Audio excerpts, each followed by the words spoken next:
This kid hit the jackpot. The biggest one was getting the Necromancer class, a unique 5-star class. And his second biggest luck wasn't legendary loot. It was having this thick-thighed maiden on his team, with an army of the dead and a thick girl on his side. This apocalypse is going to be easy for him.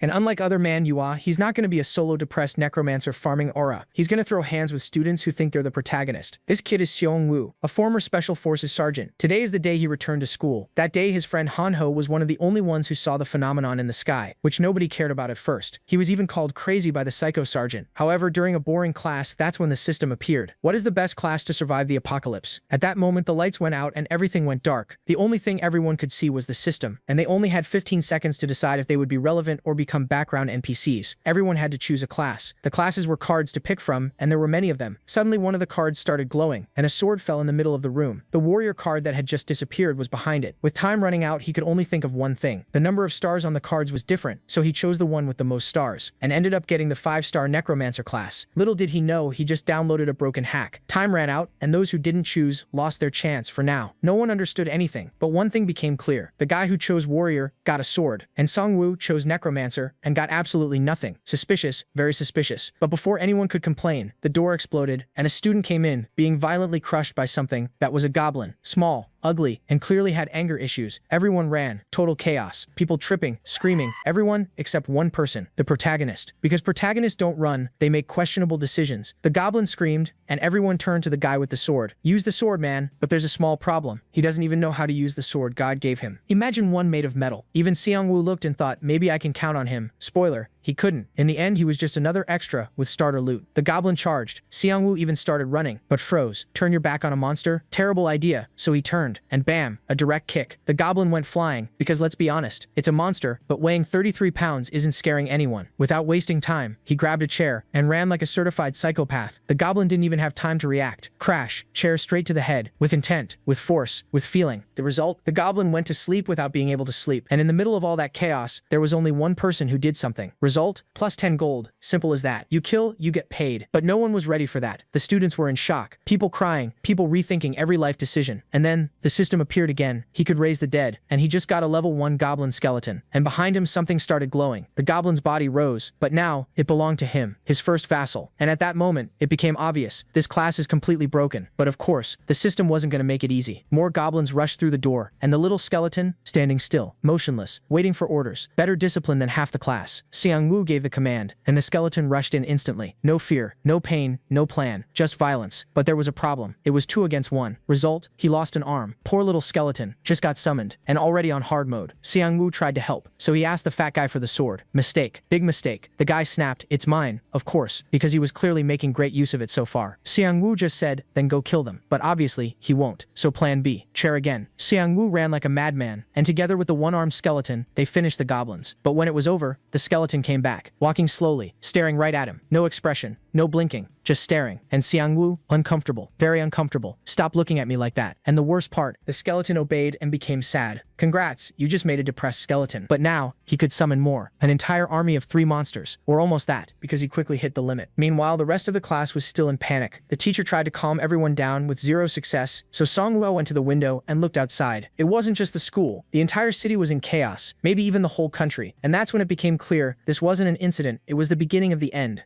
Oh no! With things this bad, one student opens the door and says they need to keep moving. Another tells everyone to head to the parking lot because he has a car. As they run toward the stairs, a group of goblins jumps out of the shadows. The goblins charge the students, but before they can reach them, the undead skeletons ambush them. The MC yells for the students to run while his skeletons deal with the goblins. In the panic, the students split up and run in different directions across campus. The MC tries to stop them, but then decides they may be better off on their own. He knows the game seems to follow rules. He figures his best shot at surviving is to keep fighting, since that's how he gets stronger. He watches his undead minions keep battling for him. One monster goes wild and cuts off the head of one of his undead soldiers. With one soldier gone, Sung-woo realizes he could be in trouble. Now his 2 skeletons face 2 monsters. This time, his skeletons manage to kill them, and he gets more gold. He also sees that his level has gone up. He opens his profile window to check his stats. Instead of stat points, he gets a level up card with a random reward. He knows it's luck-based, but it's also one of the most important parts of the game. He finally picks the random skill card, and it raises his max minion limit by 1. Now he can control 4 minions at once. When he summons another skeleton, he realizes he's running low on mana. He gathers his skeletons around him and sits down to think. He still has no clue what's happening. happening, so for now, he decides to focus only on surviving. With his skeletons protecting him, he slowly heads downstairs. Things look bad down there too, but he knows he can't stay on campus forever. He orders his skeletons to take point and moves out. As the skeletons head down, they run into Han Ho. He freaks out when he sees the undead goblins and smacks one on the head with his dagger. The MC sees him crying and calls out to him. His friend asks what the goblins are, and the MC says they're basically his bodyguards. Then he asks about Han Ho's class, and Han Ho says he picked Rogue. Because his friend is dumb, he chose a 1-star class, thinking it ranked him as high as a brigadier general. Even the minions seem disappointed in him. He joins them, and together they start heading off campus. As they move, the MC gets a notice saying he's gained a synergy effect for traveling in a group. The effect needs the group to equip 5 daggers. It gives bonus gold and a chance to land a fatal hit. The MC realizes this buff activates when certain party conditions are met. Even better, his skeleton army can use the bonus too. That means he can trigger the buff without needing a real party. As they keep moving down, they run into a group of minions and a huge monster that looks like the boss. When Sungwoo spots the goblins, a notice pops up. Scent of Death is active, cutting their stats by 30%. It only works when he has 4 skeletons of the same type. With that effect on, Sungwoo sends in his skeletons. They overwhelm the goblins fast and start cutting them down. But the real problem is the boss. It lifts its hand and uses Wild Berserker. The skill powers up the enemy minions and the fight starts turning against them. Sungwoo forces himself to stay cool. If he wants his skeletons to win, he has to get rid of that buff first. He tells the one-armed skeleton to ignore the others and go straight for the boss. The goblin skeleton leaps at the boss and chops its arm clean off. The boss kicks it away right after, but the job is done. With the buff gone, the skeletons quickly take control and crush the enemy goblins. The boss still refuses to go down without a fight. In the end, it falls too, and Sungwoo gets bonus gold. He sees the boss also dropped some loot.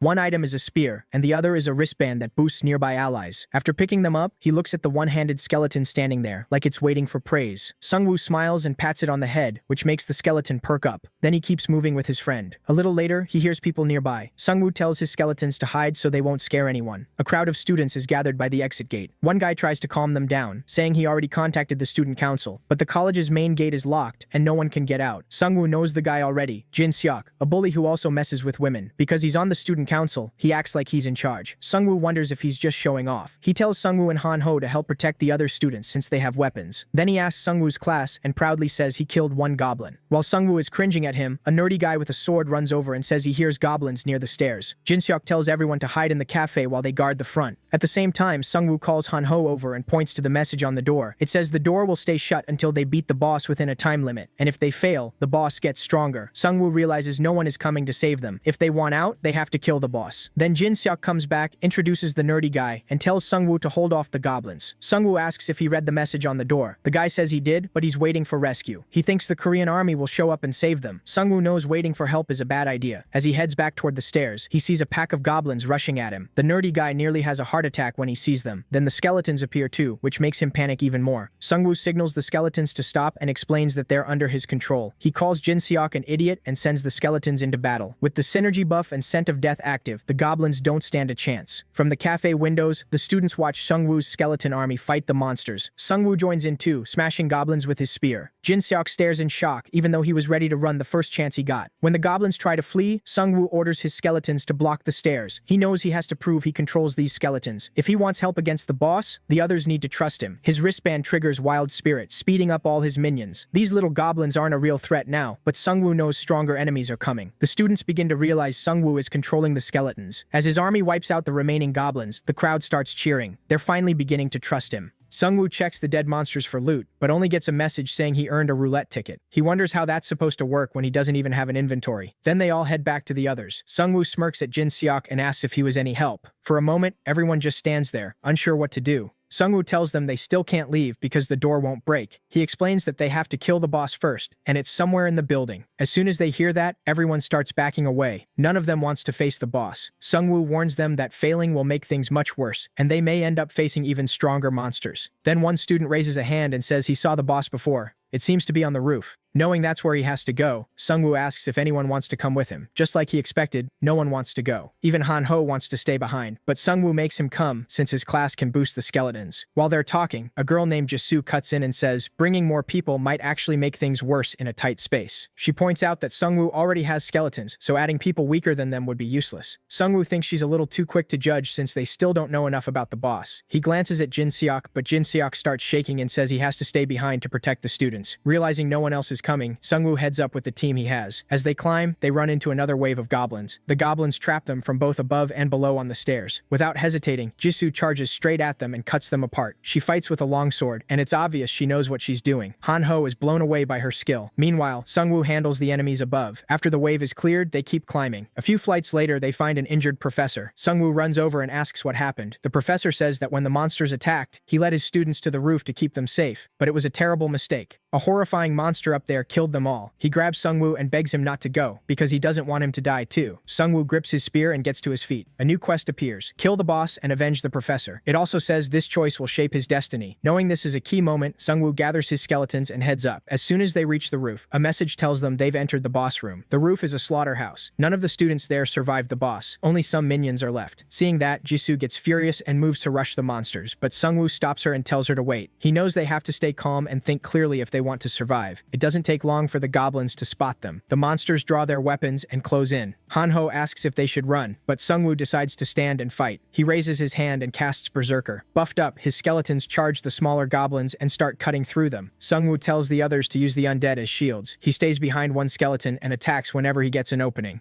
Jisoo does the same and starts cutting down monsters. Han-ho still has no idea what to do, so he just stands there awkwardly. Feeling useless, he pulls out a dagger and throws it at a goblin. It hits, and kills the target instantly. Even he looks shocked. He used to throw other students' pencils away in college, so his aim was oddly good. He throws another dagger right away, and that one hits too. Han-ho locks in the second he realizes he's finally found what he's good at. As the enemy goblins start losing, a debuff kicks in and lowers their stats. They panic and run, only to stop in front of a giant goblin. The group instantly knows this one is the boss. With the boss there, the goblins get fired up again and charge back into the fight. As the group tries to hold them off, the boss smashes one skeleton to pieces in a single hit. Sungwoo immediately orders all his minions to fall back, but the boss keeps swinging, killing the skeletons one after another. Sungwoo revives them, but his mana is running low, so he can't keep it up for long. Han-ho tries to catch the boss off guard with thrown daggers, but the boss blocks them. Then it charges after Han-ho, making him scream for help. The skeletons rush in to save him, but the boss knocks them away. Still, one skeleton manages to land a hit. That only makes the boss angrier, and it kicks the skeleton aside. Then Jisoo suddenly darts in and slashes the distracted boss. It's a solid hit, but not enough to finish it. Sungwoo sees she's fighting smart, so he comes up with a plan too. He has his minions surround the boss and orders one of them to strike from behind. When the boss turns to block, he hurls the spear straight at him. It slams into his face, and the boss howls in pain. The MC is nearly out of mana, and only 3 skeletons are left. The boss notices and laughs. Sure, he's already won. Then he swings his sword, knocking the MC off guard. As the boss charges, the MC knows he has to think fast, or they're all dead. Luckily, he spots a sword on the ground. The boss barrels toward him, shaking everything around him. Sungwoo lets out a breath and tightens his grip on the sword. Then he sends both minions at the boss. The boss instantly smashes one to pieces. The other leaps up and catches the sword the MC tossed it, but the attack misses because the boss blocks it too fast. Now that the skeleton has a sword, weapon synergy activates. Its attacks get faster, and the blade feels lighter. On top of that, its one-armed warrior effect kicks in, giving its first hit an 88% chance to cause bleeding. The MC realizes these buffs give him a real shot at winning. He grabs a chair and rushes the boss with his sword. Jisoo and the skeleton charge in too. He smashes the chair into the boss to open him up, and all 3 attack. But the boss slams the ground, blasting them back. Then Han-ho suddenly nails him with a thrown dagger. The MC knows this is the moment. He orders his one-armed skeleton to give itself up so they can land one clean hit. It had carried the fight, but now it was ready to die. In a shocking twist, the skeleton's blade connects and triggers bleeding. At last, the boss drops, and the MC levels up. He also sees the skeleton absorbed all the boss's mana, reached level 2, and gained commander traits. His friends say they leveled up too after the boss died. Then they start checking their level cards. The MC picks a random skill card and gets the power to make bone weapons with mana. Right now, he can only make 4, and their quality depends on the bone he uses. With the boss dead, his exclusive quest ends too. He also gets another skill that raises his minion limit. He still doesn't get the destiny part of the quest. While thinking about it, he sees a hood fall from the sky. His friend picks it up and says it boosts his chance to hide from enemies. Jisoo gets a fire whetstone. If she sharpens her blade with it, her attacks can set the sword on fire. The MC says they can test their new stuff later. They need to keep moving. Back at the cafe, the students start getting nervous. Even the nerdy kid wonders if they should have gone with Sungwoo to fight the boss. Hearing that, Jin-seok starts yelling that anyone who doesn't like it can leave. He says if they want to complain, they should go outside, because Sungwoo is the only reason they're still being protected. Then he completely loses it, starts cursing everyone out, and says the MC is dead, so nobody can save them now. Right then, a group of skeletons appears and scares him half to death. The MC walks walks in and asks if he really wants him dead. He opens the exit door right in front of him and gets ready to leave campus. The group and the skeletons all look back at Jin Seok. The MC asks if he has anything to say. Jin Seok just makes an awkward face and stays quiet. Behind him, other students start whispering that he acts tough but is really still a loser. Ignoring them, the MC, Hanho, and Jisoo leave with their skeletons. After checking that the area is clear, Sungwoo spots a passage and tells everyone to follow. As they move deeper, they come across several bodies with crushed heads and wonder if those monsters are still somewhere on campus. Hanho suddenly perks up when he sees a group of people ahead.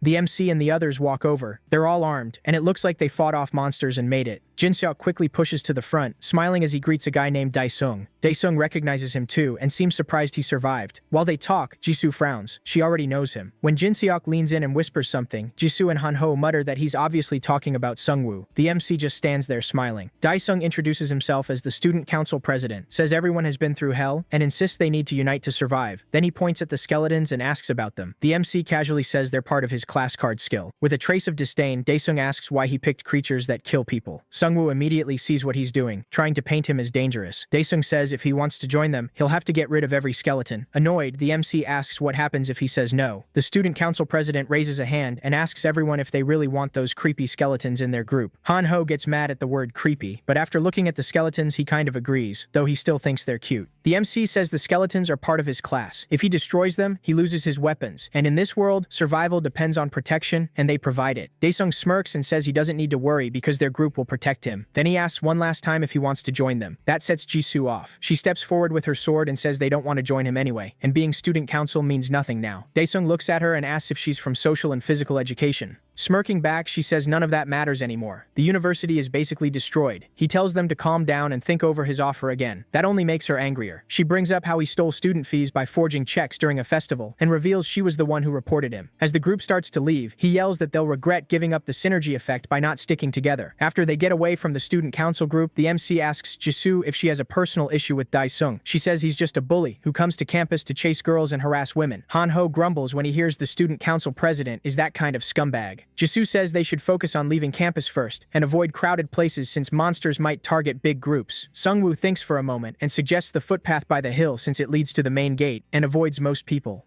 They head up a long wooden staircase while the skeletons keep watch. It's a little too quiet. Suddenly, Sungwoo raises a hand, telling everyone to stop. At the top, they spot a huge orc standing over fresh corpses, bigger than the goblin boss. The MC realizes this is the next wave. Without warning, the monster slams its axe into the ground and charges straight at them. Used to this by now, the MC almost smiles. He sees a chance to make new skeletons. The orc charges the skeletons first and smashes them apart. Then it turns on Jisoo, who awkwardly thrusts her sword. As it lifts its axe to strike again, one of Sungwoo's skeletons jumps in and shatters itself to save her. The MC knows he can't let the orc get any closer, so he orders another skeleton to stop it. The one-armed skeleton steps in front of the orc. When the orc swings, it dodges and lands a hit on the monster's shoulder. The MC tells Jisoo to fall back to stable ground. They can't fight the orc on the stairs. She looks frustrated that the orc broke through her so easily. Once they move up, the MC says they can't fight it head-on. The orc recovers and starts climbing after them. The group moves toward the trees to limit its movement. The MC tells Jisoo he'll use the skeletons as sacrifices for his plan. There are plenty of bodies nearby, so mana is the only thing he really needs to manage. The orc pushes through the trees after them. Once it is surrounded, Sungwoo orders the skeletons to attack. At the same time, Hanho throws a dagger at it. The skeletons join in, hurling their weapons too. Two skeletons rush from its blind spots, but the orc still swats them both. Even so, they manage to grab both its arms and hold on. At the same moment, the MC and Jisoo charge in with their swords. The orc swings at Jisoo, but she slips under its arm and cuts into its knee. It drops to one knee just as the MC slices off its right arm. Then the one-armed skeleton leaps up and lands the finishing blow. A window pops up. The MC earns 110 gold for killing the orc patrol leader. Surprised, he realizes they just beat the orc boss. Jisoo says it still wasn't as hard as the last boss. He walks to the corpse and tries to summon it, but the system says his level is too low to raise medium-tier monsters. So he summons regular skeletons instead and asks Jisoo what card she chose. She says she picked the 3-star Tiger Hunter card just because she liked the color. Now that his mana is back, the MC decides to test his new skill. He crafts bone weapons with mana, a low-grade sword, blunt weapon, spear, and arrow. Each one can be sold for gold. When he picks up the axe, he realizes the weapons are better than he expected. He tosses the axe to one of his skeletons, and he hands the skeletons new weapons, which unlock more synergy buffs. He gives Hanho a sword and tells him to return it to the skeleton later. Then they head back down the stairs. On the way, Hanho notices something strange. Ahead of them is a sealed purple gate with a warning.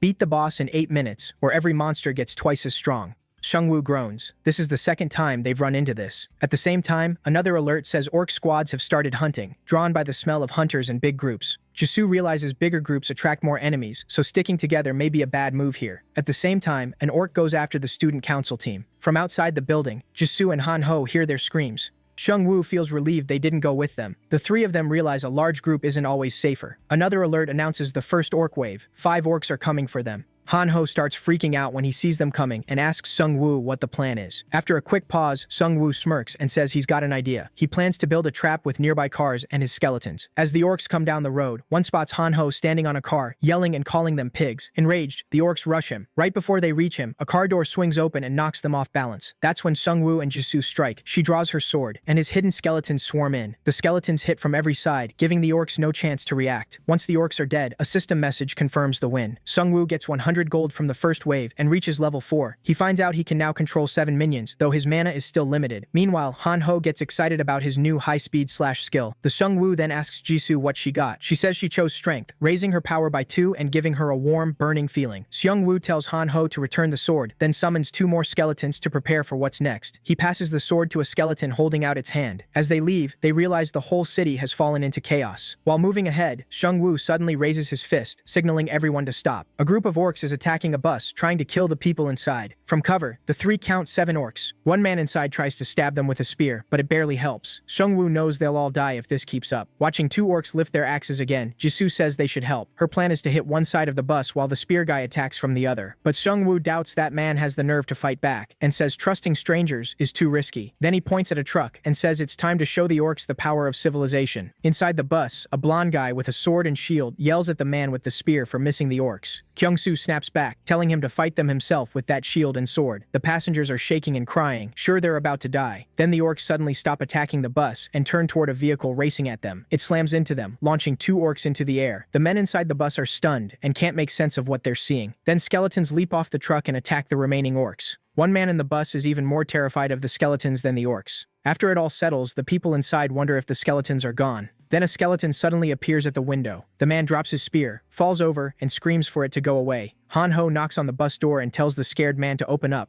But even when they say they're human, he's too afraid of the skeleton to listen. After wiping out the orcs, they leave. The scene shifts to Han-ho hitting a vending machine with his hammer. Seung-woo asks what he's doing. Grinning, Han-ho says he has no cash but wants a soda, so he's trying to smash the machine. The blonde guy they just saved walks over to buy him a Coke, only to find the machine already broken. Seung-woo scratches his head and asks if they should get back to talking. He points at a machine and asks if it gives out items. Seung-woo nods and says they tested it before, but with so little gold, they could only use it once. Then he notices an old TV with a sticker saying, "If you need this, go ahead and take it," and guesses following that message might give them an item. Suddenly, the TV turns on and welcomes them to the E-Class store. Seung-woo taps the screen and starts checking the shop. The store lets them try their luck with bronze, silver, or gold rewards, and E-Class shops carry items up to gold rank. As he looks through it, Han-ho and Jisoo ask if the shop really works. He says there's only one way to find out. Han-ho has around 360 gold, and Jisoo has 584. Seung-woo, though, has 1,552 gold, enough to try the silver roulette too. But he also has an unlimited rank roulette ticket, which lets him pick an item from any rank. Han-ho stares in shock when Seung-woo chooses the gold roulette. His luck holds, he lands first place. For that, he gets a blue orb called the Tear of the Sea Spirit, a legendary item that boosts his mana by 300 and mana recovery by 200. This is exactly what he needs, since mana has been his biggest problem. After that, he spends more gold on the silver roulette and gets second place, winning a shield. Jisoo also gets second place and receives a skill called Leader of the Expedition Force. Han-ho, though, only gets third place and ends up with potions, which leaves him disappointed. Seung-woo tells him those potions could still matter later. Jisoo says the fight at the sports field is still going, so they should help. Han-ho asks if they'll use the same plan again, but Seung-woo smiles at the truck and says he's thinking bigger this time. Elsewhere, the student council group cries out as orcs attack them. Daesung tells everyone to group up and get ready to run while he holds the line with his sword. One of the men tells him there are still people trapped in the stands. Daesung says to ignore them. They don't have time to worry about anyone else. Then he orders Jin Seok and Yongmin to lead since they both have shields. The group suddenly sees a bus charging at the orcs from behind. The bus tears through them without mercy, while the man driving laughs like a maniac. After crushing the orcs, Han-ho leans out and yells for everyone to get on the bus. The players outside realize they should have followed them from the start instead of staying behind. Jisoo jumps off the bus and faces an orc, wanting payback for last time. When it swings at her, she blocks with her sword. This time, the blade doesn't get forced back. She cuts the orc down with her burning sword and turns back proudly, only to find Seung-woo and his skeletons already wiping out the rest. She sees how well he fights by keeping his distance. while his summons do the work. That makes her feel a little foolish for putting all her points into raw strength just to overpower orcs. As he keeps tearing through them, she starts wondering what kind of life he had before all this. After the fight, he looks at Daesung and asks why he's here when he couldn't stand being near the skeletons before. Daesung lets out a nervous laugh and asks if Seungwoo is really going to hold a grudge right now. Seungwoo glares at him and says he saw him abandon people and run. Daesung insists he was just falling back to regroup his team, but everyone on the bus knows that's a lie. While they argue, a notice appears saying the orc chief has become enraged. The Seungwoo gets on the bus at once and tells Daesung he can come only if he follows orders. First, he tells him to hand over his armor. Daesung protests, asking how he's supposed to protect himself without it. Seungwoo just smiles and says he'll be under his protection. After they leave, a system message says he's reached level 5 and can now control medium-sized monsters. Another alert says his monster limit has gone up too. He's pleased to learn he can now control 9 monsters. Then he notices movement behind him and turns to see a skeleton wearing all the armor he took from Daesung. He wonders if it's too heavy for it to move. Thinking back on past fights, he realizes this skeleton has always been more dependable than the others. He sighs and tells the skeleton to take it off. The skeleton looks crushed while Seungwoo puts on the chainmail over his white t-shirt. Hanho walks in and gestures toward the crowd behind them. He says they may need another bus if they want to keep saving people, but Seungwoo says rescuing people isn't the priority anymore. With Jisoo and Hanho beside him, he grabs the swaying bus rail and tells everyone they need to fight the orcs. A system window appears, announcing that the orc boss has started a global destruction operation. Now the monsters will hunt every survivor until no one is left. Seungwoo looks at the crowd and reminds them they can't keep running forever. By the rules of this game, the only way out is to kill the boss. A guy in a tracksuit with bandaged fingers raises his hand and says he saw a huge number of orcs in the gym, around 100. That news sends a wave of fear through the crowd. Then the system warns them about a penalty for poor teamwork. 3 more alerts appear. The first says at least 10 players are still below level 5, cutting their movement and attack speed. The second says at least 10 players haven't killed a single monster, lowering their attack power and gold gain. The third says that because most of them are hesitating, the chance of confusion has gone up. Seungwoo lets out a long sigh. He knows they can beat most of the orcs, but now one thing is obvious. He tells them he'll fight the orcs himself. To him, a weapon means nothing if you don't know how to use it. Jisoo and Hanho try to stop him, but he gives them the same answer. The crowd just stares, wondering if he's lost his mind. The student council members smirk, thinking this could be the perfect chance to get rid of him. Jinseok looks out the window, calls him an idiot, and says he'll be dead soon. Jisoo knows it's a bad plan and tries to talk him out of going alone. He reminds her that on the first floor, she said there was no point in sticking together. His skeletons are stronger than most people on the bus, so bringing others wouldn't help much. Jisoo knows his plans usually work, but this time the risk feels much bigger. Seungwoo walks out onto the field with his skeletons, and everyone watches from the university windows. His friends stay on the bus a short distance away, ready to pull him out if things go wrong. In the middle of the field, Seungwoo suddenly stops as dark enemy shapes appear. The orcs pour onto the field roaring, then charge him all at once. He studies them, trying to spot the chief. Since no special system message appears, he guesses this is only a mid-level boss. A red orc lifts its axe toward him and growls. Seungwoo moves up to the stands and orders his minions forward. His shield scrapes as he sets it down. At the top of the stairs, he chooses to make his stand. The orcs roar and rush the stairs, while the skeletons raise their daggers to strike. Seungwoo instantly uses Wild Berserker, boosting the goblins' strength and attack. But instead of meeting them head-on, the skeletons hurl their daggers at the orcs. A few orcs drop, but the boss blocks the attack. Seungwoo sees the throw failed and orders his skeletons to charge, even knowing it's basically suicide. The orc boss tears through all the skeletons, and Righty glares at it with fire in his eyes. Seungwoo places a hand on Righty's skull and tells him to wait. After wiping out the skeletons, the orcs grin, until something slams into one of them from behind.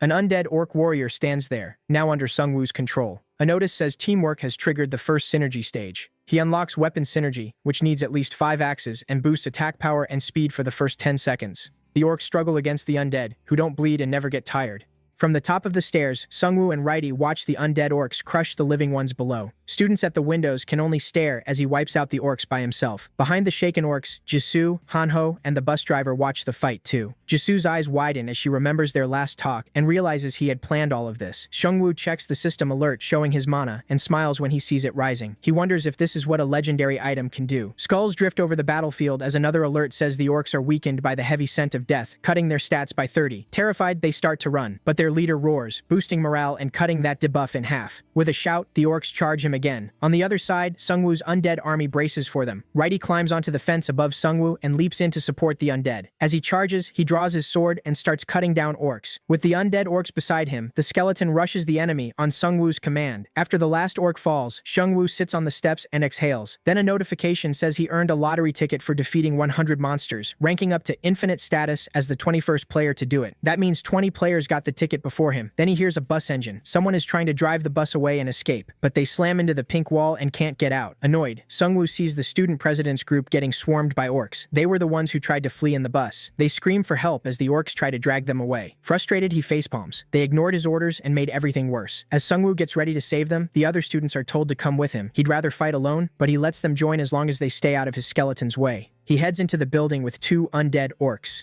Inside, defeated goblin bodies hang from the ceiling. The place is horrifying. The group stops when a glow cuts through the smoke ahead, revealing a monster with shining eyes. Holding the orb, Sungwoo wonders if this is the boss. He tells everyone to get ready. They're about to face the orc boss. The hostages are beaten badly, some with teeth knocked out. He's relieved no one is dead yet, but confused. He didn't think the orcs were smart enough to take hostages. The student council members look at him and beg for help. He glares at them and says this happened because of their own stupidity, and they dragged others down with them. Since he's facing an enemy that may not understand him, he decides to go all in with no hesitation. His plan is to throw the orcs off with a sudden attack and rescue the group. Then, without warning, one orc swings its axe and cuts off the student council president's head. Everyone is stunned, but that isn't the end of it. The real orc boss appears from the roof. He casts a strange spell that makes everyone feel weak. Jisoo gets several alerts saying she's fallen into confusion from the breath of the abyss, and her mana keeps draining. Now the orc boss fully reveals himself, a junior black magician, like a shaman. Hanho's hands shake as he fumbles with a bottle. He drinks it to restore mana, then offers one to Sungwoo too. Sungwoo refuses and tells him to give it to Jisoo instead. He grins as he breathes in the streams of dark mana, almost refreshed by it. A system alert says the breath of the abyss has greatly increased his mana, pushing it past 4,000. Now he understands why he feels so sure of himself. The system says the built-up abyssal breath has temporarily activated his first awakening, greatly boosting his stats and the number of monsters he can summon. Lit only by his own mana, he walks toward the boss with a smile. Black magic used on a necromancer. The boss is clearly confused. He never expected this. Jisoo runs after Sungwoo and says they should attack together, just like on the roof. Sungwoo gives a chilling smile, his body glowing with overflowing mana, and says nothing will be the same from here on. The undead rise into the air, and Hanho watches in shock as all the bodies on the roof come back to life. His eyes stay wide as system messages stack up with all kinds of synergy buffs. Meanwhile, Sungwoo looks terrifying, ready to show the boss the real power of death. The orc shaman starts smashing the undead warriors to pieces, but a system alert reveals they have a guaranteed chance to revive. No matter how many skeletons the shaman destroys, they keep coming back. Every time he kills one, Sungwoo brings it right back, and the orc shaman starts to wear down. The shaman stares at Sungwoo, who now looks like the real monster. Sungwoo asks if he finally understands who he's facing. With glowing eyes, he looks straight through him and says this is the true nature of death. The shaman shrieks in fear, unable to figure out how to beat him. He tries to run, but the undead army closes in from every side. Seeing that, Sungwoo tells him he's a fool if he thinks he can escape death. The shaman screams as skeletons leap at him from all directions. He tries to fight them off, but there are just too many. In the end, Righty lands the final blow and ends it. Sungwoo gets 1,055 gold for killing the junior black magician. After the orc chief dies, Righty absorbs his mana and ranks up. Sungwoo realizes his minions need to land the boss kill to gain experience, so he opens his minion list. He now has 33 skeletons, including one level 3 veteran, when Hanho calls out and says something is coming out of the boss monster's mouth. When Sungwoo checks, he sees it's an item. The description says it gives devil traits, and once he puts it on, taking it off will need many sacrifices. He doesn't really know what that means, so he guesses it's probably similar to his necromancer class. He equips it and gains the devil attribute. Now every attack can drain mana from his enemies. Then all his skeletons collapse into piles of bone as the orc shaman's spell finally ends. They return to the other students, who cheer after the boss goes down and call Sungwoo their hero. But he doesn't enjoy it. He doesn't need more people around, and he knows sticking with too many lowers his odds of surviving. Now that the boss is dead, the seal breaks, and the exit doors swing open. The students wonder if they can finally leave and start talking over what to do next. Some decide their best chance to live is staying with Sungwoo. Hanho checks his phone, clearly worried, and says this is happening all over the world. He wonders if his parents are safe. That makes Sungwoo think about his own parents too. A bus suddenly pulls up, and Kyung-soo tells everyone to get on. He says he drove during military service, knows where the base is, and plans to take them there. Sungwoo just smiles and lies, saying he can't go because his house is close by. Kyung-soo tells the others to board and says they brought 2 buses for everyone. Everyone gets on except Sungwoo's group. Kyung-soo says goodbye and drives away. After they leave, Hanho asks where they should go next, then asks Jisoo where she lives. She says she stayed in the school dorm because her family lives on an island. Then she asks Sungwoo if she can stay with him, even if she won't be much help. He tells her she'll be useful and lets her come along. Hanho asks too, and Sungwoo jokes that first he has to cut off a hand and become a one-armed fighter like Righty. Out of nowhere, Jisoo tackles both of them to the ground to shield them from something above. As they drop, a huge dragon flies over them. The group stares at the terrifying creature, with no idea what it is. Meanwhile, one bus suddenly stops, and Kyung-soo sees several dragons chasing them. A student yells at him to keep driving, but he says moving is even more dangerous now. The dragons seem to be targeting only the buses that keep moving. Then a system alert appears. The boss, Wyvern Alpha Male, has shown up. A second later, the dragon lands on top of the bus and tears it apart after lifting it into the air. Watching that, Seungwoo realizes he's still far too weak for this world, but he can get stronger. Without turning around, he tells Jisoo that from now on, they won't avoid monsters, they'll hunt them. She looks confused and asks what he means. He says they can't survive by only reacting. If they keep doing that, they'll just stay prey. Maybe tougher prey, but still prey. To live, they have to overpower the monsters. He tightens his fist and leads the group toward a pack of orcs. As the monsters and players face off, a system message announces the tutorial is over. Then the hunt starts, and Seungwoo sends his skeleton army to trap a group of minions. The goblins try to run, but every way out is blocked. The skeletons keep cutting them down as the goblins scramble to escape. Each kill gives Seungwoo extra gold. After wiping them out, he levels up. Hanho crawls out of hiding with a nervous laugh, joking that Seungwoo handled it all alone. Seungwoo sighs and says goblins are just small fry, not worth much. He checks the level up cards and picks the one that boosts strength. As soon as he chooses it, his body feels different. His skeletons keep clearing goblins farther ahead, and more gold keeps coming in. When he steps out, he finds Jisoo waiting with her blade. She smiles and says there were 9 goblins, and she killed everyone herself. Seungwoo glances at Hanho and tells him to collect the daggers the goblins dropped. Hanho stores them all in an icebox. As they get ready to move, Seungwoo says they're ignoring goblins from now on. Jisoo asks if that means he wants to hunt stronger monsters. He says goblins only give 10 gold, while one orc gives around 80, but he wants targets that pay even better. They keep moving down empty roads with no one around. Then Hanho spots military trucks in the distance. There are piles of dead soldiers in front of them.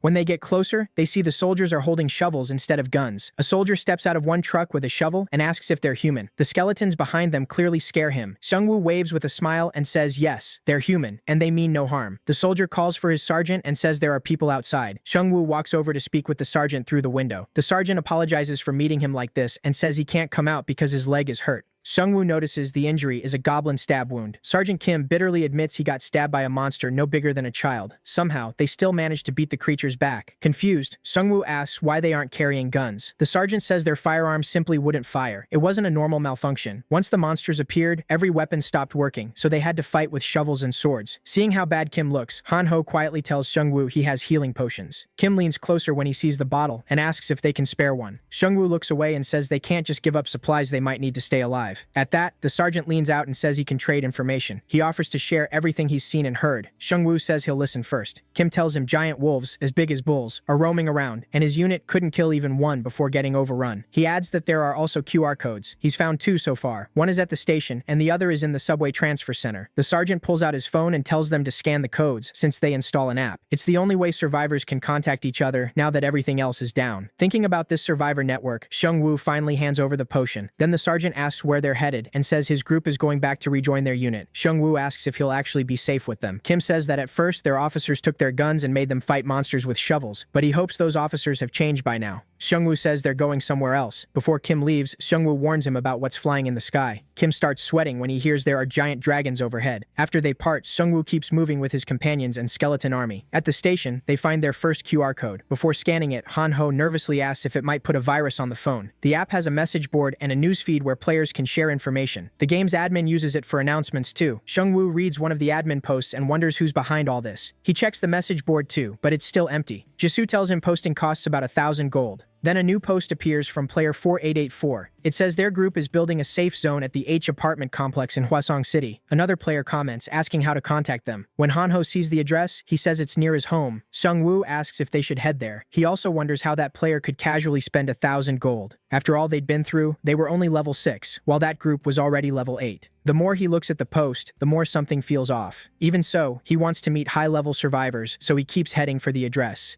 Then his phone beeps. He checks and sees a comment on the post was deleted. The player asks why it was removed, and the poster replies that someone was just talking nonsense, so they erased it. That only makes Seungwoo more suspicious. Elsewhere, a muscular man looks down at his phone. He gives a creepy smile, realizing another victim has walked into his trap. Elsewhere, a man desperately tries to protect his daughter from a pack of minions with nothing but a baseball bat, swinging it to keep them back. But he soon realizes he can't hold them off and starts screaming for help. But no other players help. They just watch from nearby houses where it's safe. As the minions close in, one suddenly gets hit with a dagger. Then an undead orc charges in and starts hacking at them with its axe. The man stares in shock as Seungwoo's undead army saves him at the last second. Seungwoo reaches out and tells him he's safe now. Shaking, the man says his house is close, but they ran out of food. The MC gives him a few cans from his bag. He knows it isn't much, but it's all he can spare. The minions try to run, but the skeleton army corners them. Chasing them to the stairs, the group finds a dungeon sign. Han-ho asks if they should go down and finish the minions. Before they move, the man stops them and warns them not to enter the basement. He says something even worse than those green minions is waiting down there.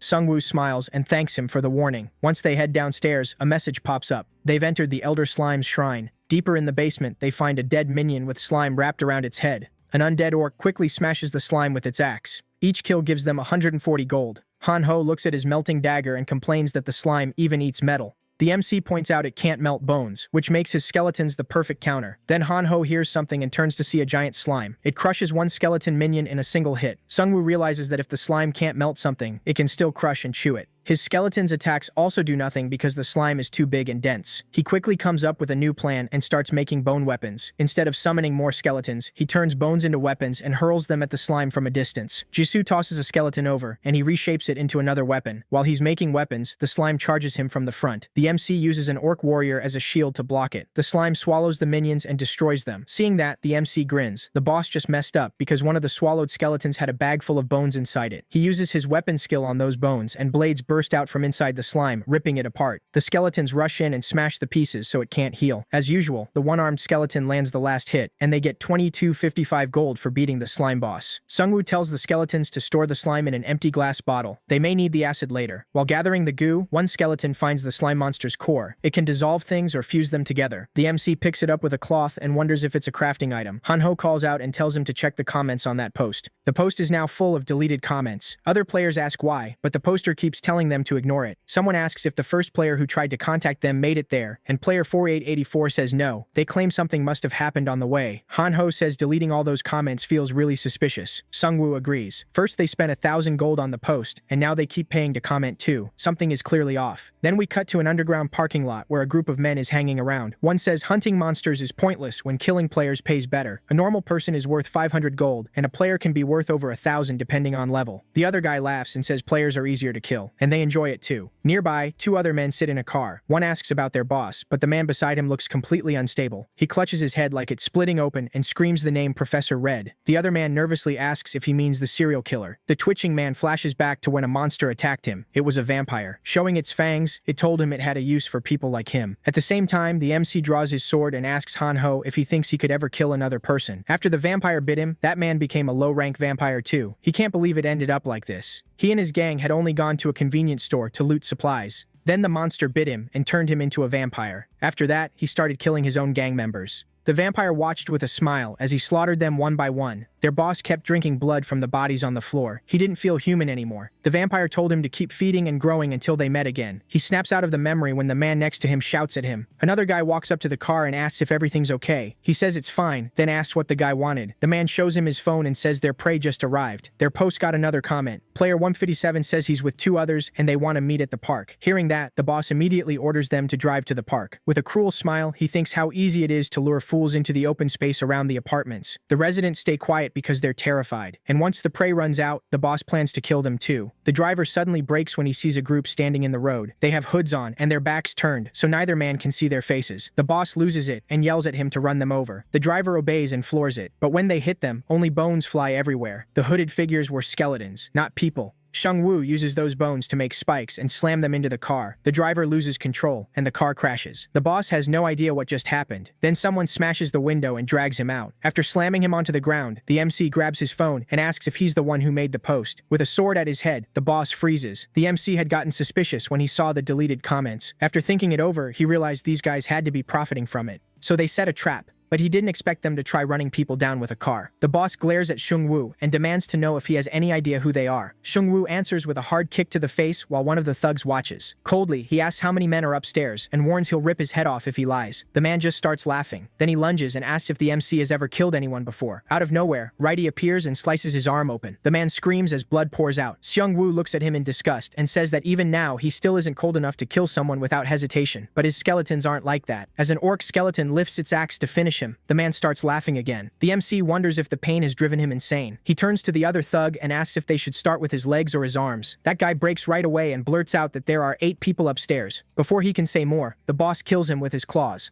Han-ho and Jisoo stare in shock as he murders his own ally. His torn-off arm has turned into a sharp blade. Then he rips off the man's head and starts drinking his blood. That heals him and boosts his stats too. He used to have a 3-star ninja class, but after the boss bit his neck, it changed to low-rank vampire. That class can't really level up. Instead, it steals stats from the players it kills. The man rises with a roar and activates Berserk mode, boosting all his stats by 20. The MC realizes there's a class even more brutal than his own. The group falls into a defensive formation with the skeletons in front. Seung-woo knows one mistake could let the vampire wipe them out in a single blow. He sends his army in, but the vampire is much faster than he expected, so he quickly orders the skeletons back into defense. The vampire tears through them and rushes straight at the MC. He knows taking out the summoner will stop the undead. Seung-woo barely gets his shield up before the vampire strikes with his sharp arm, but Jisoo cuts him from behind and he just laughs. Then he switches targets and goes after her. As he attacks, several daggers suddenly hit him from behind. He turns and sees Han-ho smiling, 2 daggers in hand. Han-ho starts firing daggers at the vampire non-stop. That only makes the vampire madder, and he switches targets. In an instant, he lunges at Han-ho before he can react, but Righty knocks the attack away at the last second. The vampire slips past the blade, then Seung-woo rushes him from behind with an axe. The vampire reads that attack too and smashes the axe. Seung-woo throws up his shield, but the hit is still too strong. He keeps dodging and mocks them for being too slow.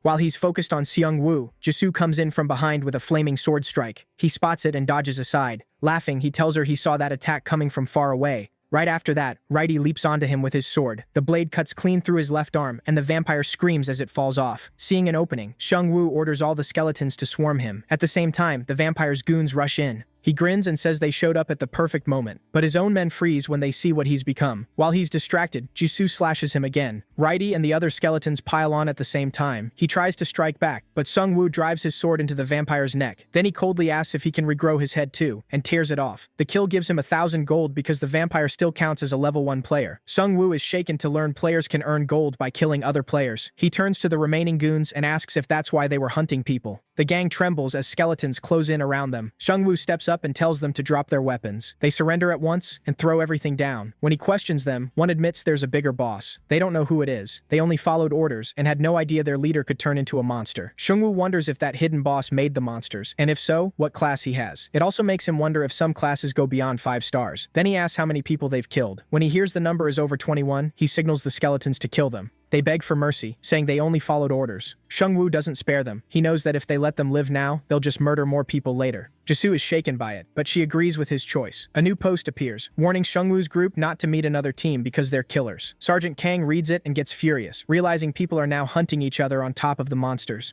Then he sees another comment saying, User 157, Seung-woo's account, wipe those killers out with a skeleton trap. That makes the sergeant smile. He realizes it's the same group he met before. A soldier tells him there's a call, but he brushes it off, saying their saviors are doing fine work. The scene shifts to a man in armor reading the comments, thankful for Seung-woo's group. Even now, they're still trying to protect other people. He steps out and asks his group if it's time for them to move too. As Seung-woo's group walks down the road, Han-ho tells him about a new post. It's from someone called the Prosecutor of Yeongdeungpo, offering survivors a place to comment if they can't afford the 1,000 gold to make their own post. Jisoo and Seung-woo talk about how people are using it to ask about missing family, share monster info, and explain synergy effects. It's helping a lot of players. Not long after, they arrive at Han-ho's home. He stares at it, worried, and prays his family is still alive. Seung-woo tells him to stay calm and be careful. They don't know what's waiting inside. On the way up, they find dead orcs, which only makes Han-ho more nervous. Praying for his parents' safety, he opens the apartment door. A huge slash mark on it makes his heart drop. He yells for his mom to open up. The door suddenly opens, and his parents are there, clearly worried. After they talk, he learns neither of them chose a class card. Han-ho's dad says none of the cards really appealed to him. While they eat, Seung-woo asks how they managed to stop the orcs.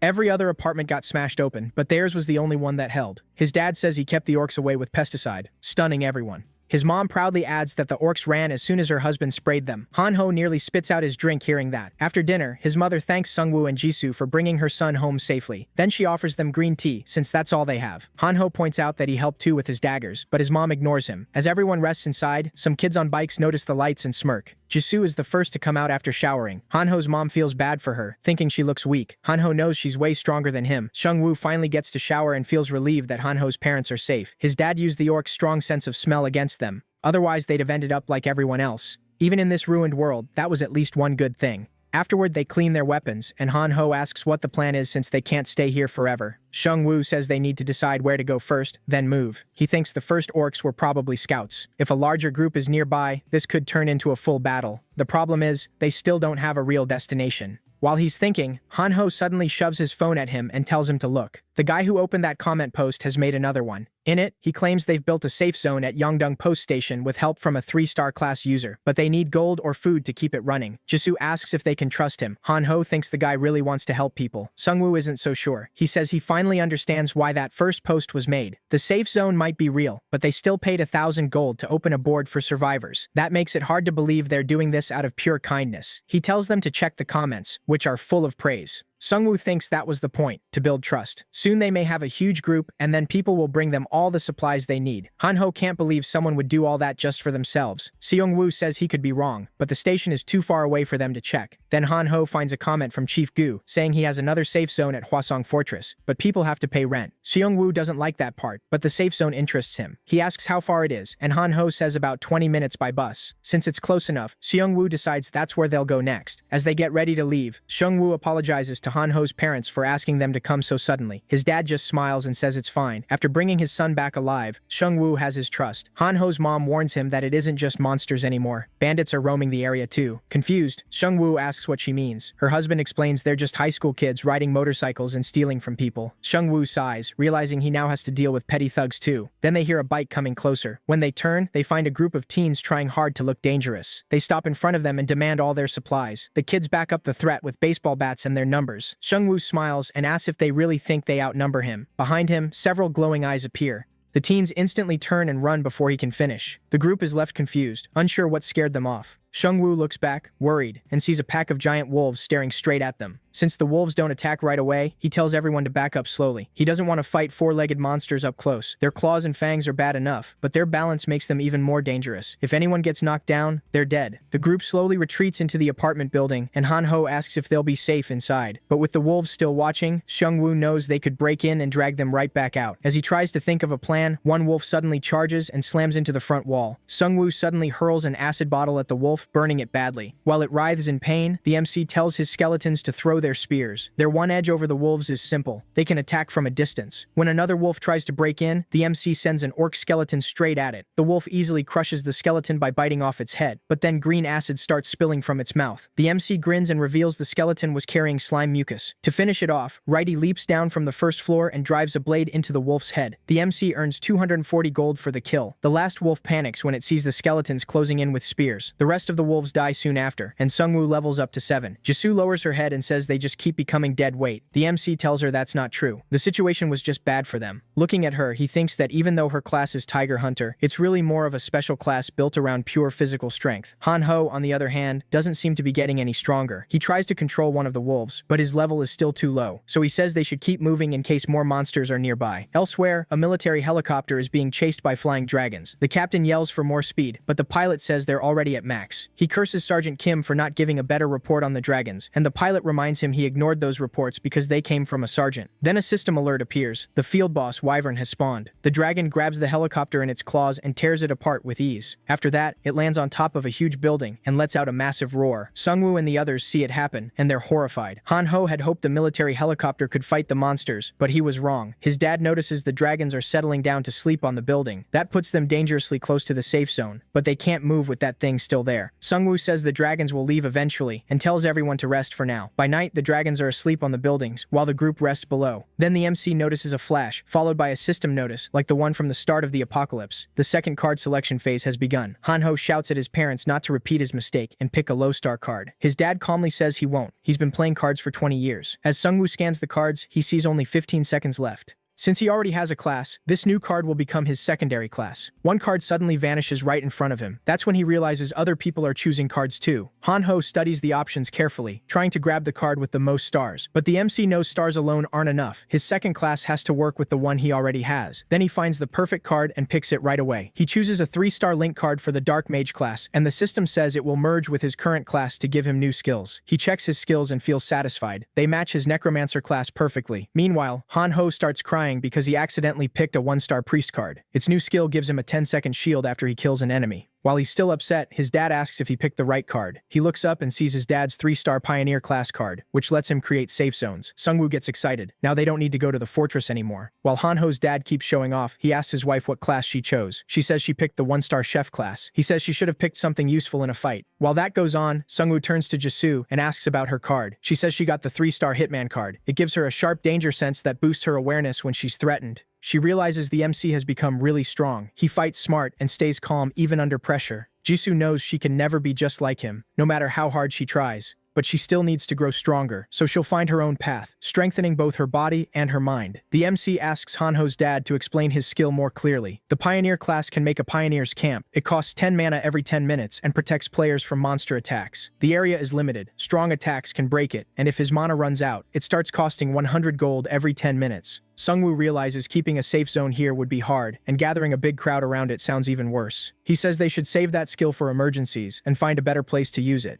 Hanho asks if that means they aren't going to the fortress anymore. The MC looks outside and says they don't need to. He figures every group out there will try to abuse its power, so it's better to avoid them. Then, looking out the window, he notices the dragons starting to move. Soon the dragons fly away, and the group can finally leave the building. The MC tells Hanho to search the forum for store locations. Sungwoo has more than 24,000 gold now. He knows he needs to spend it to get stronger, because those high-level monsters could show up again anytime. Even after checking the whole forum, Hanho still can't find where the stores are. Then they hear motorcycle engines. The kids are back out now that the dragons are gone. Hanho tells the MC it's probably the same gang from yesterday. The MC smiles and says they should ask those kids about the stores. If they've been stealing gold from people, they must know where to spend it. As the kids walk, they talk about the store. They had bad luck last time, but they're sure they'll get good items on the next try. After all, 90% of gamblers quit before they hit it big. The kids finally return to their hideout, but the place looks empty. They quietly unlock a room and find all their friends hiding inside. One of them asks where Yujin is. The other kid starts crying and says the man came back and took Yujin because she hadn't collected enough money. Then Yujin suddenly walks in and tells him to shut up. He asks if she's okay, but his face changes the moment he sees her clearly. She looks like a vampire. He walks past her and heads into their boss's room. The boss calls him Taishong and asks why he killed Wusuk, saying the man was loyal to their cause and was their leader. The kid says Wusuk attacked them first, so they had no choice. The boss asks if he'll kill Yujin too. Then he stands and says that when vampires stop drinking blood, they slowly lose their minds. Taishong hesitantly asks if he even knows how many people Wusuk killed. That sets the man off, and he snaps, asking if Taishong is talking back. He reminds him that their boss was generous enough to let them work for him, and warns that they won't survive if they disobey. Taishong turns to leave and says he'll figure it out himself, but the man stops him and warns that if he doesn't bring back 10,000 gold in 2 days, he'll be the next to die. As this happens, he starts hearing voices outside. Sungwoo and the group have entered the hideout, and the MC mocks their customer service. Thinking he's a buyer, the boss asks what he wants. The MC points his sword at him and tells him to hand over everything. The vampire starts laughing, saying they have no idea where they've walked in. When Sungwoo notices the fangs, he asks if this guy is the boss of the apartment gang. The boss gets furious when he realizes these are the people who killed his gang members. He charges at them, but an orc skeleton catches both his arms. The MC presses his sword to the vampire's neck and asks if he can regrow his head. 2 orc skeletons hold him down while Sungwoo drives the blade halfway into his neck and warns him not to move. Then he asks if he's the vampire lord. The vampire just laughs. Then he instantly breaks free and shatters the sword. He lunges for the MC, but several daggers hit him first. It almost seems like the MC already knows what he'll do. Before the vampire can react, Jisoo rushes in and cuts off one of his arms. He screams as blood pours out. He can't properly heal the arm because her attack has a fire effect. Jisoo swings again, her sword blazing with fire. This time, though, he slips to the side. At the same moment, she ducks and cuts him again. That enrages him, and he starts going after her. But she can actually keep up with the vampire's speed. During the fight, he grabs her sword and tries to counterattack, but her new skill warns her, and she dodges easily. Then the orc skeletons strike the vampire from behind. Thanks to the MC's new skill, they're boosted by Death's aura, which makes them stronger and weakens their enemies. Sungwoo realizes his undead would have folded against the vampire before, but his new skill is letting them hold their ground now. The orcs quickly force the vampire down to his knees. With no way out, he panics and asks what they want from him. He looks at Sungwoo and figures out he's controlling the skeletons. Since Sungwoo looks fragile, the vampire thinks he can kill him in one hit. He decides to stall with talk, get close, then strike. But before he can move, bone spears punch through him. Sungwoo says he can still talk with spears through his chest, then glares at him and asks if he wants more. Taisong watches in shock, unable to believe they beat something that strong. The vampire laughs and warns them not to get cocky just because they won. Then he starts changing into a terrifying monster and says they'll all die once the plan is complete. Sungwoo is done listening, so he tells Jisoo to finish it. She cuts his head off at once, and that ends him. Seeing that, Taesung begs for his life and says he and his group. Sungwoo just smiles and says he only wants everything they stole.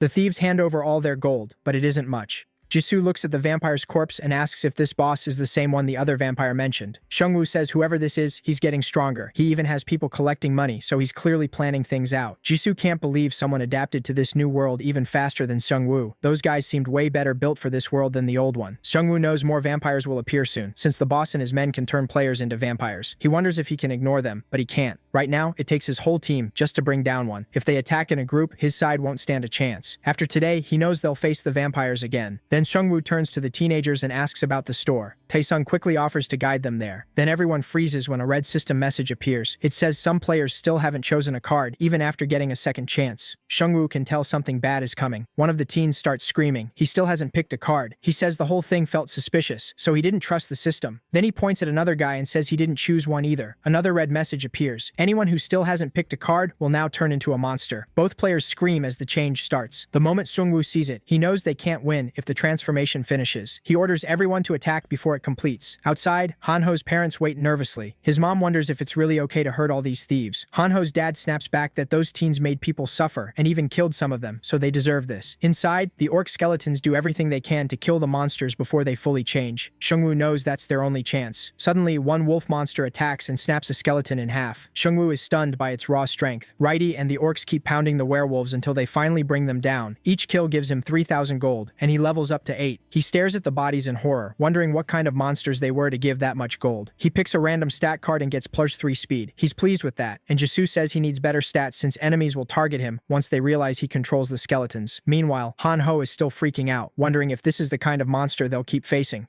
Seungwoo says he has a plan. He'll try turning the monsters into his minions. He avoided doing that to humans before because it could ruin his image with other players, but now things have changed. Plenty of players still haven't chosen a card, and they'll become monsters soon. If he wants to survive, he can't worry about his reputation anymore. As he turns the skeletons into his servants, he thinks they might even be able to stand against the vampires. Taesung watches in shock as his friend becomes one of Seungwoo's skeleton soldiers. Seungwoo gives him a cold look and asks where the store is. Taesung tells him it's inside a used car complex, and the people running it are far worse than his group. They only stole from people, but those men work for the vampires and hunt people for them. Hearing that, Seungwoo tells him to lead the way. They head into the car complex with orcs and werewolf skeletons around them. Seungwoo immediately feels something is wrong. There are no guards in sight. Then a loud crash echoes out, and he orders everyone to hide. From cover, they watch a bear monster fighting a vampire. The vampire is losing badly as the bear smashes him with iron chains. Seeing those chains, Seungwoo wonders if the vampires kept the monster captive. Then he realizes it was probably a kidnapped human who turned into a monster after failing to choose a card. Just when the fight looks over, the vampire gets back up and charges again. The bear is hurt too, but it still hammers the vampire away. Seungwoo realizes this could work in his favor. If he times it right, he can take control of the bear monster. As both monsters roar and clash again, Seungwoo sends in his werewolf skeletons. One stabs the vampire, but the bear strikes back. It tries to grab the werewolf, but the other one jumps in and tears it with its claws. Seungwoo gets 3,500 gold for killing the bear, but he's already at his minion limit, so he has to destroy one skeleton to claim the bear. He dismisses an orc and replaces it with the bear, a massive summon that looks like the biggest a mid-level minion can be. Then Hanho spots their school bus parked with the other cars, and the group realizes the vampires captured the students. Seungwoo knows that if everyone on that bus was taken, the number of enemies inside could be insane. They can't just charge in either. He turns to Taesung and asks about the store, but as Taesung starts pointing the way, someone slaps his hands aside. He turns and sees his friend Yujin, now turned into a vampire. The vampire laughs at her name and says he hasn't hurt Taesung's friends because he sees them as his children. He only came to find whoever has been killing his vampires. Seungwoo realizes Yujin is being possessed and figures the vampire came after sensing his subordinates die. He tells him he's pretty talkative for a vampire lord. The vampire laughs and says he likes explaining things to idiots. Some even call him the professor. Then he cuts to the point. They're all as good as dead. Without warning, he places a lesser curse on Seungwoo, one that can only be removed with holy magic. The vampire lord laughs and gets ready to kill Seungwoo and the others. But before he can act, Seungwoo kicks him straight in the face. Hanho sees it and blurts out, asking if he's even human anymore. Seungwoo looks at the red mark on his hand and wonders if it's from the curse. Luckily, it doesn't seem to be affecting him yet. Then Hanho runs up in his priest outfit and reaches out to him like some kind of angel.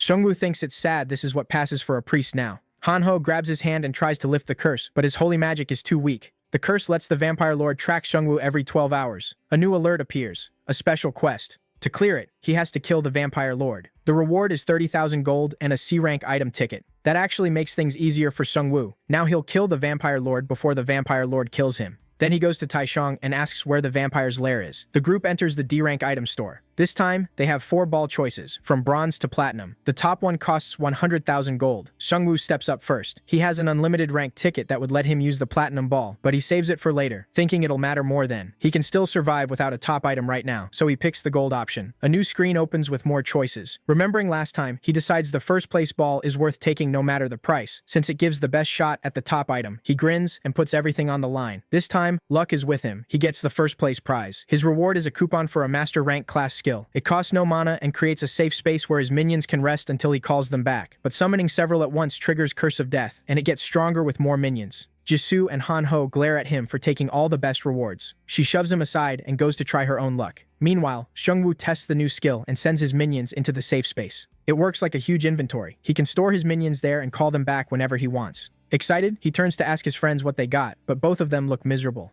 Jisoo only got a B-rank medkit and some hiking gear, while Han-ho ended up with a tough bullhide cuirass. Seeing their faces, he awkwardly asks if they should keep moving. At the same time, the vampires are holding the students captive in their lair. Surrounded by his friends' bodies, Kyung-soo wonders if he should have gone with the MC back then. He realizes taking everyone to the military base was a mistake. After carefully dodging the dragons and finally reaching the base, they found it ruined and empty. Then everyone started asking him what to do next. Panic spread through the students as they tried to figure out their next move. They all turned to Kyung-soo. Overwhelmed, he wondered why he had to carry this when he had only driven them there. One student showed him a phone and told him about a safe zone at the fortress. With everyone waiting on him, he realized they were still alive because of his choices. So he trusted himself and led them to the fortress. It was a terrible choice. There was no safe zone there, only vampires, and they slaughtered the students without mercy. The survivors were turned into vampire slaves. One vampire kicks Kyung-soo and orders him to keep moving. Laughing, the vampire says they can just eat him if he's too tired. As they joke about devouring them, Kyung-soo can only stare in despair. He knows he'll die just like his friends. As the vampires line up the students, they spot a skeleton in front of them. It's no bigger than a normal minion, and it's aiming its sword at them.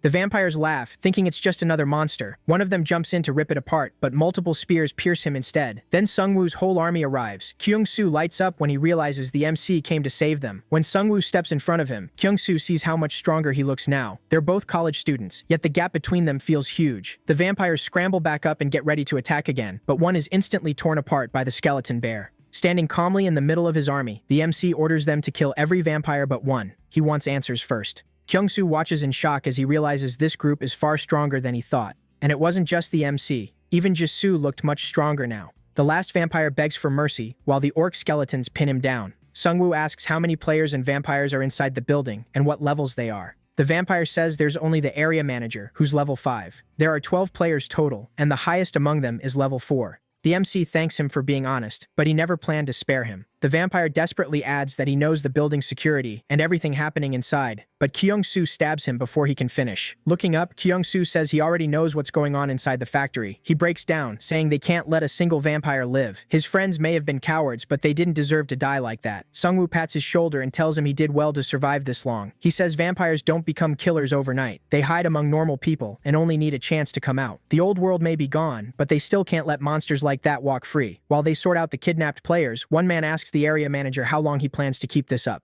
The manager smiles and says these people are just food and experience. They're easier to catch than monsters and far more useful. Then he says their CEO has amazing vision. Hearing that, the man gets excited and says he wants in too. The vampire tells him he can become a regular member if he keeps working hard. He says he also started as a lowly warehouse worker before becoming a permanent employee. In the middle of his speech, he hears someone mocking him. He turns and sees the MC standing there alone. Seungwoo laughs and says they're really calling throwing away their humanity innovation. The manager asks who he is and starts walking toward him with his crew. The students in the cages recognize the MC and feel relieved. The vampire hears them and snaps, reminding them they're only food. Seungwoo gives him a cold stare and asks if his CEO never told him who he was. Then the vampire realizes this is the one who killed Manager Park. Hearing the word manager, the MC laughs and asks if this is some kind of office worker fantasy. The manager sees him walk into the factory alone. He knows the MC is bold, but still doesn't believe one person can beat all of them. Seungwoo just smiles and says his skills are enough. Suddenly, black smoke spreads across the whole floor. The workers panic when a notification says the Great Spirit has been activated. Skeleton minions start appearing one after another from the smoke. With them, Curse of Death kicks in and lowers every employee's stats. The vampires finally understand what real fear feels like as the skeletons swarm them. The The manager tries to steady them, but it doesn't work. Every time the vampires destroy a minion, it rises again right away. The manager grows furious and kicks one of the orc minions into pieces. He charges at the MC, knowing he's the one controlling them all. But before he can move, an acid bottle smashes into his head. Han-ho is at the first floor window with a clean shot. As the vampire drops, Jisoo frees the hostages, while Kyung-soo crashes his bus through the factory wall and yells for everyone to get inside. The vampire tries to chase them, not realizing Righty is coming for him on a wolf. The werewolf skeleton knocks him to the ground, and Righty leaps up for the finishing strike. With Seungwoo's crazy buffs and debuffs, the vampire has no chance. The MC tells him the abandoned factory they picked was one of the easiest places to raid. That makes the vampire nervous. Seungwoo isn't just strong, he's smart too. Bleeding from one arm, he hears his CEO offering him power to kill the MC. Seungwoo watches in confusion as the vampire grows larger and turns even more beast-like. A notification tells him a high-level vampire has gone berserk. Seeing how much he changed, he asks if this is his true form. The vampire lunges forward in a rage and tears into the skeletons. The MC orders all of them to fight back, but the vampire holds them off by himself. He moves fast, smashing skeletons as he goes. Then he catches Jisoo for a split second as she vaults over him and cuts his back with her sword. When he turns around, she grabs Righty and hurls it at him, and Righty slices through the vampire in midair. At the same time, another orc swings at him, but the vampire shatters it. Each time he destroys a minion, the MC revives it at once. Han-ho is amazed Jisoo can hold him off by herself, but the MC says that's actually bad for them. He knows the vampire doesn't have long before he collapses. He's lost too much blood and gone berserk. But Seungwoo could run out of mana first. If his orcs stop holding the front, he's in trouble. And his biggest concern is that this vampire is only a servant of the real boss. Seungwoo wonders how strong the true vampire lord must be. While reviving his minions, he spots the corpse of a werewolf monster. He smiles and tells the vampire he's borrowing one of his captured monsters. With one more werewolf added, all his minions get a new synergy buff. The vampire gets confused when the skeletons suddenly become much stronger. Seungwoo orders his werewolves to tear the vampire apart. They obey and start eating him alive. Seungwoo looks him in the eye and tells him to let his boss know his little Hwaseong business is bankrupt now. He gets 10,000 gold for the kill, but the system marks the vampire as a player. The MC realizes he might be able to turn the corpse into a minion. Before, he cut vampires' heads off to stop regeneration, but this one still has his head, so conversion should work. He revives the body as a vampire skeleton and tells it that it works for him now, not the vampire lord. Then the MC gets a notice saying he can view the memories of corpses under his control. He wonders what that means and checks the vampire's memory. He's never been able to view a minion's memories before, so he wonders if this is a new skill.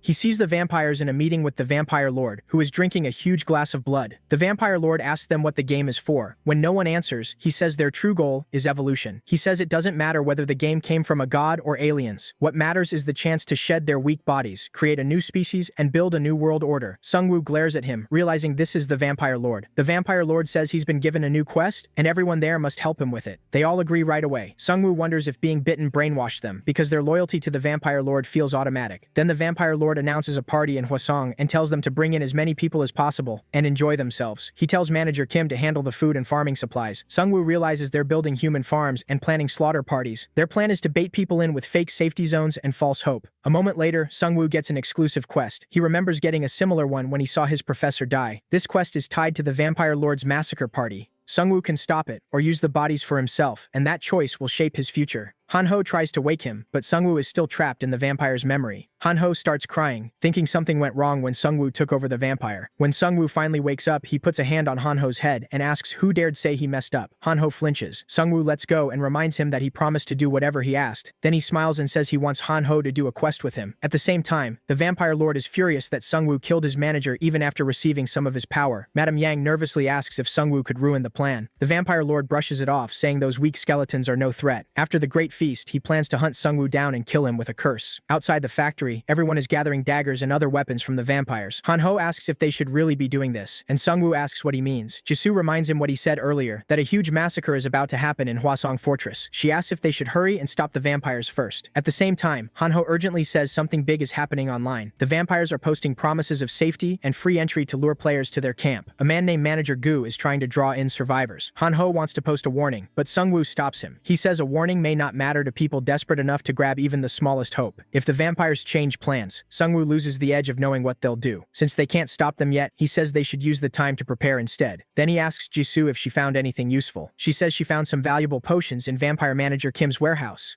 Han-ho finds a wireless battery pack they can use to charge their phones. Jisoo also finds a white potion called Treatment that cures infections. Seungwoo uses it on Taesong's friend at once, and she partly returns to normal. Taesong and the others thank him over and over. He knows she's suffered a lot, and even though the potion didn't fully heal her, it still helped a lot. He warns Taesong to keep watch in case the vampire lord takes over her again. If that happens, Sungwoo says, he'll have to kill her. And Taesong swears he won't let that happen. Sungwoo wonders if that means they'd try to stop him from killing their friend. Still, he knows they're criminals, not monsters, so he lets them go. He does tell them he may need them again later. Then Sungwoo asks Hanho's dad, Mr. Lee, to use his skill. It creates a safe zone around the factory where recovery is much faster. Inside that space, Mr. Lee has total control. Everyone starts feeling better as their injuries heal. Since Hanho's mom is a chef, she can cook meals that give everyone buffs. Jisoo looks around and says people are finally adapting. Sungwoo asks if she got an exclusive quest too, but she says no. It turns out he's the only one with one, so he tells Jisoo Yoon she doesn't have to come.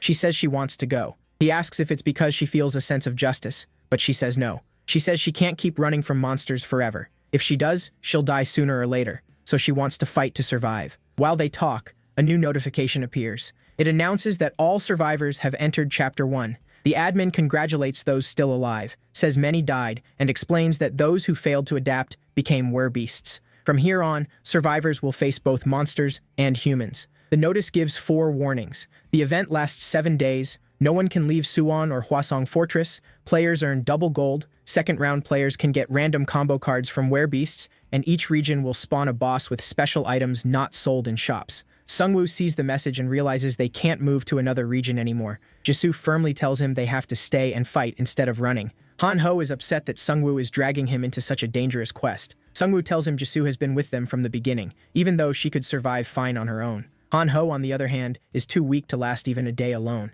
Then Hanho changes the subject and says people are replying to his community post. Most comments are mixed, but one from the prosecutor of Yongdongpo stands out. This man built a safe base with a level 3 pioneer skill and formed a guild called Independence, focused on keeping the group alive and creating a safe zone for survivors. Sungwoo doesn't think the man expects him to join. He's just trying to show others his group has honest intentions. Hanho is amazed he thought that far ahead, and Sungwoo says ambitious people are starting to step forward. Then Hanho asks where they're headed. Sungwoo says they're going to level up, then asks Hanho's level. Hanho admits he's only level 5, which Sungwoo calls weak. Just then, Kyungsoo stops the car and says they've arrived. They get out, and Hanho asks if this is really the place. Sungwoo says it is. He declares it their new hunting ground. Monsters are hiding all over the area. Suddenly, a huge burning rock flies at them. They barely dodge it by ducking behind cars. These small monsters can use magic, but they're still no match for Sungwoo's skeleton army. Once Jisoo and the skeletons finish them off, Sungwoo explains that they're called kobolds. He says they came to level up Hanho and maybe find new minions. He already has werewolves that can tear through several low-level vampires.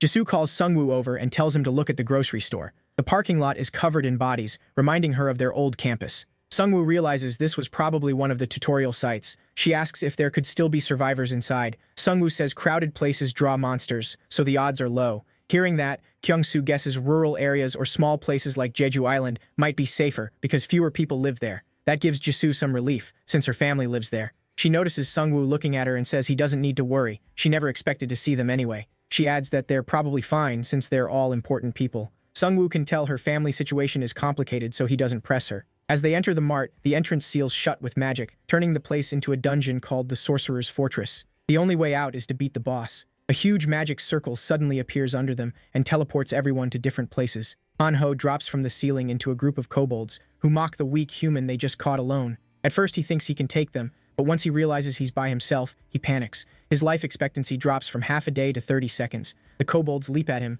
but he accidentally kills one. As the others swarm him, he starts thinking this is how he dies. Then he realizes their attacks aren't hurting him at all. He remembers his priest skill gives him 10 seconds of protection after a kill. The kobolds stare at him, confused that nothing is working. Hanho gets up, still terrified, and asks if they really just called him weak. Meanwhile, Kyungsoo and Jisoo end up together and search for the others. They notice blood around a corner, then find Hanho standing over a pile of dead kobolds. Jisoo stares in shock, but Hanho proudly says he's finally awakened his hidden power. Now that the three are together, they agree Sungwoo can handle himself. Just as they thought, Sungwoo and his minions are wiping out kobolds. He clears them fast, but he's still worried about his friends. Near the exit, he finds a badly wounded survivor. The man is in terrible shape, and potions won't do much. The man weakly lifts a finger and points at a box. Sungwoo picks it up and asks if there's a potion inside. Instead, he finds a strange egg. Its description says a creature from it will change his fate. With his last breath, the survivor says the dungeon boss has the token token needed to claim the egg. The egg was his, but the boss stole its token. Sungwoo is stunned to learn the man was a powerful 5-star dragon knight. He figures the man got lost in the dungeon and had all his tokens taken by the boss. His class likely became truly strong later on, but he died before reaching that point. Even if it's called a mysterious egg, Sungwoo knows it's a dragon egg. He figures the man told him because he wanted him to finish this game. More kobolds rush in. His minions cut them down with ease. Now Sungwoo is determined to get the token and avenge the boy who died before him. As his minions keep slaughtering kobolds, he starts wondering why they keep charging him without any fear. They seem to be attacking like mindless puppets. Then he hears an explosion and spots a kobold sorcerer. Creepy as it looks, one of his minions quickly kills it along with the rest. Sungwoo levels up and chooses the skill option, hoping to raise his minion limit. Instead, he gets a new skill, Corpse Explosion, which uses 10 mana to blow up a body. He gets to test it right away when more monsters charge him. He tells his minions to stay back and uses the skill on a corpse, triggering a huge blast. The kobolds outside flinch when they hear the explosion. Then Righty suddenly bursts through the door and wipes them out. Sungwoo praises him, and Righty beams. Soon they find the dungeon boss wrapped in roots. It's a high-level kobold sorcerer inside a force field that can only be broken by destroying 3 cores hidden around the dungeon. Normal attacks won't work. Seeing that shield, Sungwoo understands why the boss stayed put while its guards fought for it. Then the boss casts a deadly spell that will kill anyone under level 10 in an hour. Sungwoo immediately realizes everyone in his group is below level 10. Those kobolds rushing him before were only buying time for this spell. He sends his minions at the boss, but the shield blocks everything. Thinking fast, he orders them to stack kobold corpses around the boss, then blows them all up in one massive explosion. But when the smoke clears, the boss is completely unharmed. Angry, the boss burns some of its own health to speed up the spell, cutting the time to 52 minutes. Sungwoo grows tense. Now he has even less time to find the cores. Frustrated, he decides to go after the cores since that's the only way to stop the curse. By reading memory fragments from revived kobolds, he learns where they are. Righty quickly destroys the first of the 3 cores. Sungwoo now has only 19 minutes to find the other 2. He keeps moving, reviving monsters and digging through their memories. He soon finds the next core's location and heads to the first floor. On the next floor, they find dead kobolds, and Sungwoo wonders if Jisoo killed them. Then he gets a notice that the second core is destroyed and figures she saw the instant death warning too. He spots someone fighting kobolds ahead and assumes it's her. He calls out, telling her to find Han-ho and Kyung-soo. To his shock, the one crushing kobolds is Han-ho. Holding a dead monster, Han-ho coolly says Sungwoo is late. Sungwoo can only wonder if he's dreaming. At that moment, Jisoo arrives and says she destroyed 1 core, but Sungwoo is far more curious about what happened to Han-ho. Han-ho acts like a hero and says there's no time to talk. They need to find the last core. They only have 13 minutes left. When they reach the final core, the kobolds defend it desperately. Knowing they can't waste time fighting, Sungwoo tells everyone to focus on the core. Jisoo finds it soon enough, but the timer is already down to 10 minutes. Sungwoo gives Righty a boost as he jumps over the kobolds and smashes the core. With the shield gone, they have just 9 minutes to kill the boss. Sungwoo is furious and vows to make it pay. Han-ho drops back to normal and says the boss should be easier to kill now that Sungwoo can blow up corpses. Sungwoo says he already used that trick in front of the boss, so it may be ready for it. Han-ho suggests blowing up the whole building, which gives him an idea. He tells everyone to regroup and head to the boss room. They make it in time, and a fireball from Sungwoo's kobold sorcerer interrupts the instant death spell. Staring it down, Sungwoo angrily asks if that's all it's got. Furious, the boss transforms into a fallen tree spirit, roars, and attacks. It tears through his minions with ease, then swings at the group, who barely dodge. Jisoo slashes a branch with her fire sword, but it quickly grows back. Sungwoo tells her to move and orders his werewolf to hurl dead kobolds at the boss. He detonates the bodies as they get close to its face. For a second he thinks the smoke means it's dead, but the boss regenerates again. Then a kobold sorcerer's fireball strikes it from behind. The group keeps hammering it with fire, but it still won't stop healing. Sungwoo tells them to keep attacking. Then a notice appears. The boss is out of mana and is now burning its own health. He smiles, revealing he's been draining its mana with the devil's bloodstone. Even without mana, the boss keeps coming, so Sungwoo orders everyone to fall back. It tries to chase them, but collapses from weakness. Before leaving, Sungwoo looks back and reveals he left most of his skeletons on the first floor. Once everyone is safe, he detonates the pile of kobold bodies his minions stacked under the boss. With no mana left to heal, it dies. For killing the fallen tree spirit, Sungwoo gets 12,140 gold and reaches level 10. The system also gives him a roulette ticket for being the 69th person to hit level 10, and his minion limit goes up by 5. He also gains a new skill, Death Response. It lets him summon 10 zombies for 10 minutes without using his minion slots. That means he can now control up to 25 undead. On top of that, he gets the Dragon Knight's token. Raising his sword, Sungwoo feels sure he can beat the Vampire Lord now. The Dragon Knight's token turns out to be the Masterless Sword, which gives him 6 extra strength. He still can't open the dragon egg because he isn't a dragon tamer, but he learns it can hatch after 5,000 days. That time can be shortened by killing strong monsters with the sword. Sungwoo realizes he'd have to wait 13 years to use the egg. Jisoo says that's probably the penalty for not having the right class. Sungwoo says he can earn the sword's approval by killing monsters, so the more he hunts, the faster the egg will hatch. Since the sword also boosts his strength, he's still happy to keep it. Han-ho points out that Sungwoo's phone is ringing. He gets a message from Tai-seong, who was sent to Haegung Square to watch the vampires. Tai-seong says a lot of people are there, but no vampires have shown up yet. The message reassures Sungwoo that he's still safe. Back at the factory, Sungwoo had told him to blend in with the survivors and keep watch on the vampires. He also told him to send a private message if anything happened. Tai-seong gladly took the job since he'd already been around vampires the whole time. It seems he still hasn't spotted any vampires in the so-called safe zone. Just then, one of his orc skeletons reports finding 2 dead werewolves. Sungwoo wonders if the tree spirit killed them. He revives both and adds them to his army, bringing his werewolves to 5 and his total minions to 15. Fully prepared, he heads for Hwaseong to wipe out the vampires. Meanwhile, the survivors start getting nervous because the people who invited them still haven't shown up. Then the vampire master walks in and tells them to get ready.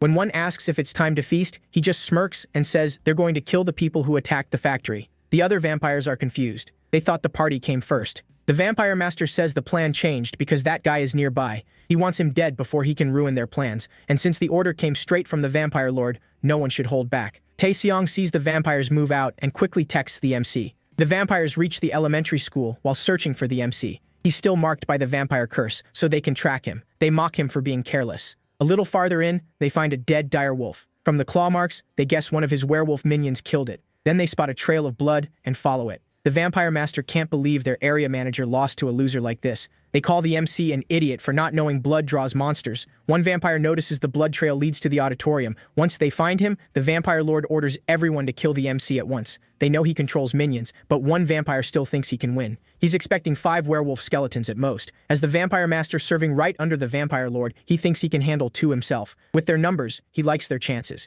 He leads the vampires inside. There they spot the MC with his minions. He only seems to have a handful of skeletons. That makes them even more sure of themselves, so they rush after him. The MC runs until he reaches a dead end, then stops and tells them this will be their grave. The vampires start to feel something is off. He says they counted his skeletons, but they still don't know all his skills. One vampire laughs and asks if he hid a few extra skeletons nearby. Sungwoo just grins and says he doesn't control a few bones. He commands an army. Then he calls out the rest of his minions from the void and uses Death's response to bring in zombies. The vampires are stunned by the sight. Meanwhile, Sungwoo hangs back and lets his minions handle it. Righty boosts the skeletons with a small power-up. Then the zombies rip through the vampires. Buried under non-stop debuffs, they can barely breathe. Sungwoo shows them what happens when you fight an undead army. One female vampire charges straight at the MC, but the kobold sorcerer's fireballs hit her first, and Righty finishes her. The kill gives the MC 2,000 gold. Soon, every vampire is dead except the vampire master, but he's strong. He starts cutting through skeletons and zombies. 2 zombies manage to bite him, but he easily throws one off. Then the vampire master leaps at the MC, trying to kill him. Sungwoo stays calm and smiles, telling him to look closer before attacking. That makes the vampire master panic, and he asks what he means. 2 hours earlier, outside the school, the MC had given one of his minions a special order.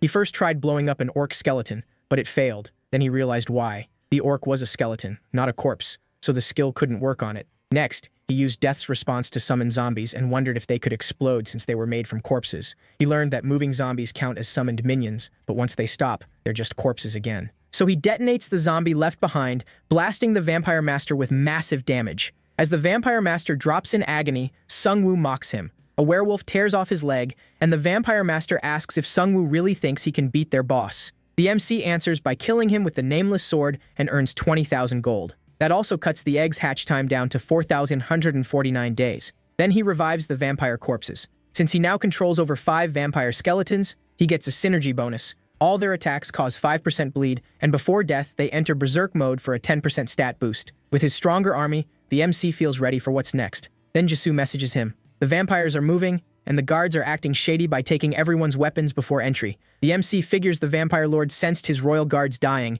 and is rushing to catch him. Now those vampire guards all serve him instead. At the survivor camp, an older player notices werewolves stuck on a rooftop. People wonder who put them up there. Whoever did it had to be strong enough to kill them first. It's almost Jisoo and Han-ho's turn at the weapon check. Jisoo watches a guard claim they're collecting weapons for everyone's safety. He says they've already killed 4 werewolves, so no one needs arms anymore. She feels sick seeing humans work with the vampires. They're only helping make the slaughter easier. Just then, Taishong sneaks over and tells her twin swords are hidden like they planned. He says Young Shik, their 2-star swordsman friend, helped with it. Hanho asks if he prepared the other thing too, and Taishong says yes. After the check, they blend in with the other players. Soon the Vampire Lord shows up with his masked minions, clearly furious about the MC. Hanho quickly realizes it's the Vampire Lord and figures the masks are hiding their fangs. Their swords are hidden safely, so now they just need to wait for the MC. As the Vampire Lord begins speaking, the masked vampires spread out and surround the whole crowd. He tells them humanity is doomed because humans are weak. Then the Vampire Lord removes his mask and says they were born to be sacrificed for the next stage of evolution. Panic spreads as the vampires begin attacking. The survivors rush for a way out, only to find electric fences around them. The whole camp was a trap. The Vampire Lord smiles at the chaos while Jisoo tries to guide survivors to safety. Then he spots the swords in her hands and wonders how she got a weapon. At that moment, Kyung-soo slams a school bus into the fence. The electric barrier breaks, giving the players a path to escape. Jisoo and Hanho jump out and lead survivors through the opening. Furious, the Vampire Lord turns and sees the MC stepping off the bus. With a smirk, he calls the Vampire Lord the Mosquito King. Then he looks at the vampires and asks why they aren't having fun. The Vampire Lord laughs and says he showed up right on time. Baring his fangs, he says they're about to have a lot of fun. Then he turns to Madame Yang and says their party is off to a bad start. She says they're missing the main course and orders the vampires to surround the fleeing survivors. The Vampire Lord asks if he's trying to save the survivors, but the MC says his teammates can handle the vampire girl. Hearing teammates, the Vampire Lord laughs and says in another situation, he might have hired him. Seung-woo says he doesn't need that. He already has friends on his side. Suddenly, a werewolf skeleton bursts from the bus and lunges at the Vampire Lord. He scoffs, asking if the MC really thought that could kill him. But as he grabs it, he realizes it's a trap packed with goblin corpses. The MC detonates it, setting off a huge explosion. The vampires panic when they see their boss on the ground, though they tell themselves he can't go down that easily. Then they see the MC run into the bus and chase after him. Inside, all they find are piles of monster corpses. Seung-woo slips out through a hole, then blows up the bus and wipes out a big chunk of the vampires. Meanwhile, Madame Yang is hunting survivors with human helpers. When they hear the blast, they wonder if something happened to the Vampire Lord. She says he's far too strong for the MC to kill and tells them to focus on the survivors. But when she turns back, she sees them both dead on the ground. Then she feels a deadly presence behind her and barely avoids Jisoo's strike. With fury in her eyes, she faces the vampire girl alone. Han-ho and Tai-seong manage to guide the survivors to safety. So far, Seung-woo's plan is working. Han-ho still keeps his daggers ready, just in case. But then a vampire appears behind them. The Vampire Lord had left him there to guard the edge of the area.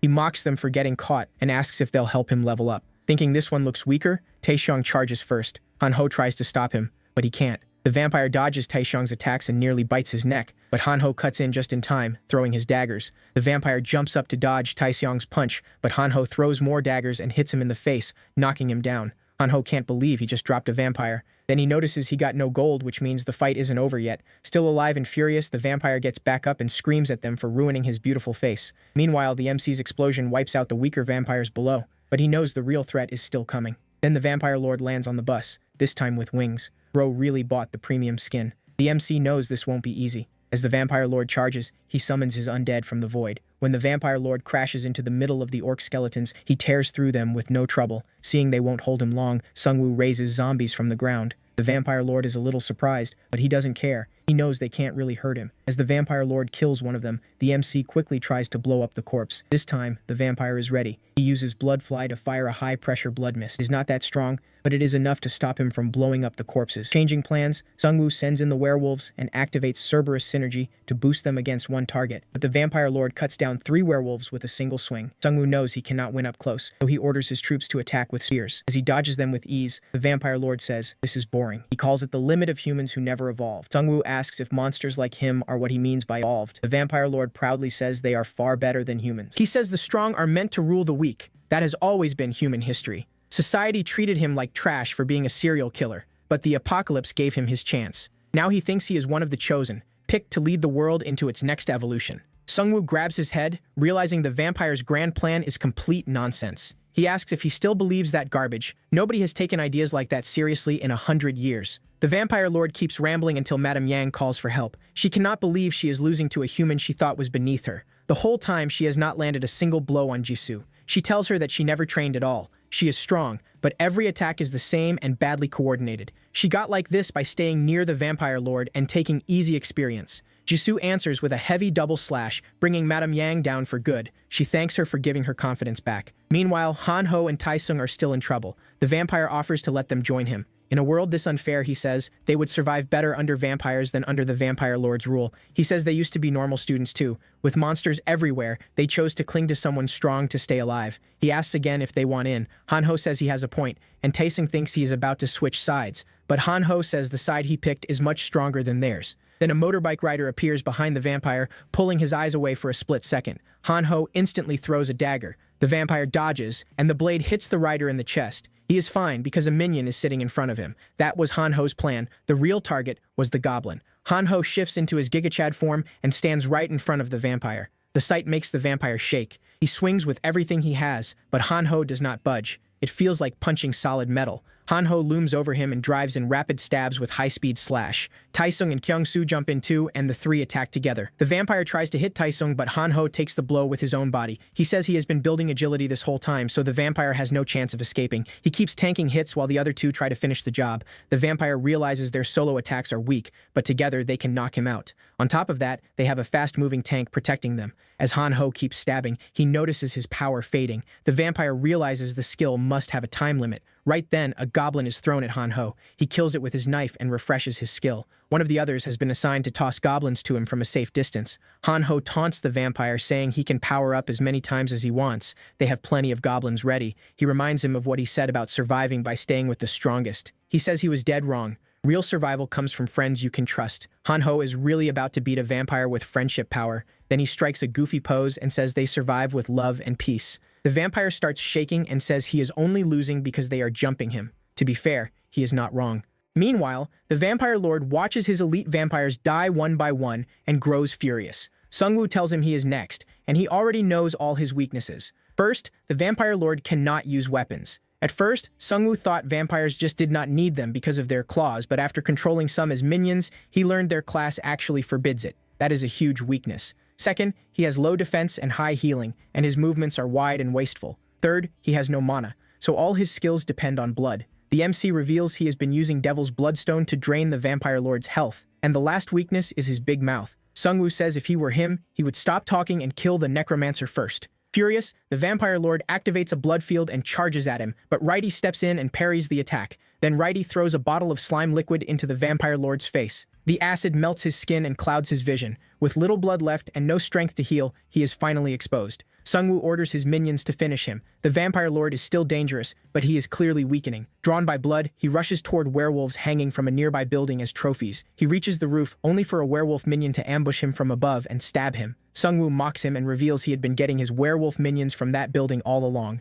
Badly hurt, the Vampire Lord crashes to the ground. Sungwoo decides to make the ending dramatic, so his minions throw the Vampire Lord into a room packed with monster corpses. He blows up the building and finally kills him, earning 10,000 gold for taking down a special player. He also gets 30,000 gold and a C-rank item ticket for clearing the No Country for Wicked Men quest. His destiny changes and grants him an exclusive skill. When his group arrives, they celebrate the win together. He looks at them and smiles. The world may be ending, but he plans to stay with them. The next morning, everyone is praising him. Some were saved earlier by Sungwoo's group, and Han-ho says more and more people recognize them now. The celebration is cut short when a unit of soldiers arrives, led by Sergeant Kim. He says he saw the huge fight from far away and wanted to know what happened. Sungwoo greets him with a smile and says he is glad he is okay. Then he asks why he came. Sergeant Kim explains they had been tracking a group that claimed to be building safe zones for survivors, but they never expected things to turn into this kind of mess. Sungwoo looks them over and feels relieved they did not try fighting the vampires because they do not seem very strong.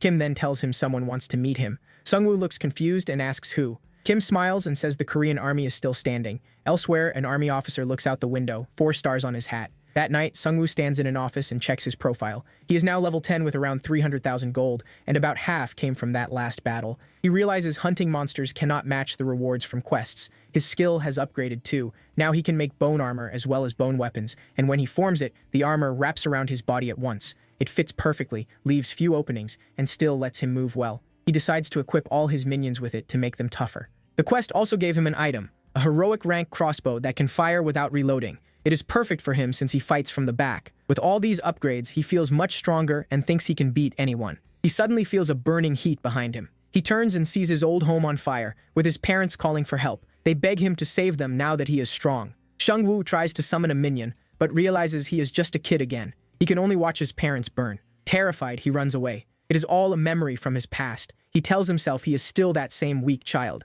Then the nightmare jolts him awake. Han-ho sees him wake up and says he has been sleeping all day. He points to the door and says, Kim is back with those soldiers from yesterday. When they first asked him to come to base, he sent them away and said anyone who wanted to see him could come here. He was too exhausted then. Now he gets up and tells Han-ho to make them wait outside a little longer. But he is still thinking about the dream. He wants to get stronger so he never has to leave anyone behind again. As Han-ho tries to hold the soldiers outside, the lieutenant pushes past him, walks in, introduces himself as Lut Maj Taeyong Park, and asks if Sungwoo is the necromancer. Sergeant Kim is with him, and the major sits down, saying he will skip the small talk and get straight to business. He says they were tracking a suspicious group in Hwasong and asks if Sungwoo wiped them out. Then he wants details and asks if he'd join future missions. Sungwoo says he can explain how he beat that guy, but he doesn't get how he'd fit into their missions. Lut Taeyong points at him and says he wants him in the army. That instantly annoys Sungwoo. The last thing he wants is to enlist, so he asks why he should join them at all. The lieutenant keeps going on about how, with Sungwoo's help, the army and government can restore order. To Sungwoo, it sounds like they want him to do all the work. He brings up the prosecutor of Yeongdongpo, saying that man is building a rogue group. He saved civilians, formed Korea's first guild, and set up safety zones. Sungwoo thinks the guy sounds impressive, especially since he also beat a boss in his area. But Lut Taeyong sees him differently, because he refuses to follow the government or work with the army. Sungwoo coolly says he disagrees. They have no right to call anyone a rogue group. The army and government failed to protect people during the crisis. Everyone had to adjust and survive on their own. He tells the lieutenant he'd rather work as a mercenary than join the army. The lieutenant loses his temper and grabs him by the collar. Sungwoo slaps his hand away and stands up to leave. The lieutenant warns that he'll regret turning them down because he won't survive by himself. Sungwoo glances back, righty at his side, and says he prefers being alone. Funny thing is, he's not alone at all. He's got an army behind him. The players feel much safer with the soldiers nearby. Han-ho doesn't like that because as far as he's concerned, they were saved by Sungwoo's group, not the army. Jisoo says it makes sense. People need someone to lean on. Even Han-ho admits the soldiers make him feel a little safer, since they should fight better than regular people. Jisoo studies the soldiers and notices they seem uneasy. That catches her attention, because trained soldiers should stay calm in a situation like this. Han-ho walks over and asks a few soldiers if they serve with Sergeant Kim. He says he met Kim before and also ran into a soldier named Kwan, then asks if he can see him. One soldier says he doesn't know where people from other units are stationed. Another cuts in and says that's classified. Jisoo hears that and thinks it's strange, since Han-ho only asked about a private. Both of them start feeling like something is off with these soldiers. Meanwhile, Sungwoo leaves the office after turning down the lieutenant's offer. He had wanted to stay on decent terms with the army, but the lieutenant ruined that. As he walks off, Sergeant Kim approaches and apologizes for setting up the meeting. Sungwoo says he knows Kim was just following orders, then asks if the lieutenant sent him to change his mind. Kim gives a nervous laugh and Sungwoo sighs. Clearly, the army really needs him. Kim admits they do, but says the battalion commander handled it the wrong way. Then he leans in and says he wants to show Sungwoo something top secret. The two head through the underground parking lot. Sungwoo wonders what could be so secret. Kim raises a hand and tells him to stop. Several soldiers are ahead. If they get caught, he says, they could be executed. Still, the troops are so worn down that he thinks they can slip past. That only makes Sungwoo more curious, since Kim is risking his life for this. They head down the stairs and enter a room. There, Kim shows him a glowing crystal inside a box and says it's called a prophecy stone. He explains that several exist around the world and anyone who touches one sees a vision of the future. Finding one gives a player a huge edge over everyone else. Sungwoo finally reaches out and touches the stone. At once a vision hits him. He feels like he's floating, as if trapped inside a dream. Then a skeleton wyvern flies past him. Below him are nothing but corpses. The whole city seems to have become an undead army. Among the skeletons, he spots himself and Jisoo. Han-ho is there too, down below with the lower-ranked minions, as usual. Then Sungwoo realizes who's behind it all. The Lich King, standing above the undead horde. As Sungwoo stares at him, the Lich King suddenly turns and burns him to ash. He snaps back into his body as a system message says this will happen on January 1st. Trembling, he grabs his arm.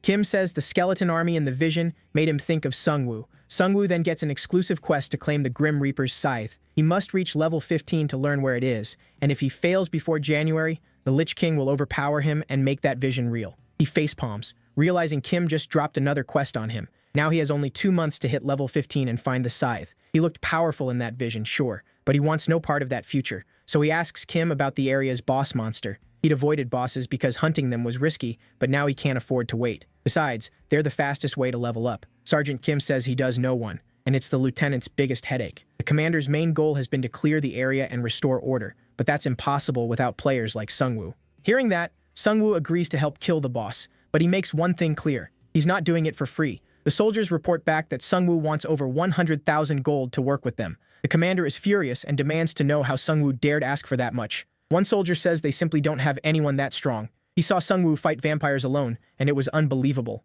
The commander pauses, then asks if Sergeant Kang could beat him. The soldier says Kang may be strong, but Sungwoo has an army. As much as the commander hates the price, the soldier insists they can't beat him. He's stronger than a whole battalion. While the lieutenant is still thinking, Sergeant Kim arrives and says hiring Sungwoo would be more than worth it. He promises Sungwoo keeps his word. The army brings in around 60,000 gold a day, so paying Sungwoo would cost nearly 2 days of income. The commander knows it's too much, but he has no choice. They have to secure key positions. One of them is the 01 fighter wing. A terrifying monster has taken over the airstrip, keeping the army from using its planes. They already sent in dozens of men, but none of them could beat it. If that monster dies, the army can use air travel again. With that in mind, the commander finally accepts Sungwoo's terms, though he swears he'll make him pay for it someday. A soldier hands over the agreed gold, then he asks Sungwoo to start the mission as soon as he can. Sungwoo says he can't leave the area for 5 days because of the event, then asks if killing the monster within that time is acceptable. The soldier says no. They need time to repair the airport and check the damage, so Sungwoo has to do it within 3 days.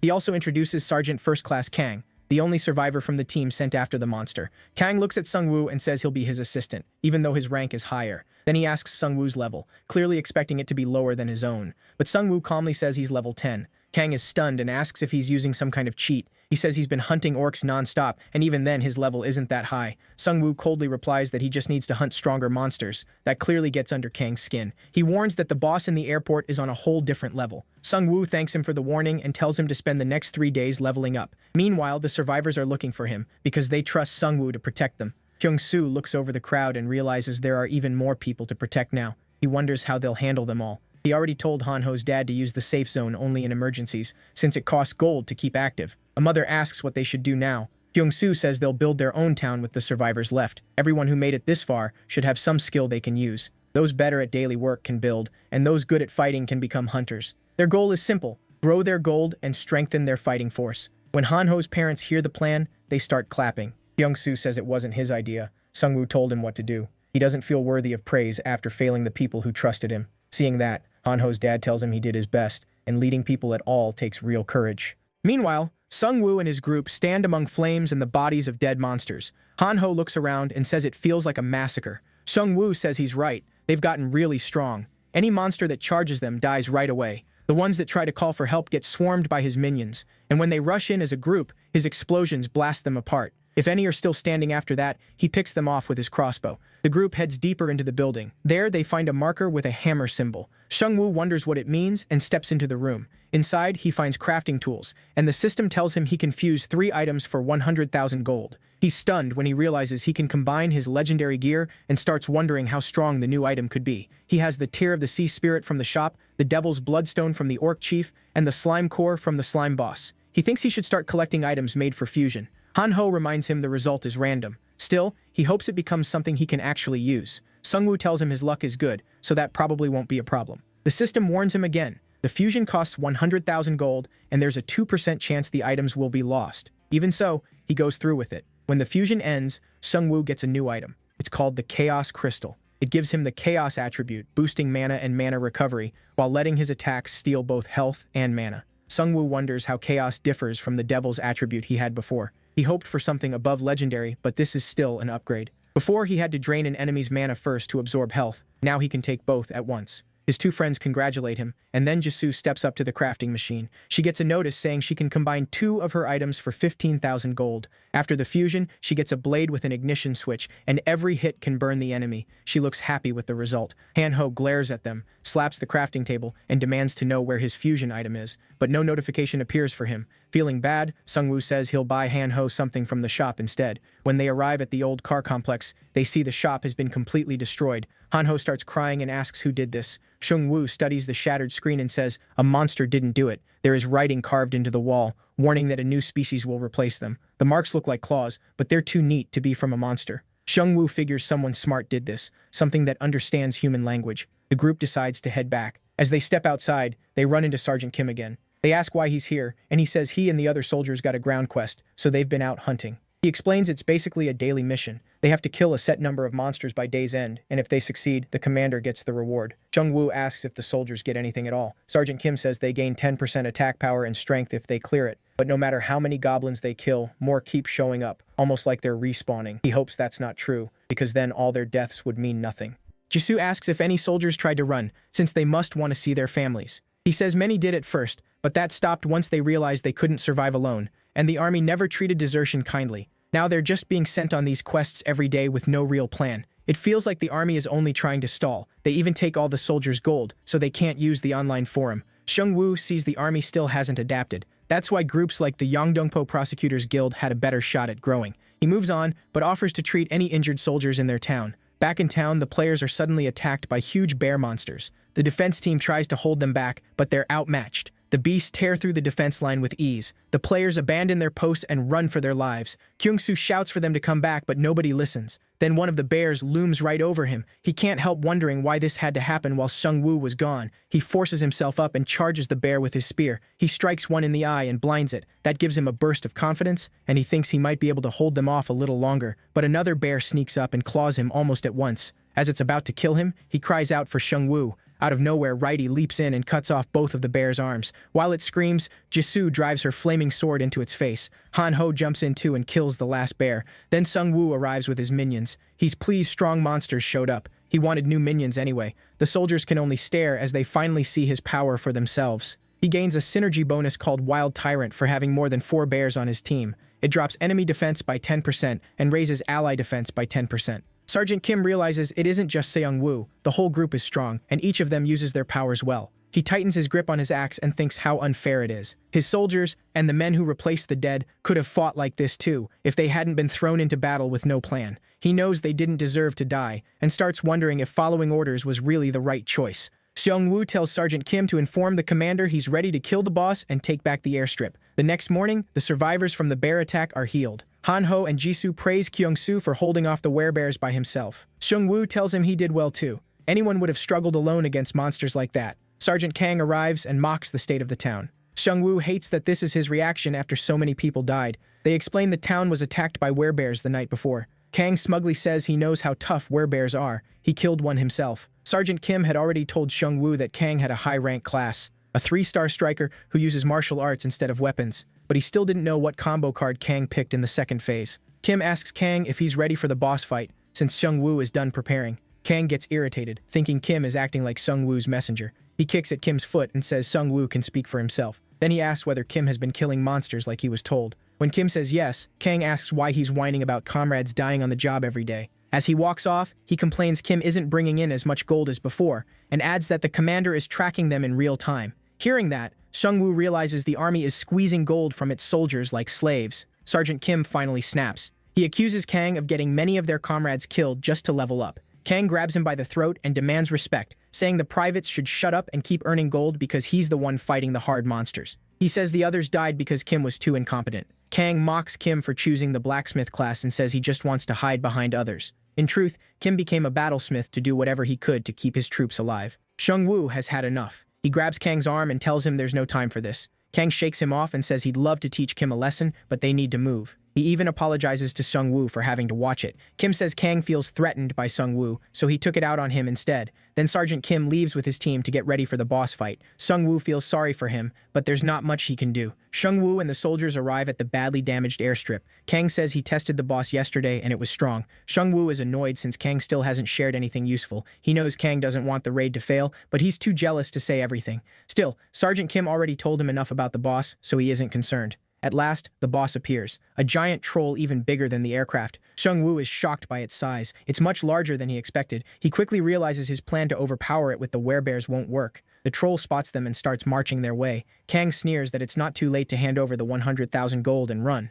Seung-woo raises a hand and says he's fine. He never had just one plan. Seung-woo uses death response and sends his zombies to cling to the troll's legs, but the troll crushes them instantly with one earth-shaking slam. He blows up a zombie to hit the troll, but the monster heals almost right away. The MC realizes its defense is insane. The curse should have weakened it, but the boss barely seems affected. It doesn't have special powers like the slime or the vampires, just overwhelming brute strength. Kang starts running his mouth again, saying they can't even retreat without losing more soldiers, but the MC has no plan to leave before killing the boss, so he holds his ground. Even though Hanho is terrified, he still stands beside Jisoo and his friend to bring the monster down. At the same time, the company commander tells Lit Kong that the Yongdongpo prosecutor is growing stronger by gathering survivor groups. He wants to post on the forum and tell the public how the army is doing, but the lieutenant shuts that down, saying they can't trust an unverified network. He says information is everything, and if they reveal themselves, they could expose their location to the enemy. Since they still don't know who made this game, the commander starts doubting that approach. They may not understand the system fully, but it's too important to ignore.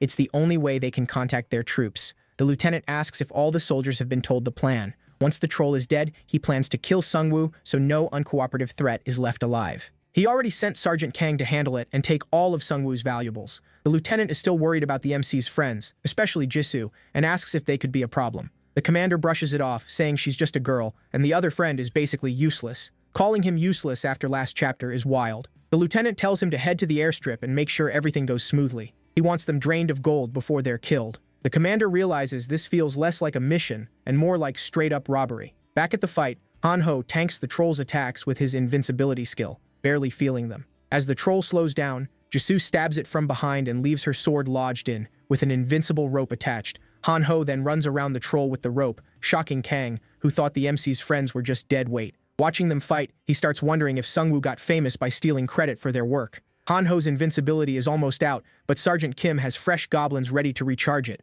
Hanho throws a knife, kills a few goblins, and his force field turns back on. Sergeant Kang can't believe Hanho is killing goblins in the middle of a boss fight, then realizes the skill only stays active if he keeps killing monsters. He looks at Jisoo and figures she isn't trained to fight humans. In his mind, that still means he can take her. Still, he never thought things would turn out like this, and starts wondering if he should kill the MC now. As Sungwoo faces the monster, he remembers the plan. Hanho and Jisoo wanted to tie up the troll's feet with a rope, but he thought it was too risky and said his minions should do it. Jisoo argued that if his minions failed, they would have a better shot at tying it down. The MC still worried about how dangerous it was and said he needed more time to think. Jisoo told him he wasn't their babysitter, they were partners, and he needed to trust them. Back in the fight, the two of them pull it off, tying down the boss and bringing it crashing down. He tells them he's impressed by how much they've grown. Now it's his move. He uses Great Spirit and summons all his minions from storage. Sergeant Kang freezes in fear, wondering if this is a necromancer's real power. One minion brings him the Dragon Knight's masterless sword, and he rushes the boss. With the troll pinned down,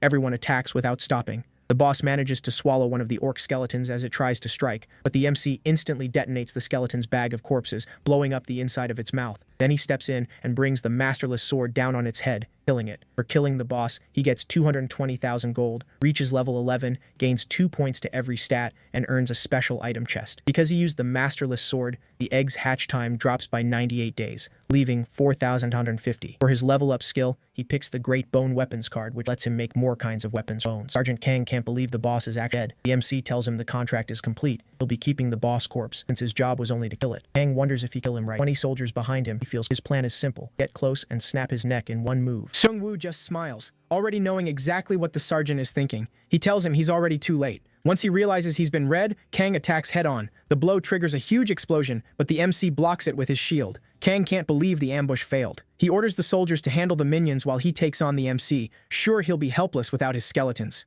Kang attacks again. Sungwoo blocks with his shield, and it shatters. He swings back with the sword, but Kang kicks his arm and sends it flying. He laughs, thinking the MC has run out of weapons. Then a dagger slices across his face. He jumps back, touching the cut, and demands to know where the dagger came from when the MC didn't have one a second ago. Sungwoo says his armor is made of bones too, so he can turn it into weapons. The sergeant snarls that he's still much better in close combat, then he suddenly finds himself surrounded by skeletons. The MC reminds him he can make weapons from skeleton bones too. Using the skill, he forms bone spears and pins Kang in place. The sergeant calls for help, but his soldiers reveal they've already chosen the MC's side. Sergeant Kim says they've finally decided to survive. They're done being led to slaughter like sheep under Kang. Kang screams that this is mutiny. They aren't even fighting to protect civilians, they're just earning gold for the army. The rest of the soldiers back Sergeant Kim and say he's right. Then the company commander arrives and demands to know what's happening. Sergeant Kim tells him the other platoon exposed the real mission, and they refuse to serve an army like this. The company commander tries to bully him back into line. He warns that nobody can survive alone in this world, and Jisoo says he's only making things worse. The commander keeps yelling, threatening penalties if they leave. Kim looks at Sungwoo's group and realizes fear of punishment is what turned them into slaves. But with the MC and his friends beside them, they have nothing left to fear. Sergeant Kang finally snaps and pulls out a syringe. The commander tries to stop him, but Kang injects himself and turns into a savage, tiger-like beast. Driven mad and far stronger, he kills the company commander. Then he charges the MC, but Jisoo cuts in first. She goes for his head, and when he tries to counter, she ducks with help from Supreme Sense. With her flaming sword, she stabs through his paw. Even so, Kang is strong enough to grab her one-handed and throw her away. She spits up blood from the impact. Then the were-tiger gets a new synergy notice. The MC has summoned more than 3 canine skeletons. Furious that Jisoo got hurt, he gives up on taking Kang alive. He orders all his skeletons to rip him apart. Meanwhile, the lieutenant brightens when he sees Sergeant Kim returning from the mission. Kim reports that the boss was killed, but the company commander and Sergeant Kang are dead. The lieutenant nervously asks what they did to the MC. At that moment, Seungwoo walks in with the were-tiger as his newest minion and says they need to talk about the mission. When Kim returns to the soldiers, they're confused because he was supposed to be out on the mission. That confusion turns to fear when they see the minions behind him, and they call it treason.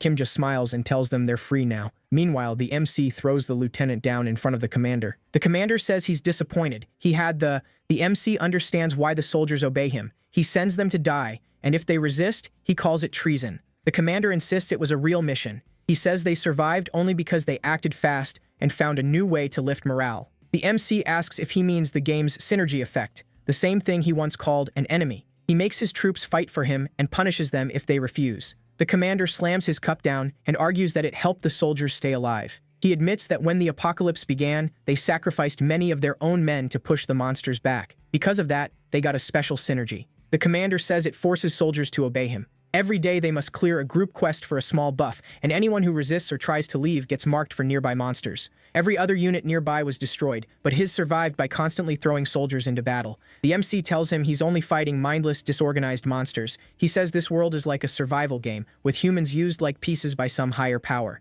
Then Seungwoo asks him straight out why he ordered his troops to kill him. The commander admits Seungwoo is a threat, and he can't let groups like his grow strong enough to challenge the government. The MC realizes the commander isn't worried about angering him at all. He really thinks a crossbow is enough. He tells the commander to free his soldiers from forced loyalty and hand over all his gold. The commander first snaps that everything there belongs to the military. But when the MC makes it clear he's not bargaining and will just take it, the commander gives in. He turns over 45,000 gold. The MC is let down. He expected much more. Before he leaves, he asks about the werebeast vial. The commander hesitates, then admits he bought it from wandering peddlers. The MC remembers a ruined shop that fits that story. That makes him think they trashed the shop themselves. As he leaves, he warns the commander he'll stay in touch with Sergeant Kim to make sure he keeps his promise. As the MC and his minions head out, the commander suddenly tries to shoot him with a crossbow. The MC blocks it with his bone shield and says he saw that coming. The lieutenant tells the soldiers to attack, but the MC wipes them out with a... When he moves on the commander, the man warns him about a powerful bomb called Abyss Concentrate, which he got from the peddlers. He says they'll both die if he hits the button. The MC calmly tells him to do it. He's curious what the Abyss effect feels like. The commander starts to panic when even his final card fails. Then a skeleton smashes through the window, grabs the remote, and crushes the commander's hand. The MC then orders the off. After cutting off the commander's head, he notices the man was only level 3. All he ever did was hoard gold, and in the end, he still didn't have enough. While thinking it over, the MC finds a locker. Inside, he discovers a few leftover supplies, including werebeast vials that can turn someone into a monster for a short time. Outside, Han-ho is trying out his new healing skill on Jisoo. He asks why she isn't using healing potions, since they'd work better. She says too many injured soldiers still need them. He also asks why she doesn't need to practice his skills to level it up. He glances at the minions and feels a little hurt that they don't respect him. Then Righty pats his back, and his faith in humanity comes right back. The MC comes outside and asks if she's okay. She says she's fine and apologizes for charging in too fast. She really thought she could match the were-tiger because she was a tiger hunter.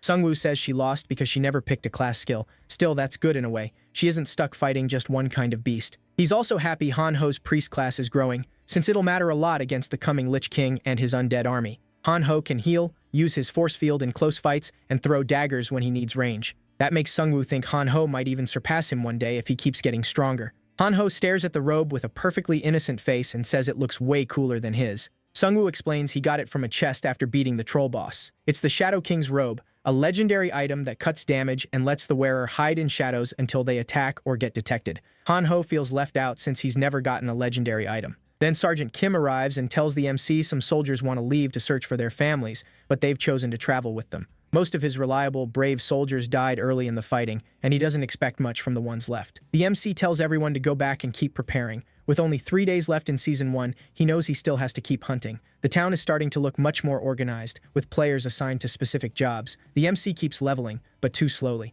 At this rate, reaching level 15 could take forever. He can crush orcs now, but with his current stats, he still can't face the Lich King. He needs level 15 soon to unlock the Grim Reaper's Scythe. As the chapter ends, players get a notice that the main story's first chapter is over. The double gold event is done, and travel limits between areas are gone. A guide message appears, congratulating players for surviving to Chapter 2. It says they'll soon learn the game's purpose and urges them to get stronger for what's coming. 3 more notices follow. A 20-day event has begun. Powerful raid bosses will appear around the world with huge rewards, and those bosses can attack safe zones. It also says angels and demons will come later, and players can start searching for clues about them now. The MC picks out 2 big points from the update: raid bosses, which could give him a lot of experience, and the coming appearance of angels, demons. He says Korea's server rankings have now been released. Sungwoo is 3rd on the Korean server, while a mysterious player named Gangseo Khan holds 1st place at level 15. He can't believe someone reached level 15 that fast. He's been hunting non-stop and only recently made it to level 12. And it isn't just 1st place that's strange. The players ranked 4th and 5th seem to belong to the same group, and they're still in the forum post from a well-known player, the prosecutor of Yeongdongpo, leader of Korea's biggest survival community with 500 players. The prosecutor openly asks to meet the MC and invites him to join their guild. He's heard good things and thinks they can work together to survive and learn the truth behind the game. Thinking back on his past, the MC wonders if the man has another motive. Even so, he agrees to the meeting. Meanwhile, the prosecutor's guild seems to be doing well. One member says they should expand now that travel restrictions are gone. But another warns that raid bosses and other unknown beings are out there, so they should learn more first. The guild leader says that no matter what happens, their duty is to kill monsters and protect people, because he wants to restore the world to what it was. The blindfolded man gets emotional, thinking about what a great leader he is. The girl says she tried to find the top-ranked forum players, but couldn't trace the #1 player at all. She did, however, send the necromancer a message for their guild. The blindfolded guy freaks out at the word necromancer. He blurts out, asking if it's Hanho's twin brother, then says the necromancer is famous for never taking jobs unless he's paid. The girl keeps looking at her phone and says that's not always true. Even when he does ask for payment, it's usually fair. She lists what he's done for people and says his online reputation is actually pretty good. The guild leader says that's exactly why he wants to meet him. With only 3 people, Sungwoo's group still reached level 12, which is amazing. He wants to be sure the necromancer won't threaten their future. While he's speaking, the girl says the necromancer just posted a reply. He agreed to meet. The leader quickly tells his team to get ready. Hanho asks the MC why he wants to meet the prosecutor now when he used to oppose it. Sungwoo says they were bound to meet sooner or later, and the prosecutor might know something useful about leveling up. At his current pace, it'll take forever. While they get ready for the meeting, another player group arrives. Biker gang members led by Taishong, bringing urgent news. He says strange people attacked them and took his. They were bandits searching for something called the Golden Deer. Thinking those bandits might come after their town next, the MC tells Taishong to take him to them. The bandits are badly beating a man while demanding answers. He refuses to reveal where the town is and tells himself he just has to hold out until his friend gets there. Just as one bandit moves in to kill him, the biker gang arrives with the MC. The bandits light up when they see them and demand to know about the Golden Deer. The MC says he knows nothing about it and asks why they're after it. One bandit gets cocky when he sees Jisoo, assuming she's just a weak girl. She gives Sungwoo a killing look and asks if she can take him out. When the MC gives the go-ahead, she easily slips past the man's attack. She toys with him for a moment, then slices his hand right off. His men can only watch as he screams. They fire some kind of magic fireballs at her. She cuts through their boss and rushes the rest with amazing speed. Hanho jumps in too, using his final form, and shouts at them for pointing a crossbow at a lady. One bandit tries to grab Youngsik as a hostage, but the MC sneaks behind him and kills him. He earns 8,000 gold, and the rest of the bandits flee. After seeing the robe in action, Hanho gets jealous again. Sungwoo tells him he'll let him use it later. Taesung helps his injured friend and asks why the Golden Deer matters so much. The man says it can give players a special item. Then Jisoo spots a golden deer in the distance. Right away, they get a hidden quest. Capture the deer to enter a hidden stage. Sungwoo sends his zombies after it, but the deer is far too fast, so he sends in the werewolves instead. Sungwoo runs after the deer as it darts into an alley. The deer suddenly stops when a werewolf blocks its path. The werewolf turns and tries to scare them off, but when it sees 3 undead werewolves ahead, it bolts. With no way out left, the golden deer is caught without much trouble. The group gets a ticket to the hidden stage, but Sungwoo is focused on something else. That werewolf ran because it knew it was outnumbered. But the other werewolves they fought acted like wild beasts with no thought at all. He can't explain it, but their meeting is about to start, so he lets it go for now. The whole group waits excitedly for the prosecutor. Then Taishong points out helicopters overhead. Sungwoo quickly realizes the leader wants a flashy entrance to show he's in charge of Korea's top guild. The prosecutor steps out of the helicopter and greets Sungwoo with a smile. He introduces himself by his real name, Young Hoon Choi. The two of them shake hands. At that moment, the blindfolded man snaps a photo and says this meeting will be remembered in history. Sungwoo starts reading the guild's mood. Everyone follows their leader without question. That makes him wonder if something more is going on. Even the town's players are pulled in by Young-hoon's presence and charm. That only makes Sung-woo more suspicious, since none of them have met him before. Still, they act like they already adore him. It reminds Sung-woo of the vampires who would die for their lord. He wonders if he's just reading too much into it as he invites Young-hoon inside. Young-hoon comments that the town seems peaceful. Sung-woo says it's nothing compared to Young-hoon's city. Young-hoon tells him they already have over 30,000 people there, not even counting the whole area. Soon, he says, that number will pass 40,000. Sung-woo asks if having more people helps him by giving him more workers. Young-hoon doesn't like that idea and says he's only trying to save as many people as he can. He adds that most of them can't do much anyway. Many are too old or too young, and less than a quarter can really contribute. Sung-woo realizes Young-hoon is basically leading a family of 30,000 people. Young-hoon admits he had been watching Sung-woo for a while, though he didn't plan to recruit him at first. That changed after he checked the rankings. Then he saw Sung-woo's growth wasn't just luck. He opens up a little more and admits that carrying so many people's trust makes him nervous.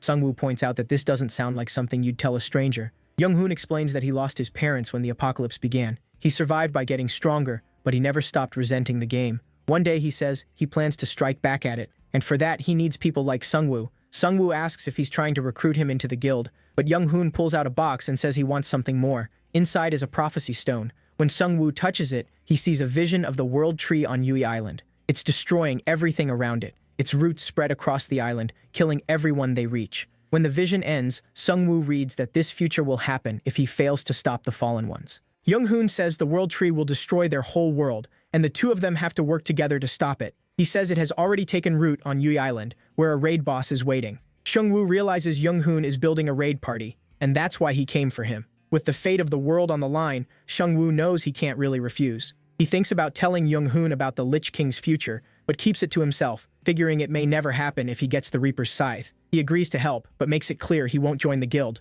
He also says every reward from the raid will be split evenly. They seal the deal with a handshake. Then Han-ho rushes in and says there's an emergency. A group of raiders is heading straight for the town. Hearing that, Young-hoon steps forward and says this is the perfect chance for his guild to show its power before they work together. Young-hoon calls in the Crusaders, and they line up to meet the raiders head-on. Their leader stops in front of them, cigar still in his mouth. Young-hoon calls to Sung-woo and says it would help if they knew each other's classes. Since he already knows Sung-woo is a necromancer, he reveals his own class, Crusader Commander. The more knights he leads, the stronger he gets. The bandit leader asks if their target is the man in armor, but one of his men says no. They want the man in the cape and the girl beside him. The leader grins and says they're after the ones who killed his men during the earlier raid. He came for revenge, though he didn't expect to find a town this packed. Now he's excited, thinking about how much gold he'll get from killing so many players. Young-hoon knows these bandits have slaughtered plenty already, so he sees no reason to hold back. He orders his knights to charge, but the bandits came prepared. They open with ranged attacks, hoping to wipe out the knights before they ever get close.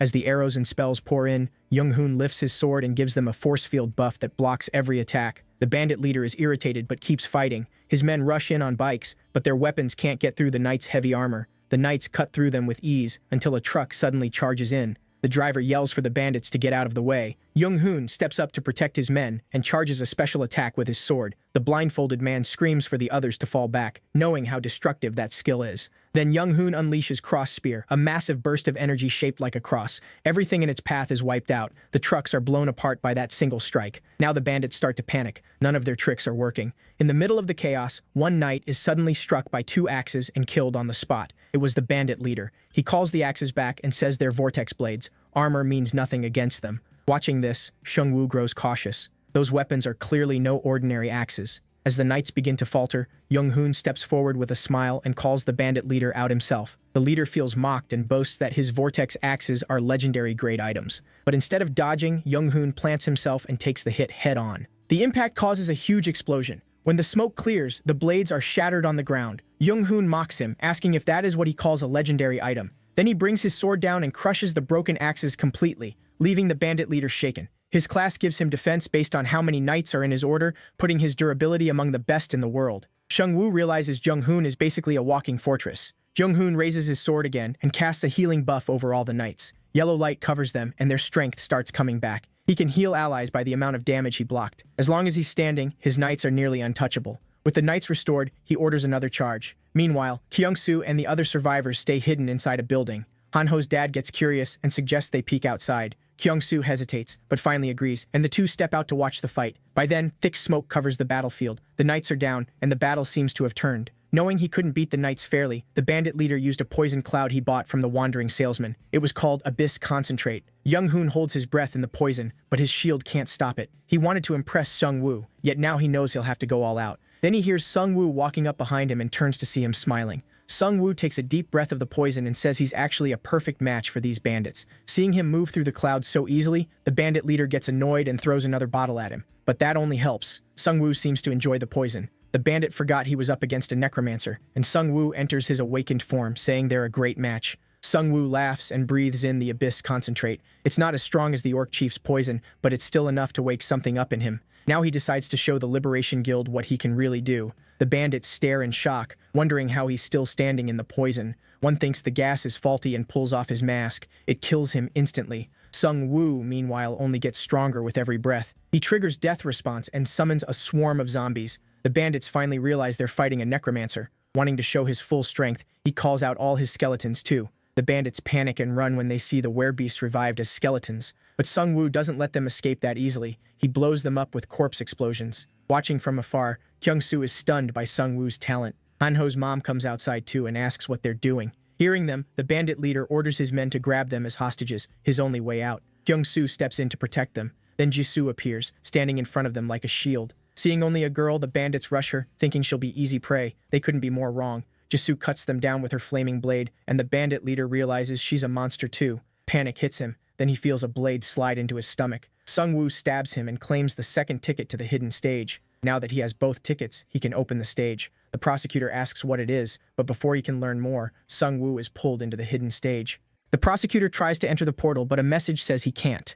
He can only wonder where the Golden Gate leads. Meanwhile, the cameraman is still snapping photos of Sung Woo. The prosecutor gets annoyed and tells him to stop taking pictures. He warns that there are dangerous people outside, so they have to be careful about what reaches the public. The cameraman agrees and promises to be more careful with what he records. Meanwhile, Jisoo is worried about Sung Woo. The prosecutor asks if she knows where he went. She says she has a guess, but even under his charm aura, she won't tell him. He notices her distrust, but since she doesn't shut him down completely, he presses again, saying Sung Woo might be in danger and he only wants to help. As Han-ho starts talking, Jisoo immediately shuts him up. The prosecutor asks if she's really going to stand there and leave her friend in danger. She finally tells him Sung Woo is in the hidden stage, but they're teammates, and she trusts him to handle it himself. The prosecutor praises her skills and offers her a spot in his guild. He says joining would give her a huge boost in power too. Jisoo turns him down, saying she already has a team she trusts. As she pulls Han-ho away, the blindfolded man glares at her, angry that she spoke so rudely to his leader. By now, even the prosecutor knows these people won't be easy to win over. Meanwhile, Sung Woo arrives in a golden city. A notice tells him he'll get a special reward for clearing the stage, and if he dies, his body will be sent back to where he came from. As he tries to understand where he is, he spots a golden minion staring at him. A few moments later, more minions appear. These goblins aren't normal. They're not afraid of him at all. He instantly summons Righty and tells it to teach them a lesson. Outside the gate, the Liberation Guild works to treat their injured. Regular healing potions don't work, so they switch to antidotes. When he hears that, the prosecutor realizes this isn't poison. It's a curse. He asks the girl what she thinks of the item. She says it sounds like black magic, though she has no idea how the bandits got it, maybe from a special shop. The prosecutor's group can't figure out why that powerful curse had no effect on Sung Woo. The blindfolded man uses his 3-star scout class and reports that the curse actually strengthened Sung Woo during the fight. The stat boost wasn't huge, but it awakened other abilities, and his mana recovery and vitality rose at an abnormal rate. That only confuses the prosecutor even more and raises more questions. Manhwa asks if he really made a deal to split all the raid rewards with him. He says he had no choice. It was the only way to get him into their party. Hearing that, she asks to write the contract herself, thinking he's young enough to trick with terms that favor them. The prosecutor agrees but warns her not to write anything that might drive him away. Then he asks what they think about the prophecy stones. Both say it was a terrifying experience. He notices that while everyone else was shaken by visions of the world's end, the MC didn't seem bothered at all, so he asks her to check whether Sung Woo has ever seen a prophecy stone before. Inside the hidden stage, Sung Woo's minions tear through everything. He even revives golden orcs and finds they're stronger than normal monsters, but still no match for him. With no one to protect, he can finally fight at full power. All he has to do is kill every monster ahead of him. No reputation, no teammates, no limits. He feels like a one-man army. As he goes deeper, his mind starts to slip for a moment, but hearing his name pulls him back. He looks around and sees his skeleton minions surrounding him. Even with them there, he still feels a little lonely. Soon he reaches a fork with two options, a big treasure chest on the left and a smaller one on the right. He knows the bigger chest means more danger, but also a better reward, so he chooses the larger chest despite the risk. As he heads toward it, not a single monster appears, and that makes him suspicious. He orders his minions to attack. The moment they hit it, the chest turns into a mimic boss.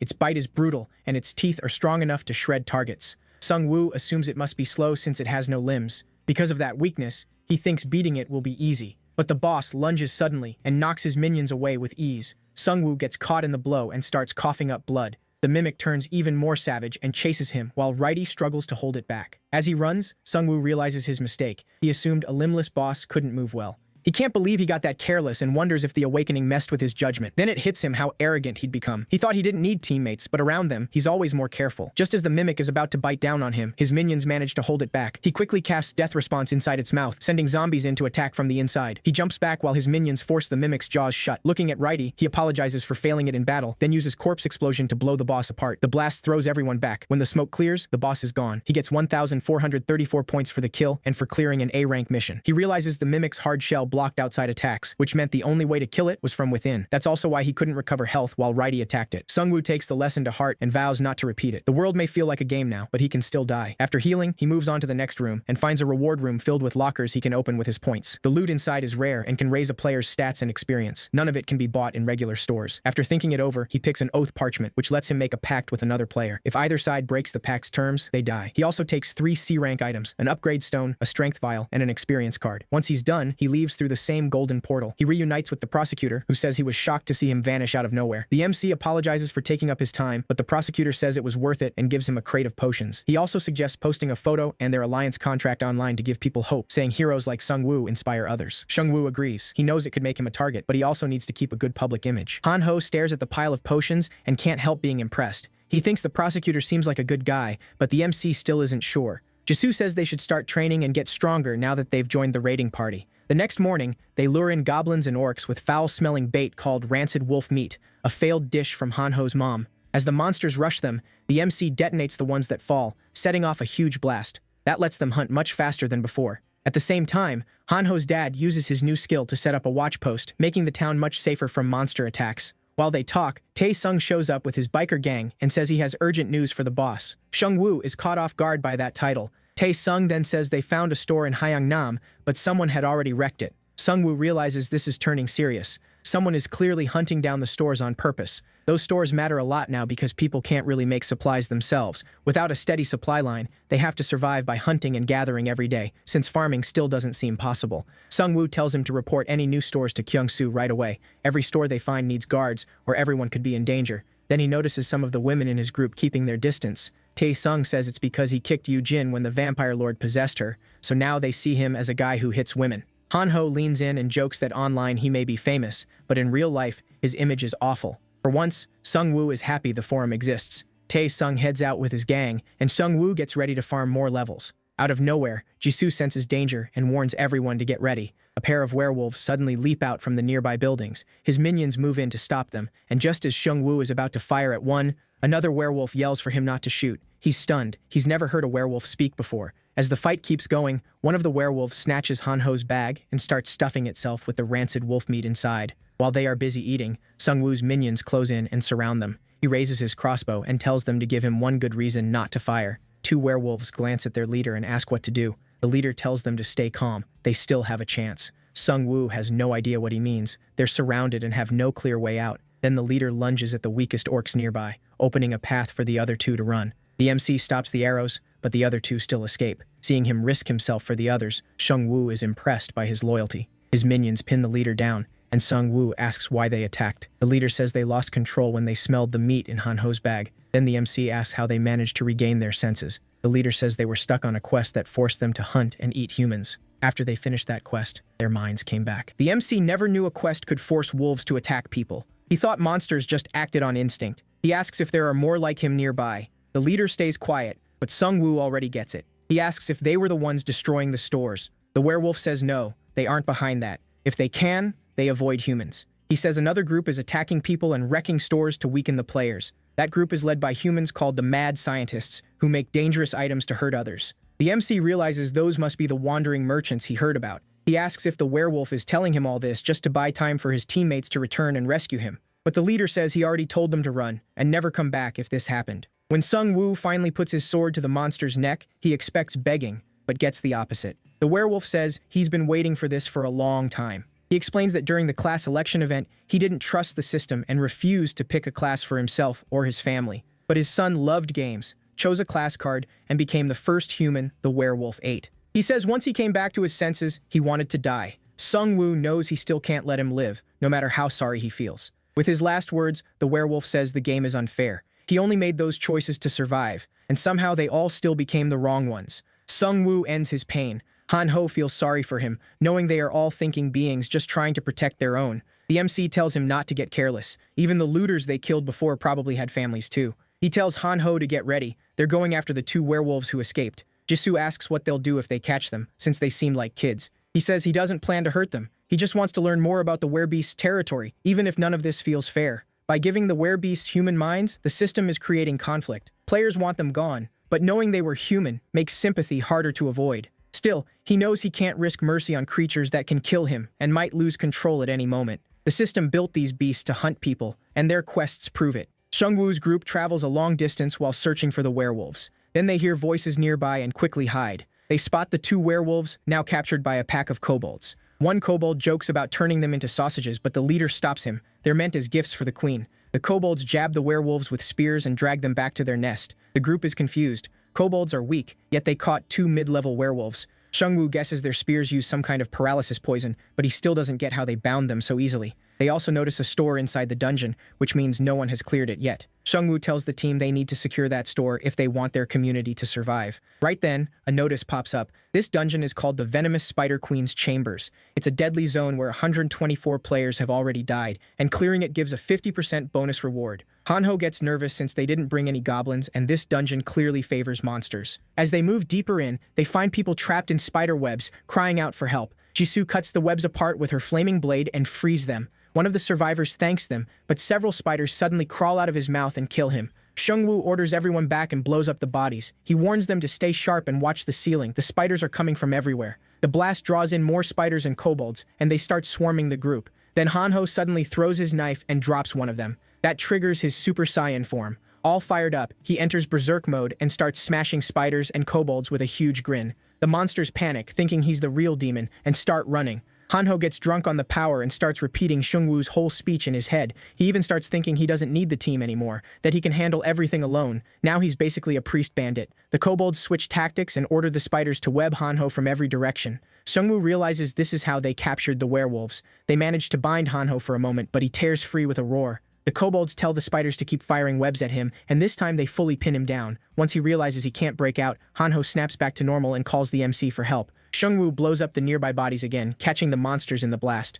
While helping him, he gives Han Ho a quick lesson about keeping his emotions under control. Then even more monsters show up. He uses Death's responsibility to summon zombies and sends them at the enemy. Another explosion wipes out the attackers. That lets his team secure the subway station. But the way to the next station is blocked. He remembers the subway links to a mall above, where he thinks the queen is hiding. After clearing the mall, they reach the boss room. A warning says this killer dungeon has already taken 124 lives, and they can still leave now for a small reward. Han Ho gets scared. The dungeon is offering a reward before they even enter. Jisoo asks if he wants to keep going, but he refuses to back down and says they should move forward. Inside, a kobold shaman welcomes them and reveals that he is the dungeon boss. Sung Woo thought the boss would be the Spider Queen, so this catches him off guard. Han Ho is shocked too, especially since the shaman speaks perfect human language. The shaman laughs and says that's because he's eaten 20 human brains. The MC realizes monsters in this game can grow smarter and stronger by killing humans. The shaman mocks them, saying he'll soon have 23 human brains. Then the ground shakes, and the venomous Spider Queen appears, joining the shaman. So this dungeon actually has two bosses.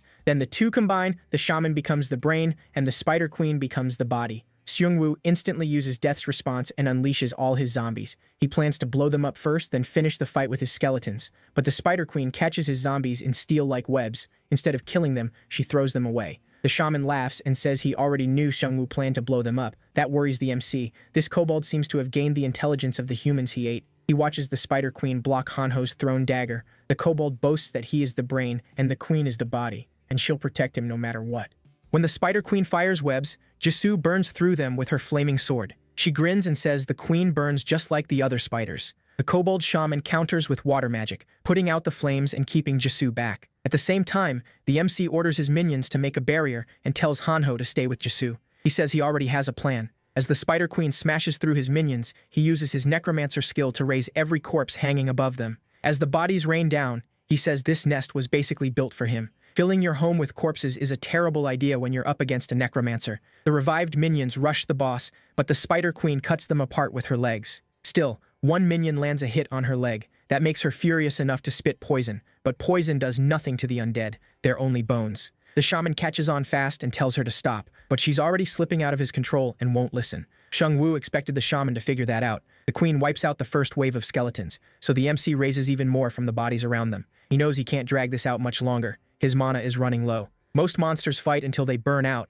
then give up. But this boss is different. The kobold knows exactly what he's doing, and the endless revived minions start getting on his nerves, so he and the Spider Queen charge straight at the MC. The Spider Queen leaps at him. He stops her with a bone shield. His stats are far above an orc's now. He still can't match a boss head-on, but if he pours everything into defense, he can hold her off. The Spider Queen shatters his shield again, and one strike gets through. He's thrown back, but he stays on his feet. He expected to take damage. As long as they can't kill him in one hit, he's fine. His minions keep restoring his health and mana whenever they attack. He just has to endure the pain and keep going. Then the queen suddenly stops attacking. Sungwoo taunts them, asking if they're already worn out. The kobold boasts about his brains and says he won't keep fighting a battle with no end. The queen gathers up the nearby corpses, and the shaman burns them with a fireball. He's destroying the bodies so the MC can't raise more skeletons from them. Sungwoo realizes the shaman is even smarter than he thought. His minions rush the shaman, but an air blast turns into a barrier and keeps them back. Sure he's running out of minions, the shaman lets his guard down, and Jisoo slips in from behind to strike, but the Spider Queen is ready.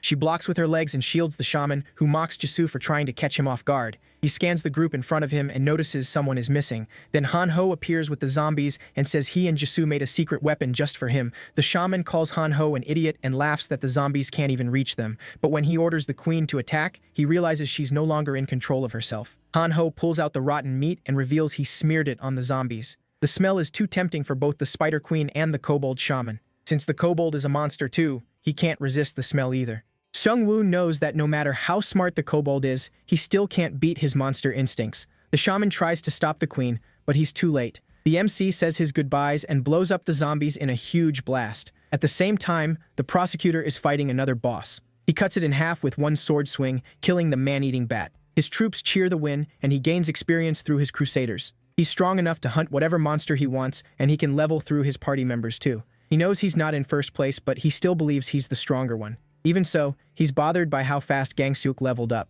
Even with Korea's strongest guild behind him, the prosecutor still can't catch this mystery rival. That unsettles him. The man is a complete unknown, and he wonders if he could threaten the order he's built. Then a scout reports that the Korean rankings have changed. The prosecutor stares in shock when he sees the MC has reached level 14 and taken second place. Furious, he demands to know how the MC leveled so fast. After the blast, the kobold shaman is barely alive, but Hanho ends it with a knife to the head. For beating the shaman boss, they get 300,000 gold plus a 50% killer dungeon bonus. Hanho is proud to finally help and says he's not just some fake tanker anymore, but the Spider Queen is still alive. She screeches and charges him, then Righty stabs her in the eye, killing her on the spot and earning another 300,000 gold. The MC reaches level 14, and Righty ranks up too, boosting his strength and leadership. Shungwoo also draws a new card and gains 2 more minions. With this many troops, he feels almost ready for the raid. He doubts finding the Grim Reaper's scythe will be a problem now, and his first awakening is getting close,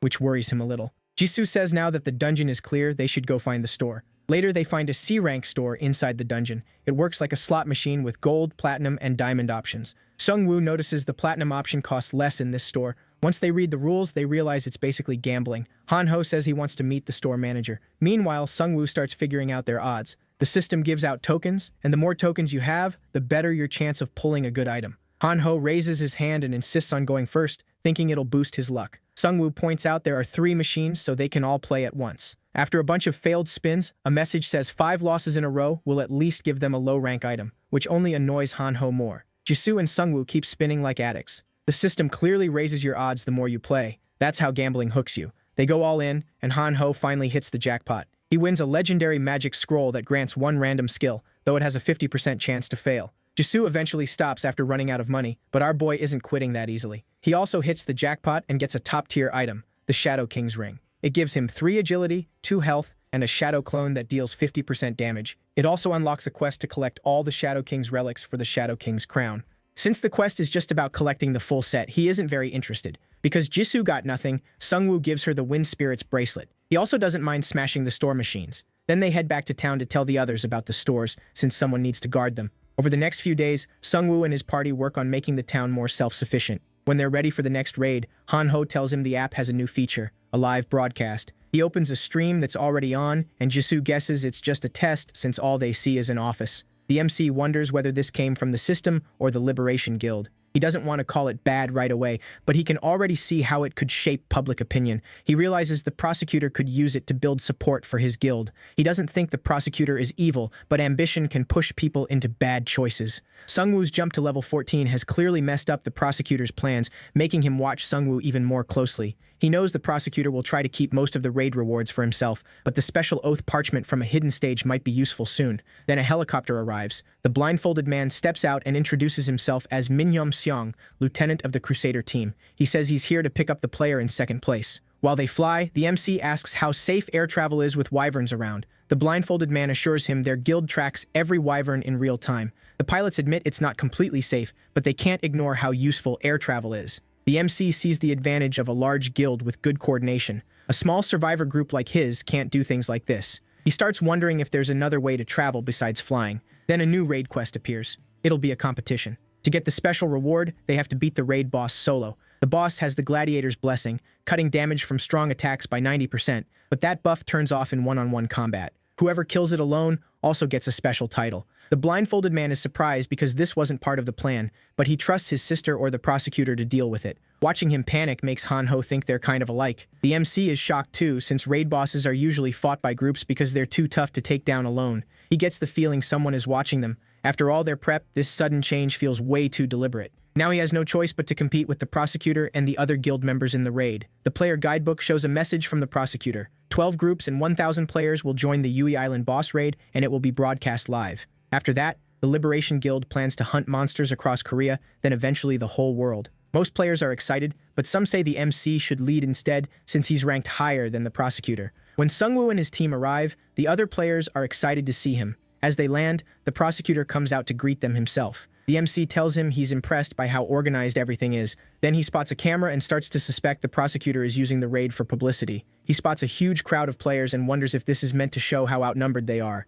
Then a purple-haired player steps up and mocks him for bringing only 2 teammates. He says this hardly looks like an equal alliance, then brags that he brought 31 elite members, as if the purple hair wasn't enough. Since they still haven't discussed the contract, the MC suspects the prosecutor and the purple-haired guy planned this to embarrass him. Sungwoo asks the player to introduce himself first. The prosecutor says he's Gangyun Lee, leader of a Daehak-ro group and a fire sorcerer well known on the forums. Sungwoo says the 3 of them always move together, and headcount doesn't matter in a boss raid. It isn't a war. Gangyun gets irritated, but the prosecutor reminds him what class Sungwoo is. He says Sungwoo is never truly alone, which is exactly why they invited him to the raid. While the blindfolded guy nervously bites his nails, the prosecutor says it's time for the meeting. They go inside for the meeting, which is about to begin. Leaders from different groups are already gathered there. Minhwa Seong, the Crusader's deputy lieutenant, announces that the new quest has made the raid harder, so the rewards should be bigger too, even if they don't know what items will drop. She suggests selling the items for gold and dividing it evenly among the 12 leaders. The MC scans the room and realizes everyone is in on it.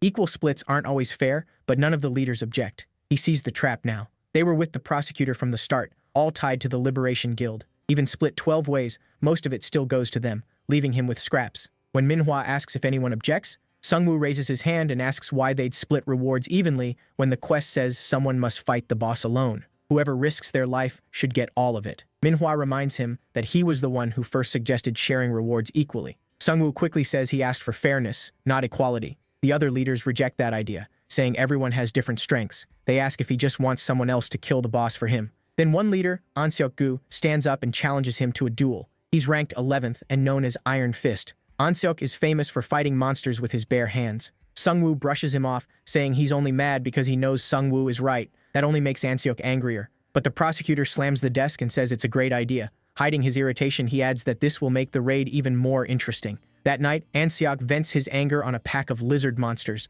As the fight drags on, more and more monsters pour in. Instead of retreating, he decides to go all out. Then fireballs suddenly rain down, and the blast wipes the monsters out. The purple-haired guy shows up and warns Anseok to be careful. If he dies, they'll all be in trouble. The island has turned into the perfect home for lizard monsters. Still, Anseok is sure he can wipe them all out. Gang Yoon adds that they also have to stop the fallen ones from planting the world tree seed. Anseok asks if he knows who they are, but Gang Yoon says he has no clue whether they're players or monsters. That's why, he says, taking control of the island comes first. He seems sure the prosecutor can handle it. He's the kind of man who keeps his word. A moment later, they spot a helicopter heading toward Uedo Park. Anseok thinks they're going after the prosecutor, but the purple-haired guy says the MC is heading there too. They're worried he might reach the boss first. Not far behind Sung-woo is Myung-soo Yang, an archer who was already a rising star before the world changed. He believes success isn't always about hard work. Sometimes it's about knowing the right people and playing politics. People like those who obey and fit in easily. He knows he isn't the strongest, but he's good at sticking close to powerful people to survive.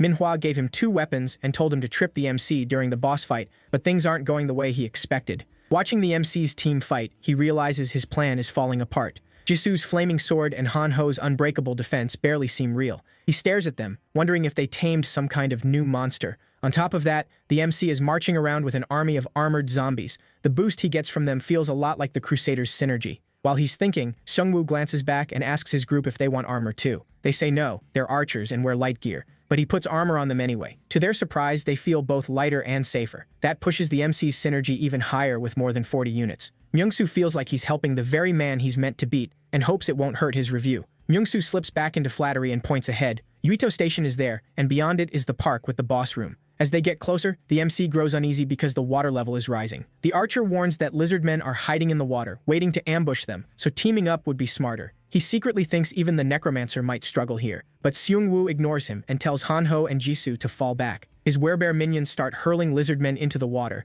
and the MC detonates the corpses, killing every monster hiding below the surface. The move earns him a pile of gold, and the nearby archers can only stare. When the smoke clears, the MC tells them the way ahead is open. Soon, a helicopter arrives and a cameraman starts filming him. Han-ho notices it right away and realizes it was meant to capture the guildmaster's big moment, but the cameraman gets so excited that he keeps filming the MC and his skeletons instead. He thinks this is exactly the kind of footage the prosecutor would want, something to raise the spirits of other survivors. The viewers cheer as they watch the MC cut through the monsters. Then the cameraman's assistant says the Crusader team is calling. When he answers, he hears Manhwa yelling that he needs to turn back now or face the consequences. He doesn't get it. She gave permission to film the other teams. She snaps that she only allowed it so players wouldn't accuse them of bias. Afraid for his life, the cameraman quickly turns away to film the other teams. The MC and his friends figure the other teams must be doing well too, which is why the helicopter left. Eventually, the 3 of them reach the boss room. Even though it's a park, Jisoo says it feels more like a jungle. Then the ground starts shaking like an earthquake, and a beam of light shoots up from the northern forest.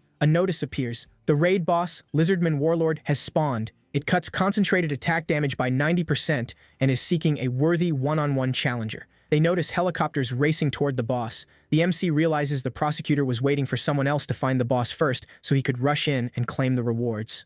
He's even more ruthless than the MC expected. The Crusader team heads straight for the boss without clearing the nearby monsters. The contract never said they had to travel on land, but it's hard to trust someone this obsessed with winning. Han-ho asks what they do now, and the MC says they'll fight their way through the monsters. As his minions start opening a path, he sees a green light shine from his clothes and instantly knows what it is. It's the C-rank card from the hidden dungeon. It lights up once the player has enough experience to level up with it. The MC is excited. He can finally reach level 15 and unlock his first awakening. He uses the experience card, and at once he's pulled into another realm. It feels like touching the prophecy stone again, except now his real body seems to be floating in space. There, he sees a bright light and a system message calling him the one who holds the reins of death and saying he must find the Grim Reaper's scythe. A new quest appears. Who is the Master of Death? Part 2. If he takes the Grim Reaper's scythe, he gets the first stage of awakening. If he fails, he may become the Lich King's servant. The choice will shape his fate. The figure inside the light seems to be trying to talk to him, but he can't understand it. He wonders if the system itself is speaking to him. Somehow the being feels calm and strangely familiar. He doesn't think it means to hurt him. Then another message tells him he will witness death with his own eyes. He reaches for the light, but it vanishes, and he wakes back up in the real world. Han-ho says he was gone for about 10 seconds, which tells him it really happened and wasn't just a vision. He now knows he'll soon witness a death, and he prays it won't be one of his friends. The message leaves him with even more questions. Suddenly, a huge explosion sounds from the boss's direction. The MC knows he can't stand there thinking. He can't deal with that quest right now, so he focuses on the boss. He signals his team to move out and tells Myongsu to fall back and regroup. They rush toward the boss room and find the Crusader team's helicopter shot down and crashed. The blindfolded guy crawls out of the wreck and wonders what hit them. They were attacked mid-air, but no one saw what it was. A massive spear is stuck in the front. The prosecutor steps out of the flames and tells his team to regroup. He says his blind faith zone saved everyone in the crash except the pilot. Then he tells them to get revenge on the monsters. More lizard men rush in, and the Crusaders get ready to fight. About 17,555 people are watching the live stream. The knights quickly cut down every monster in front of them. While they fight, he notices the prosecutor charging cross spear. He wipes out waves of lizard men and tells his team to brace for a second wave. Then a loud crash comes from the trees. Manhwa realizes the lizardman warlord has shown up. The prosecutor orders the crossbowmen to fire. But most of the bolts bounce off the boss and do almost nothing because several people attacked at once. He quickly tells them to stop. He thought they'd hurt it more, but the attack barely left a mark. Worse, attacks like that are pointless because the boss heals fast. The boss suddenly charges the knights and cuts two of them in half. Another knight struggles and cries out as the boss closes in. The prosecutor jumps in and pulls the boss's focus. He tells the Crusaders to handle the smaller lizardmen while he takes the boss himself. Facing the boss, he says he's found the one he came for. The boss rushes him, but he blocks with his sword and realizes they're evenly matched in strength. Still, the boss has the reach advantage with its longer blade. Even so, he believes he can win because he's faster and reacts quicker. The two trade brutal attacks. A helicopter crew films the fight, and the reporters are stunned that the prosecutor seems to be overpowering the boss alone. Soon, Gang Yoon and Ansayoke reach the scene. They spot skeletons in the trees, so the MC must be here too. The prosecutor knocks the boss back with cross spear and lands heavy damage, but something feels off. The boss keeps smirking, and that gets under the prosecutor's skin. He's furious and wants to wipe that grin away. Then the boss suddenly breathes fire. The prosecutor blocks it with his force field. His Crusaders rush to help, but he orders them to stay back. He knows it's too dangerous. The boss just broke his force field in one hit. Then the warlord sheds its skin and reveals its real form, the Wandering Drake. A new message announces Phase 2. The prosecutor is stunned that the boss had been hiding its true form the whole time. Honestly, the non-stop grin should have been a clue. The Drake lunges, and even blocking one hit nearly shatters the prosecutor's bones. A second later, the Drake's tail blade whips in. It leaves him badly wounded. The crowd watches in horror as the prosecutor drops. Manhwa starts crying, sure he's about to die. Just as the Drake moves in to finish him, a corpse explodes beside it. Sungwoo's minions join the battle, smashing the Drake's head with bone weapons while the werebears hammer it with their fists. As the Drake roars and tries to get back up, the MC drives the masterless sword into its head. Everyone cheers when they realize the necromancer is overpowering the Drake. People watching from home erupt too. Even Manhwa is relieved to see him. She doesn't care about the rewards anymore. She just wants the boss dead and the prosecutor saved. Sungwoo leaves the sword buried in the Drake's head, and one of his werebear skeletons arrives with a bone hammer. And Seok realizes he's about to hammer the sword deeper into the boss's skull. Even the purple-haired guy believes he can finish the Drake. Then someone warns Manhwa that a huge swarm of lizard men is heading for the MC. She realizes the fight was unfair from the start. The one-on-one rule only applied to the boss, not the mobs. She orders everyone to protect the MC at all costs, and the knights form a wall in front of him. Han-ho looks at them and says they finally know who really matters. At the same time, the werebear brings down the hammer and drives the sword through the Drake's skull. For a moment, it looks like the boss is dead. Just when everyone thinks it's over, the MC sees the body move. Jisoo asks what's going on. They already killed it. But the boss starts a third phase and transforms into its final form, the young host of the seed. A system message says the raid isn't over, and no one can leave until the boss is dead. The MC is fed up. The system keeps changing the rules like it's playing with them. The knights are struggling to hold back the lizardmen, but he trusts his friends to handle them. The real problem is the giant boss in front of him. He shouts for everyone to move. The boss is about to breathe fire. The blast is so huge it wipes out its own lizardmen too. Seungwoo tries corpse explosion, but it does nothing to the boss. His werebears burn to ash, and he can't see a good way to fight back. For now, he decides to keep the boss busy. With his forces thinning out, he revives fallen lizardmen and tells everyone to fall back and spread out. They can't fight the boss and the swarm together. The lizardmen have to go first, so the raid party pulls back. As they retreat, Han-ho notices the prosecutor is badly hurt. He tries to help drag him to safety, but the boss appears behind them and attacks. Righty jumps in and slashes the boss, stopping the blow. The MC bursts from the shadows and stabs the boss in the eye. But the boss strikes back and cuts off one of his arms. Then it's revealed that was only a shadow clone. The real Sungwoo grabs Han-ho and runs. Han-ho, still stunned, asks what that was. Sungwoo tells him it was a shadow clone. It couldn't do much damage, but it fooled the boss. He also knows the hit mattered because it went straight for the eye, and the boss clearly hates that, as it chases after them in a rage. The MC wonders if stabbing its eye just made things worse.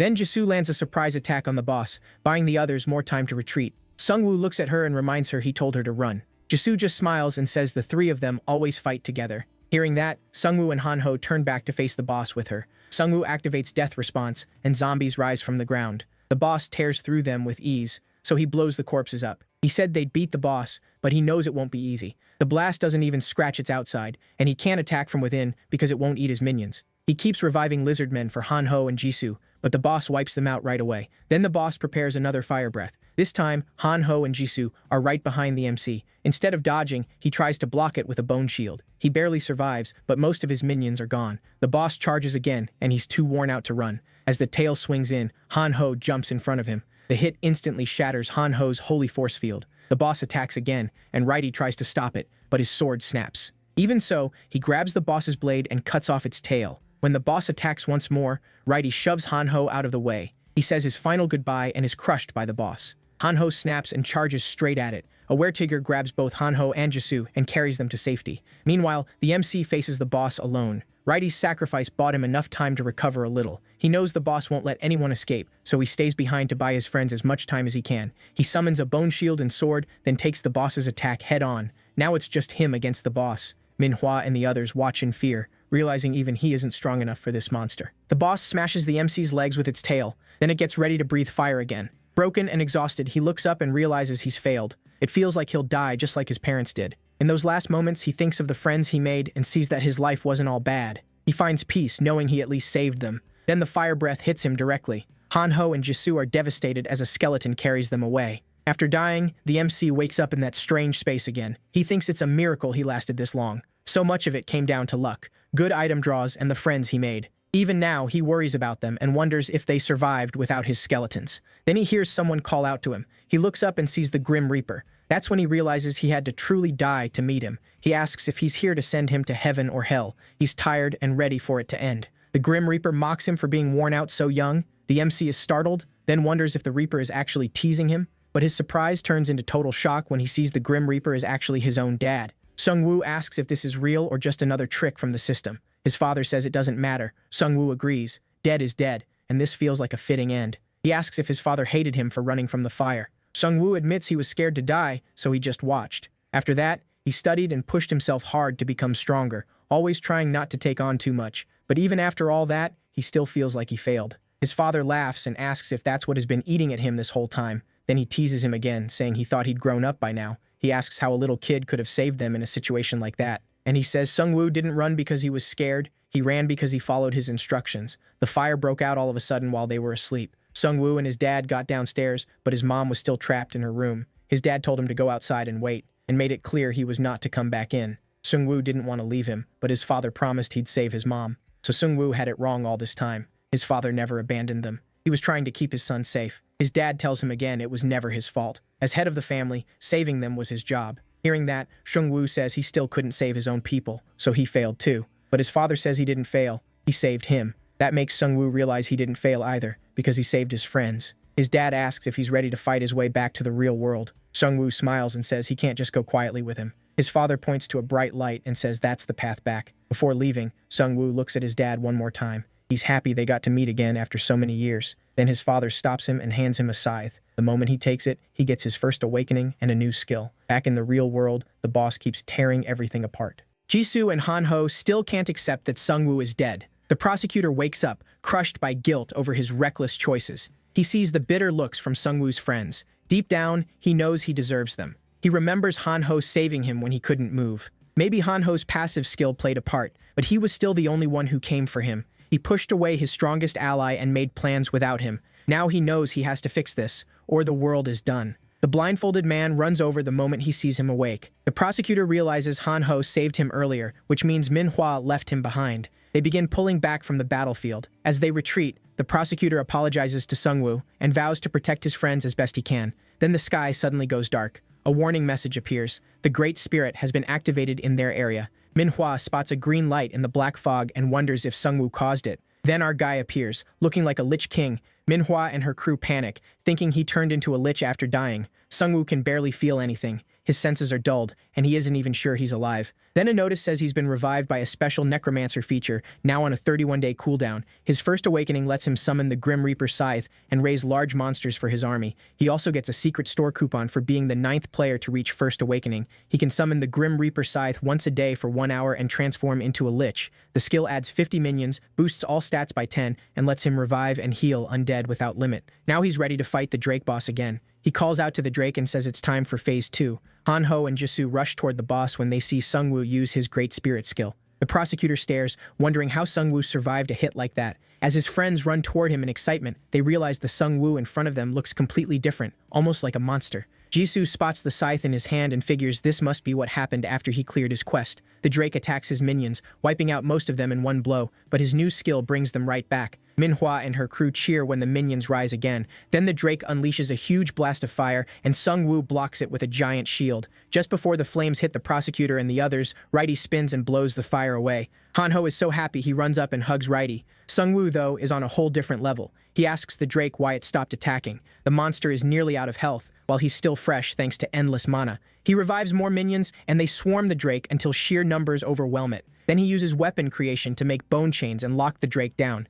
He orders his minions to strip away its skin. Before long, they tear off its outer layer, leaving the Drake drained and beaten. Sung-Woo tells Righty it's time to end it. Righty lands a heavy slash, and this time, the Drake dies for good. The masterless sword now has 4,235 days left before it can hatch the egg. Sung-Woo gets 115,556 gold for killing the raid boss. He also earns the title Amateur Dragon Hunter, giving him +2 stamina and 30 fire resistance. Back in town, people celebrate after watching the battle live on their phones. After beating the Drake, Sung-Woo raises a hand and orders it to rise again. In front of every player watching, the Drake comes back as a skeleton and joins his army. The prosecutor and his group are stunned. This puts Sung-Woo on a whole other level. Han-Ho starts crying and says he knew Sung-Woo was alive. Sung-Woo awkwardly looks away and says he's actually dead. Jisoo just worries if he'll ever turn back to normal because right now he looks really strange. One of his minions picks up the heroic grade item. Drake hides. Righty also grabs a legendary item, the Dragon Heart,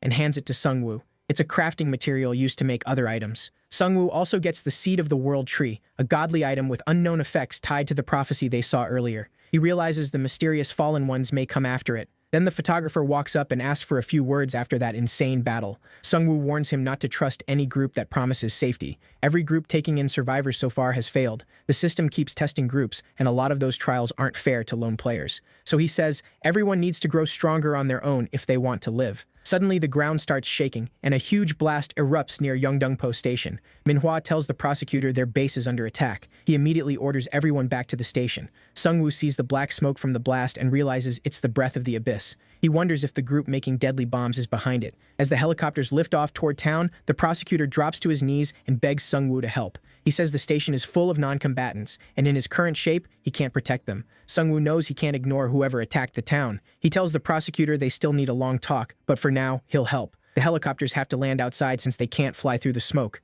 A survivor tells Manhwa they were attacked by beastmen who seem to have regained their minds. Now Sung-Woo is sure the wandering salesman group hit the station, a mix of self-aware werbeasts and crazy scientists. As he nears the smoke, he notices the color is lighter and guesses they changed it to spread farther. The Crusader team can't do much against the smoke, so Sung-Woo says he'll handle things inside. If the werewolf's last words were true, this anti-human group could become a huge threat. He figures they were smart to hit Yeongdeungpo Station while the Liberation Guild's main force was away on a raid. He needs to hunt them down and learn who they really are. As he enters the smoke, he summons the Abyss Drake for its first real fight. The whole station is buried in smoke from the breath of the abyss. Inside, two masked beastmen talk about how easy the attack was with the main force gone. The werewolf sneers that humans still underestimate how smart beastmen are. The hog monster says humans and beastmen can never live together. They're a new species now. Then he asks how much longer the ceremony will take. The werewolf says he doesn't know. Only the werebeasts who ate mage brains know the details, and they've made themselves the bosses. The hog complains because he ate an archer's brain, so he can't use many useful skills. The werewolf says he's still luckier than the ones being used as test subjects. While they talk, two huge glowing eyes appear in the windows, and the Drake skeleton suddenly tears them apart. Sung-Woo steps inside and realizes he saw so few beasts outside because they were all gathered in the station. Then he sends the Drake back to the abyss. Since the beastmen mentioned a ritual, he figures they're collecting people in the station instead of killing them. With his stats, he can handle these werebeasts himself, so he plans to pick them off quietly one by one. Inside, a bull beastman is herding about 200 human players together. They were told to round up as many humans as possible, and another monster says the other floors are packed too. He asks if the bodies are for an experiment, but the bull says he doesn't know. He did overhear talk about pulling experience out of human bodies, and that shocks the other monster. The bull says they became monsters, so in this world, anything can happen. Then a notice appears. The Great Spirit and Death's Response spells have activated. Minions and zombies rise from the abyss and rush the beastman. A were-tiger lunges at the bull, but the bull blocks it with ease. His hooves flare up with fire, and he smashes through Sungwoo's skeleton minions, wiping several out. Realizing who's behind it, he shouts for Sungwoo to show himself. Sungwoo answers by driving his masterless sword through the bull's back. The monster calls him a coward for attacking from behind. Sungwoo shoots back that spraying gas on helpless people was cowardly too. Right after killing the bull, he revives him and adds him to his army. He gets 30,000 gold for killing a level 2 bull, which tells him the conscious werbeast must use a different leveling system. He spots a human still alive, but the gas will kill them soon, so he orders his minions to carry the unconscious survivors out of the gas. As Sungwoo leaves the station with them, the ground starts shaking. A warning pops up. A wide area summoning spell has been activated nearby. He doesn't know the full plan yet, but he knows he has to stop it fast. Sungwoo heads for the summoning circle. When he gets there, he sees a werebeast sitting in the middle of it. He figures this is the one who spread the gas. One werewolf recognizes him and tells the others they'll earn a huge reward if they bring his corpse to the researchers. Since a day has passed, Sungwoo summons the Grim Reaper's scythe and takes on the Lich King's power. He knows 5 minutes with the scythe is plenty to wipe out these werebeasts. His minions keep pouring out of the abyss and clashing with the beastmen. No matter how many fall, they just come back. The werebeast in the summoning circle laughs at the sight. He tells Sungwoo it's already too late.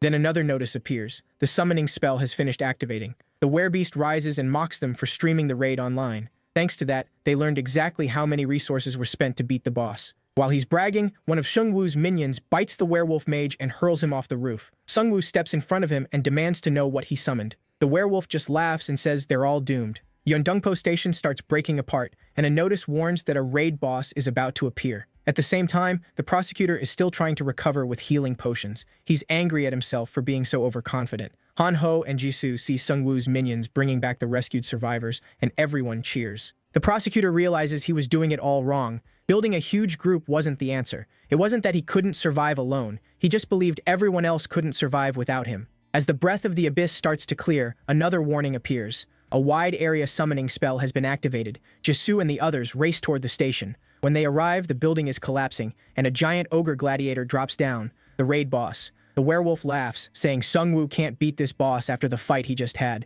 Sungwoo only smirks and says they should have watched the live stream to the end before making that summoning circle. Then he reveals he has a boss monster too, and summons the Drake skeleton. It comes down with a clean punch to the ogre champion's face. The moment people see the skeleton, they start cheering. It gives them hope. The werewolf is stunned. He never thought Sungwoo would bring out a boss of his own. The prosecutor realizes that if he wants to keep up, he has to become even stronger than Sungwoo. The ogre champion roars in pain, and 2 of Sungwoo's minions slip out from behind the Drake and throw spears. The ogre claps once and destroys both of them. They were wiped out so completely that Sungwoo can't even revive them. This boss is on a whole different level. The Drake also can't use fire here, or it would roast the ogre too easily. Still, Sungwoo can control it, and that matters. The Drake grabs the ogre by the hair and kicks him with everything it has. The ogre fires back by grabbing the Drake's shoulders, but Righty jumps in and stabs its eye. The ogre slams to the ground, and the Drake pins it while Sungwoo's minions swarm in. They keep piling on until the boss finally goes down. Sungwoo reaches level 16 and earns 705,000 gold for killing the raid boss.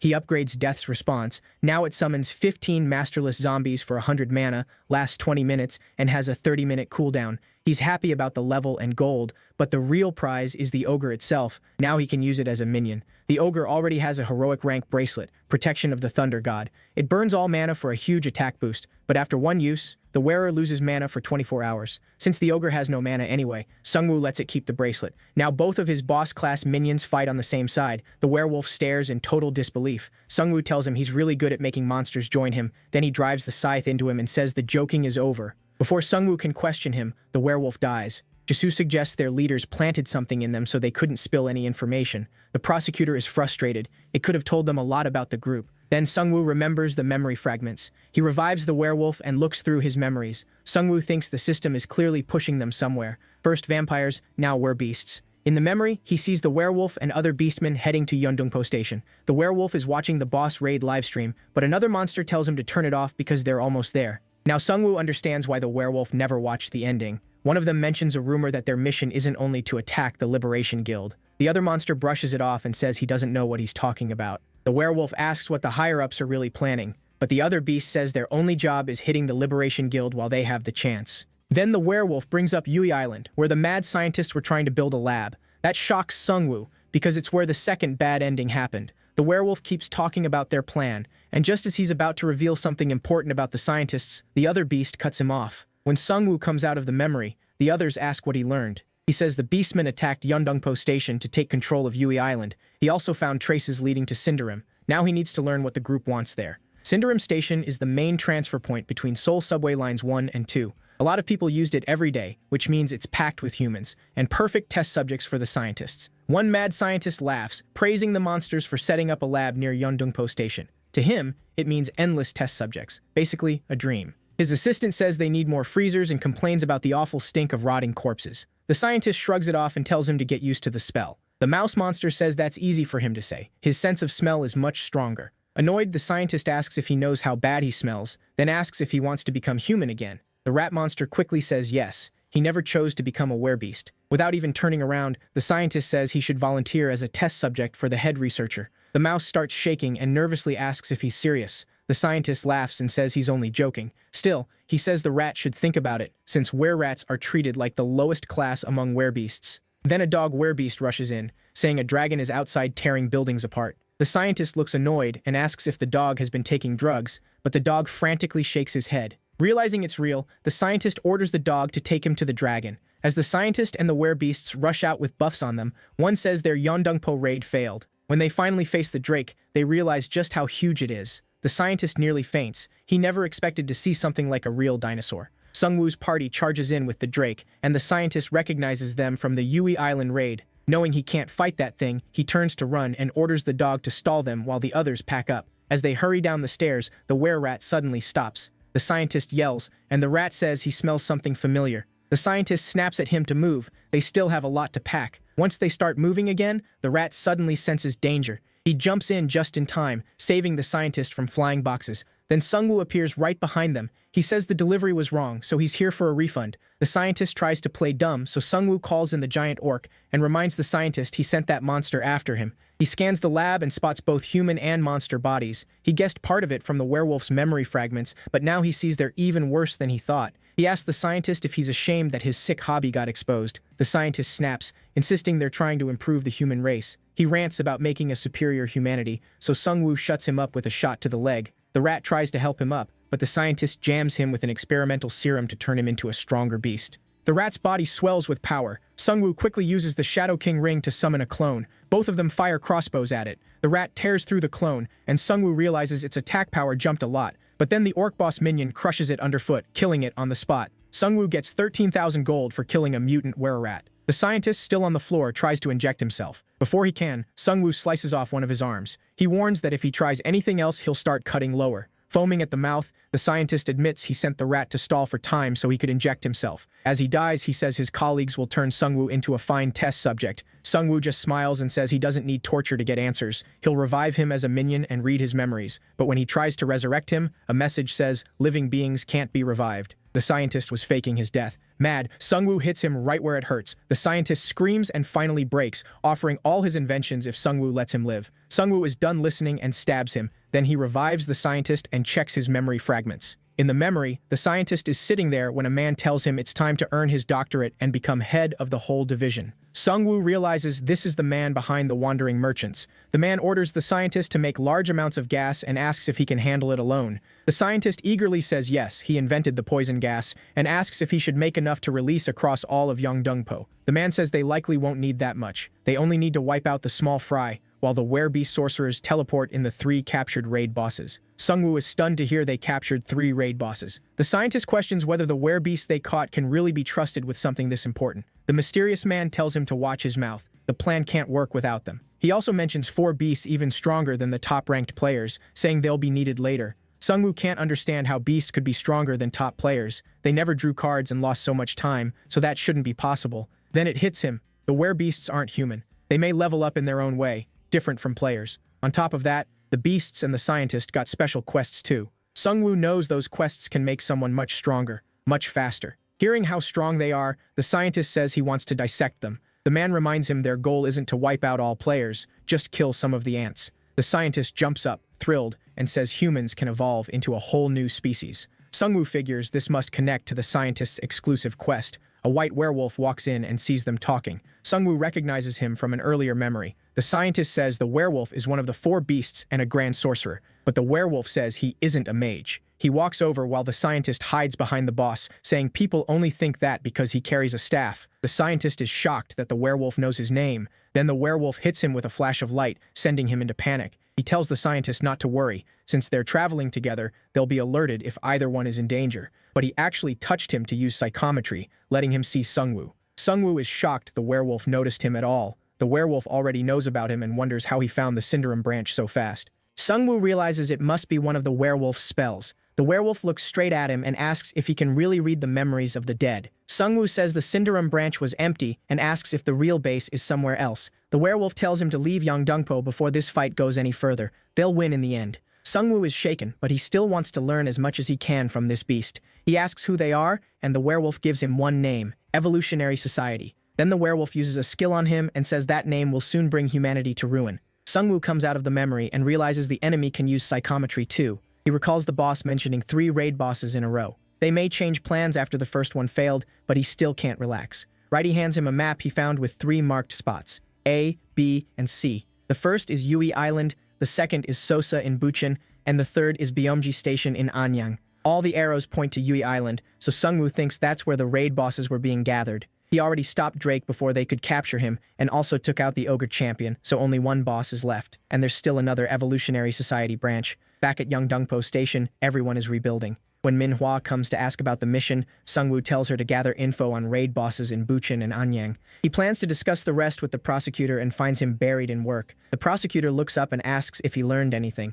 Sungwoo says another attack is coming to Yongdongpo, and the group behind it is the Evolution Society. The prosecutor says he's never heard that name and asks why they're targeting them. Sungwoo suspects they're the corrupted ones from the Yui Island raid, though he still has no solid proof. The prosecutor slams his desk and says proof doesn't matter, they attacked first. If they're tied to the second ending, they have to be stopped. Realizing they may be an even bigger threat, the prosecutor asks for Sungwoo's help. He wants him to protect Yongdongpo, since he's the only one who can resist the gas, and offers him 1 million gold. Sungwoo wonders if he's being used, but the prosecutor isn't his enemy, so he agrees. He was going after the Evolution Society anyway, and now he'll get paid well for it. After the meeting, he steps out and sees the other leaders getting friendly with his group. Han-ho, though, isn't happy. Everyone seems to be trying to impress Jisoo. Then Han-ho gets a notice from the community app. The rankings changed again. The prosecutor dropped once more, and a player named Dr. 000 is now 3rd at level 15. Sungwoo wonders if that doctor is the head of the Evolutionary Society. He already knows that reaching level 15 triggers a first awakening. He isn't sure whether only 5-star classes get it, but the doctor has clearly gone through his already. That means Sungwoo needs to level up fast if he wants to grow stronger. Jisoo comes back after talking with the other guild leaders. When Sungwoo asks how it went, she says it was just awkward. Then Han-ho gets a little dramatic and asks if Sungwoo really thinks she'd switch sides. He says she cried her eyes out when Sungwoo disappeared. At the same time, the blindfolded guy assigned from the Liberation Guild gets knocked out after opening one of the jars his minions were carrying.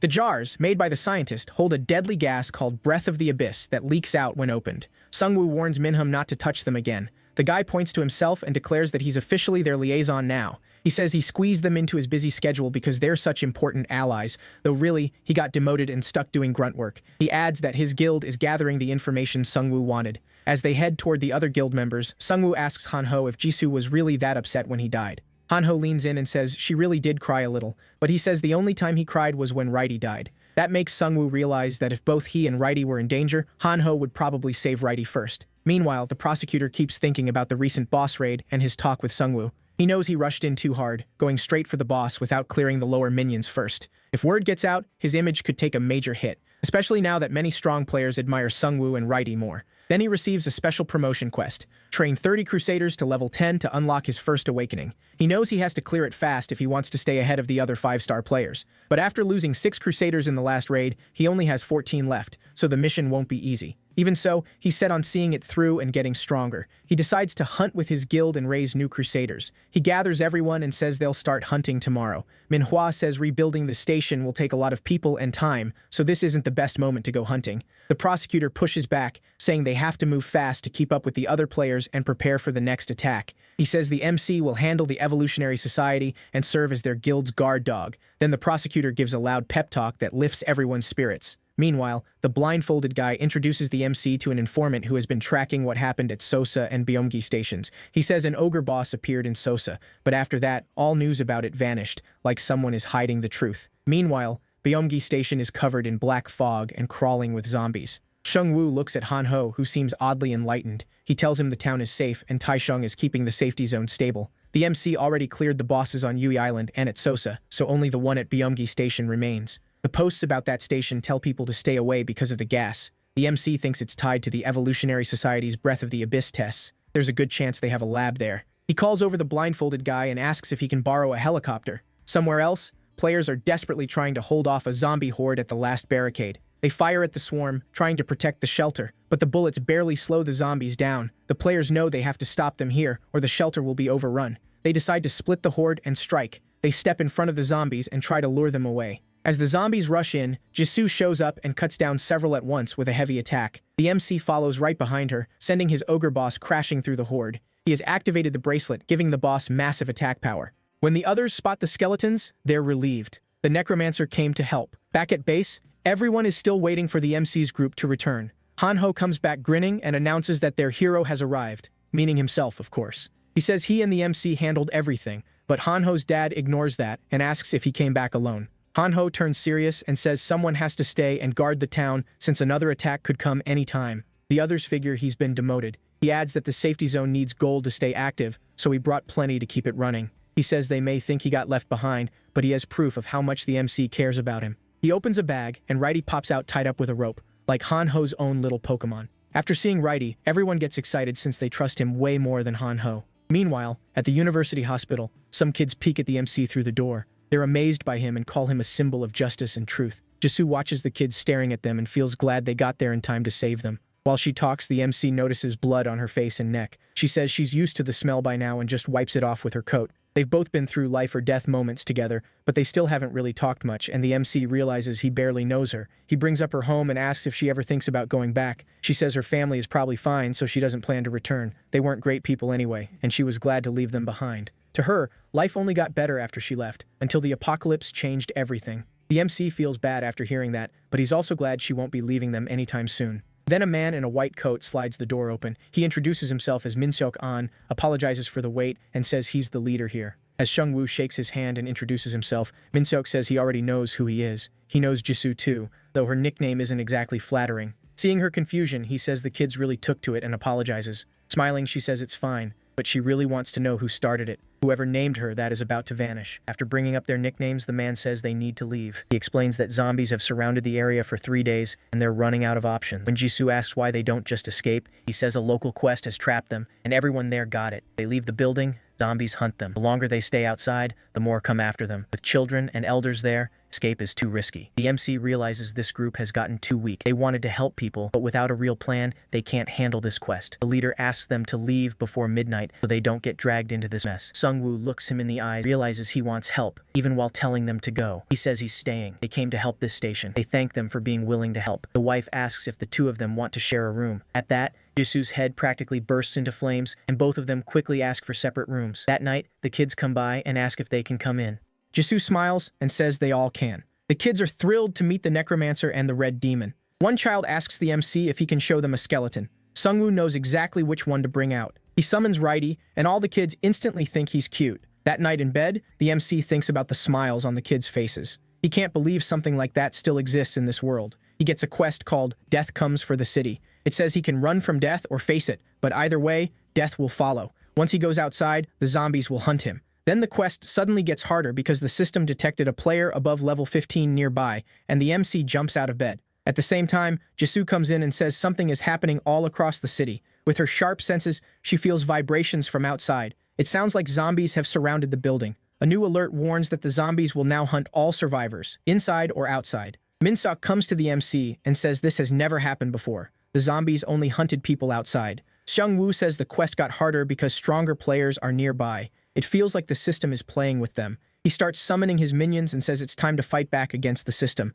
The leader suggests moving the non-combatants to the roof. They can deal with zombies, but if ghouls appear, they'll be in real trouble. Ghouls are a different kind of flesh-eating monster, and here they're treated as a higher class of undead than zombies. While they get ready to fight, the leader's kids run up to him. He asks why they're here when they should be on the roof. The children cry and ask if the zombies are going to eat them. He promises to protect them and says they don't need to worry. They have the necromancer with them too. The kids wish them luck before leaving. The fighters on the first floor are struggling to keep the zombies out. They stack chairs and tables into a huge barricade, but it doesn't look strong enough. The leader estimates there are over 200 zombies in the swarm. As they close in, the MC realizes the space is too tight for some of his stronger skills. He tells everyone to move out. Fighting in such a cramped space is too hard. The leader trusts him, and they get ready to head outside. But the zombies suddenly smash through the glass and flood in. He can't use corpse explosion either, since they don't count as corpses. Instead, he summons beast skeletons and gives them shields, creating a strong defensive combo. The zombies hit them hard, but they stay standing thanks to the synergy, even with a 30% stat drop.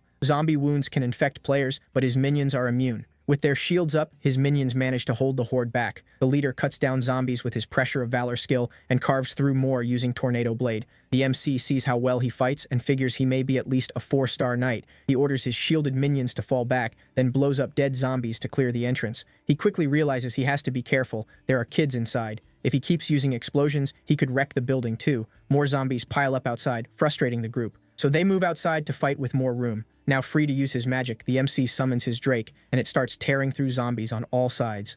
The MC tells Minsok to get everyone off the roof now that the way is open. He says 2 buses are waiting in the underground parking lot. Then the MC gets a notice that one of his minions has been destroyed. He's good at handling swarms, but this is too much. He wants to save Death's Response and Grim Reaper's Scythe in case something worse shows up. He turns to Jisoo and says it's her turn. She'd been waiting for that. She puts on the purifying mask Mr. Kim made for her and charges in, slicing through zombies. Watching her, the MC realizes she's excellent in close combat. Before long, the buses pull up and the survivors start getting on. Then an alert warns them that the survivors' scent is drawing in the ghouls. Minsuk tells the MC that ghouls are much stronger and faster than zombies, and they go after children first, so the kids must be protected. He says one once smashed his car window and took his youngest son. Sungwoo pats his shoulder and promises it won't happen again. They move out with the buses in the center while the Drake and skeletons guard them. They're forced to go slow, and Sungwoo knows the only way out is to clear the quest. But the area is far too quiet. They pass a few corpses and realize others were attacked here too. As they move, Jisoo quietly tells the MC that something is following them.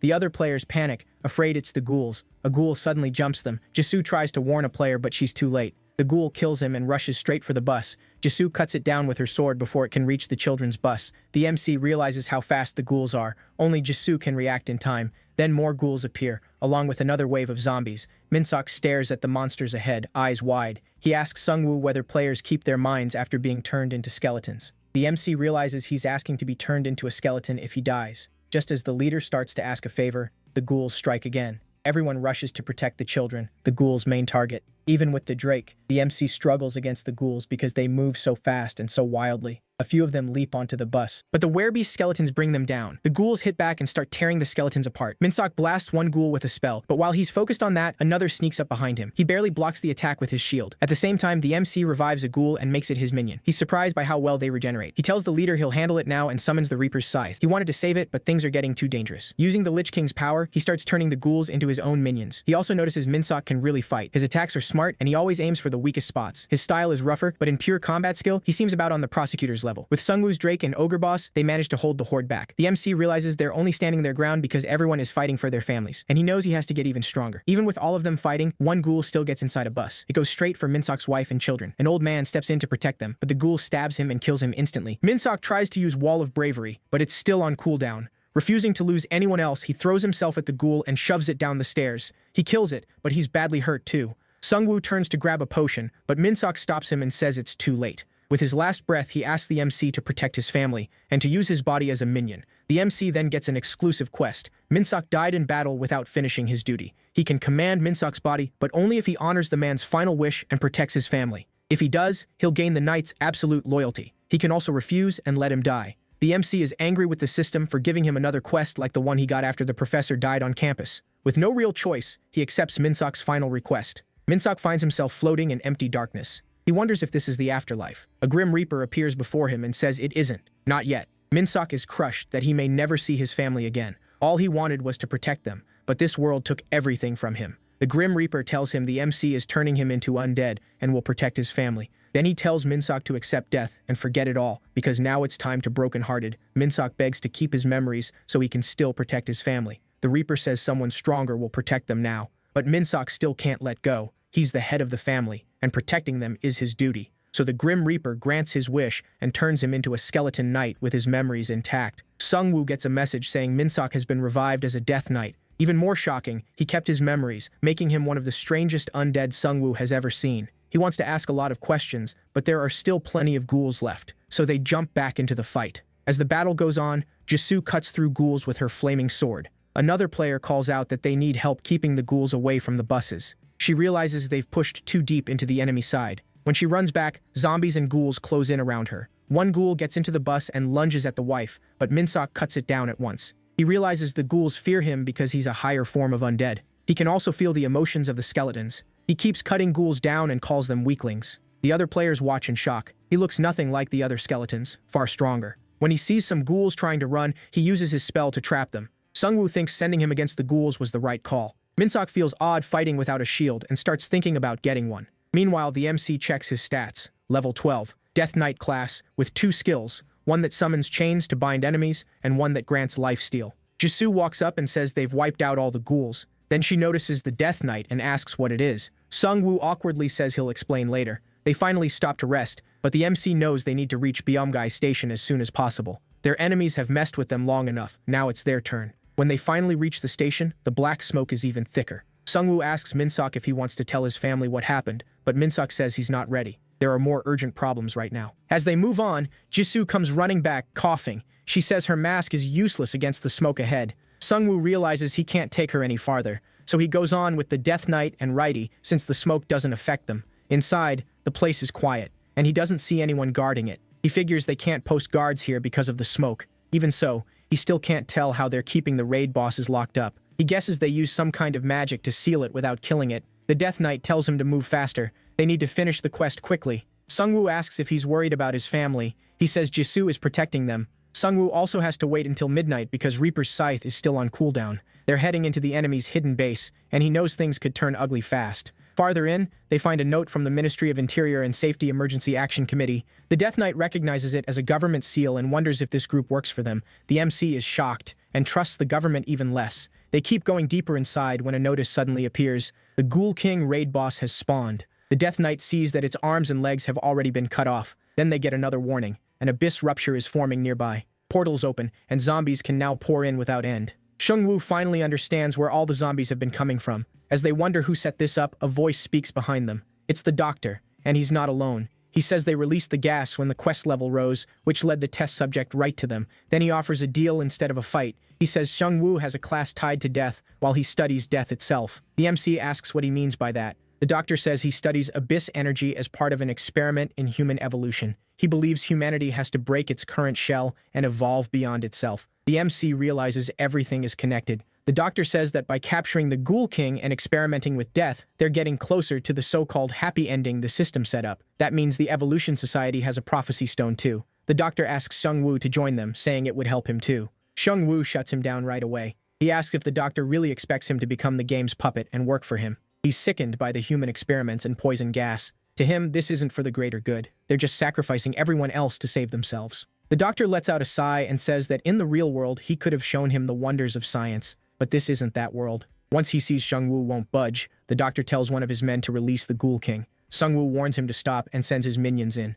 But before the skeletons can reach the man, he finishes the pose and triggers a holy power skill. It cuts the MC's skeleton stats by 60%. Sungwoo realizes the power feels like Han-Ho's. These people are all priests. Since holy power hard counters his undead army, he switches to his crossbow and fires at them. But the arrows stop before they can hit. The girl on their side uses telekinesis and flings them back. He quickly crafts a shield and blocks the returning arrows. The Death Knight rushes forward, but Seong-guk hits him with holy pressure. The attack shatters his shield and slams him into a room. The girl warns him to be careful. Her test tank is in there. Hearing that, the Death Knight looks around and spots a child's shoe inside one of the large tanks filled with people. When he realizes his child is in that tank, the Death Knight snaps. He lashes out with his chains and strangles 2 of them to death. He says they don't deserve to live. The group tries to burn him down with holy power, but Sungwoo wraps him in armor. That triggers a teamwork bonus that blocks all debuffs on him. The group panics when they see their spells no longer work on the Death Knight. He's still taking damage, but the spell can't knock him back anymore. With their powers failing, the Death Knight cuts them down. At the same time, the MC's ghouls mop up the rest. The girl scientist is stunned. By her math, they were supposed to have the advantage. The Death Knight walks up to her and asks if she's the one controlling that tank. She tries to stop him, but nothing works. He keeps coming and demands to know why she used his child in her experiments. Once he's close enough, he kills her with one swing. The MC earns 12,000 gold. As his allies fall, the doctor plays his last card and tries to run. He sends out a strange tree creature that roots the Death Knight and Righty in place. Sungwoo knows he has to end this now before the doctor pulls out anything else. He uses his Lich King skill and cuts through all the roots. The doctor throws a flash grenade, but the light doesn't affect the MC. He drives his Grim Reaper scythe into the doctor. As he dies, the doctor says Sungwoo picked a good class, one that can survive alone. But his teammates aren't so lucky. Then he reveals he already released an army of zombies and ghouls outside. The Death Knight is furious and wants to tear him apart. Even then, the doctor keeps rambling about making new weapons from the system. At the same time, the Ghoul King begins to heal. The doctor laughs and asks if they'll still fight after losing everyone around them.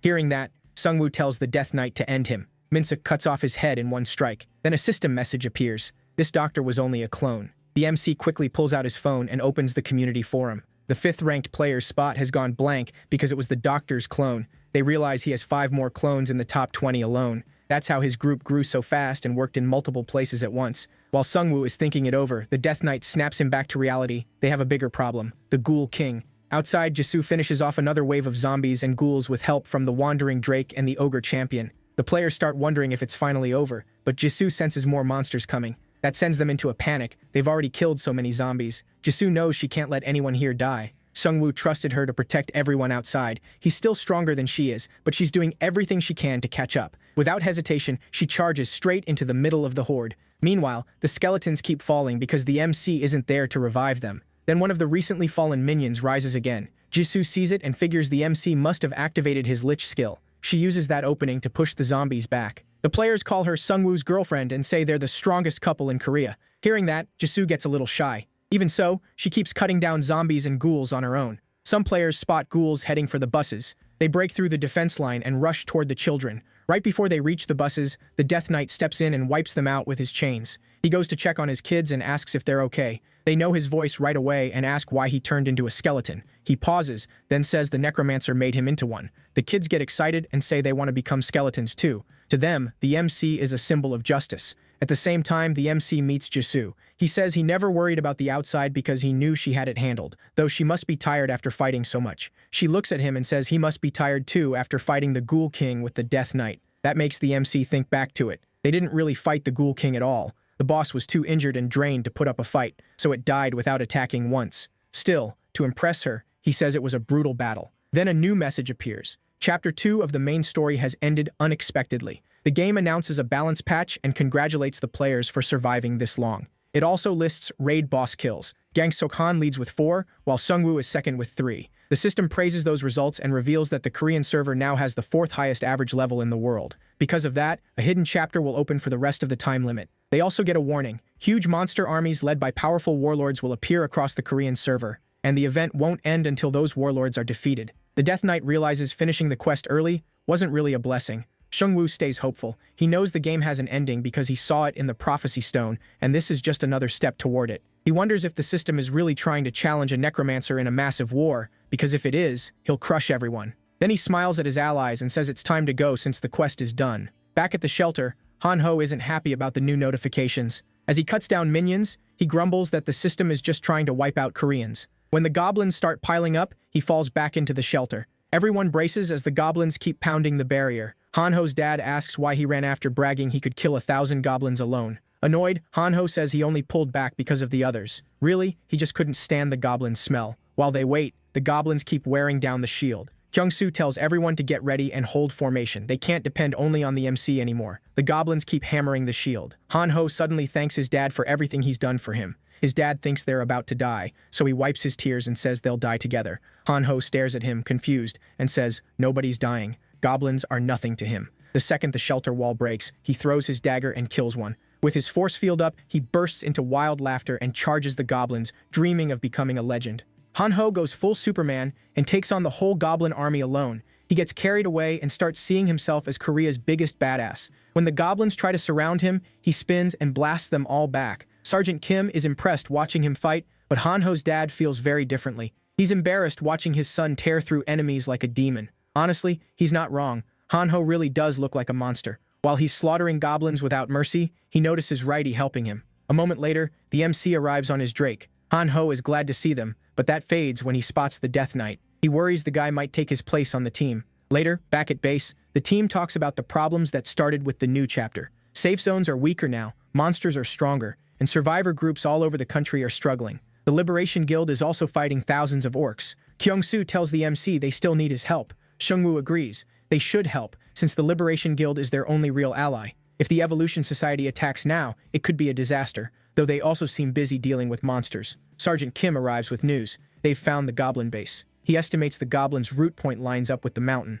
While other regions are facing stronger enemies like orcs, their town only has goblins. Yeongdeungpo and other areas have to deal with red orcs. He also figures about 3,000 monsters are ready to attack. Kim says they should be careful if there's no urgent reason to fight yet. But Seung-woo says the goal isn't just to survive. They want to see how much gold and experience they can get from these goblins. Kyung-soo likes the plan, but he isn't sure how they'll hunt that many monsters. Seung-woo points at the group and says they'll be the ones killing the monsters, not him. He wants them to use this chance to level up. That night, 2 goblins stand guard at a factory in the mountain. The MC slips behind them and kills both in an instant. He learns the goblin leaders are all inside the factory, which makes things easier. He won't have to hunt them down one by one, and even weak goblins are dangerous under a warlord. His plan is simple. Kill the leaders so the goblins can't coordinate, then let his team clean up the rest. He summons the ogre champion. It slams the warehouse with a brutal attack. The strike wipes out the goblin leaders in one blow, but one goblin lord survives and rushes in. The Death Knight tells the MC he hasn't seen a goblin lord in ages and asks to take this one. Seung-woo pulls out the Reaper's scythe and gives him the go-ahead. The Death Knight makes quick work of the goblin warlord. After that, the MC revives the dead goblins and turns them into his own army. Back in town, the players build a barricade. Kyung-soo tells them these are just leftover goblins that already lost their leaders. The players soon notice the goblins are going down way too easily. That boosts their confidence, and they start wiping them out. Without their leaders, the goblins are hit with several debuffs, leaving them much weaker. The MC wants everyone in town to level up. Most of them are still weak, and that puts more pressure on the whole community. Even with everyone trying, the difficulty keeps rising. That's why the MC sent Han-ho back to town. He knows even weak or injured players still have a chance to grow stronger. Some are even helping kids and the elderly level up, bringing the whole town closer to survival. One kid finally kills a goblin and starts to cry. In the end, they wipe out the goblin army, and Seung-woo gets a notice for being the top contributor in the battle. Every player also gets bonus gold based on what they did. Seung-woo watches it all from a rooftop. He admits fighting alone is still easier, but he doesn't mind how things are now either. The next day, he tells Kyung-soo he expects everyone to reach at least level 8 before he comes back. He says he can't stay and protect them forever. They all need to work hard and survive on their own. Just then, Han-ho tells him the helicopter has arrived. His deal with the Liberation Guild was only temporary, but he's still willing to help in this disaster. The next morning, buses full of crusaders move out together. The prosecutor asks his scout how many monsters have shown up. The scout tells him to wait a moment. They're almost at the northern border. He sends up a magic drone to check ahead. From what he sees, about 200 trolls are coming. He tries to look closer, but a troll spots the drone and smashes it with a rock. Manhwa says they should destroy the bridge since thousands of orcs are also coming from Gimpo. They can't fight both armies at once. But the prosecutor wants to take on the trolls first, so his crusaders can level up, even knowing how risky it is. He needs them at level 10 to clear the exclusive quest, and he sees no other way to close the gap with the MC. Manhwa follows the order and calls in every guard she can, leaving only the minimum at the station. Then the blindfolded guy walks in and says the helicopter carrying the MC is almost here. Manhwa is relieved. She thinks with him there, they can take on both the orcs and the trolls together. But the blindfolded guy says the MC wants them to meet him where the orc army is. Confused, Manhwa asks if he even explained what was happening there. He says the MC just wanted to collect some bones. As the helicopter hovers above, Seung-woo drops his minions from the sky, and they tear through the trolls with ease. Along with the Drake and the orc boss, the MC now has the Ghoul King too. The blindfolded guy and the prosecutor can only stare as Seung-woo's army makes the trolls look tiny. He keeps killing trolls and turning them into skeletons. The prosecutor wonders if even after awakening, he'll ever surpass him. Players from other groups watch from a distance, wondering if the Liberation Guild called in the Necromancer. They're live-streaming the whole thing. The MC's group earns another achievement for having over 20 giant minions, cutting damage from small and medium enemies by 30%. Then the Troll Warlord finally shows up. The group watches him charge at the MC's army and wonders if even Seung-woo can handle something that strong. But Sung Woo's ogre champion and the rest of his minions overwhelm the troll chief almost immediately. The troll warlord can't even fight back and is completely crushed. The Death Knight lands the final blow and kills the troll boss. Sung Woo revives the troll chief and adds him to his army, then tells the group to move. They still need to meet the Liberation Guild.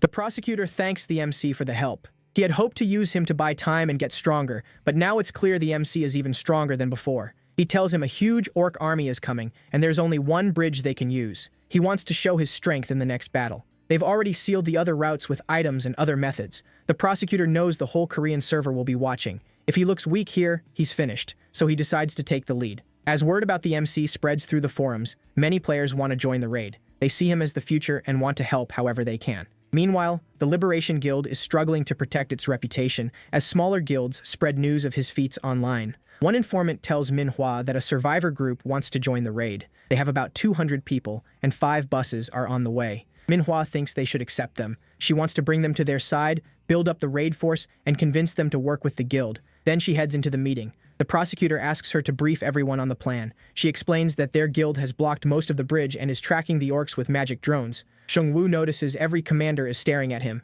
Even Manhwa admits he's the strongest person there, and everyone is waiting to see what he does next. Then a crusader reports that a survivor from the west has arrived, a woman who flew in on a strange beast. Sung Woo thinks they've only been using helicopters because of the wyverns, so he wonders what kind of beast she rode in on. The prosecutor stands and says they should hear her out before continuing the meeting. When they meet her, the MC realizes she's riding a griffin. She assures them the griffin won't hurt anyone, then asks the prosecutor for help. A large group of Chinese players recently landed on Ganghwa Island. Sung Woo is stunned since he hasn't run into players from another server before. Gyodong Island is a small island connected to Ganghwa Island by land. The girl explains that the players on Ganghwa made a safety zone on Gyodong Island. Since the island was small, it was easier to secure after clearing the monsters. They knew strong guilds existed on the mainland, but chose to stay hidden. The MC thinks that makes sense. With monsters and looters overrunning the mainland, a small island was safer and made it easier for everyone there to work together. She goes on to say pirates landed on their island a few hours earlier. They came in by the dozens on fishing boats. The island players tried to fight them off but lost. The prosecutor asks how many pirates there are. She guesses around 1,000 based on the boats, but says there could be more. The leaders begin to worry this could be a full invasion from the Chinese server. Manhwa says that's unlikely. The pirates are probably low-level players looking for easy gold. Sung Woo says people like that are even more dangerous than monsters because they attack when players are at their weakest. They realize they have to deal with the pirates, but the orc army is still coming too. One commander points out that the pirates could move upstream and attack at the same time as the orcs. After hearing that, the prosecutor says they should focus on the orcs first. The orcs will likely keep the pirates from crossing to the mainland, and they'll send scouts to watch the river. The girl loses hope when they tell her they can't go to the island right now.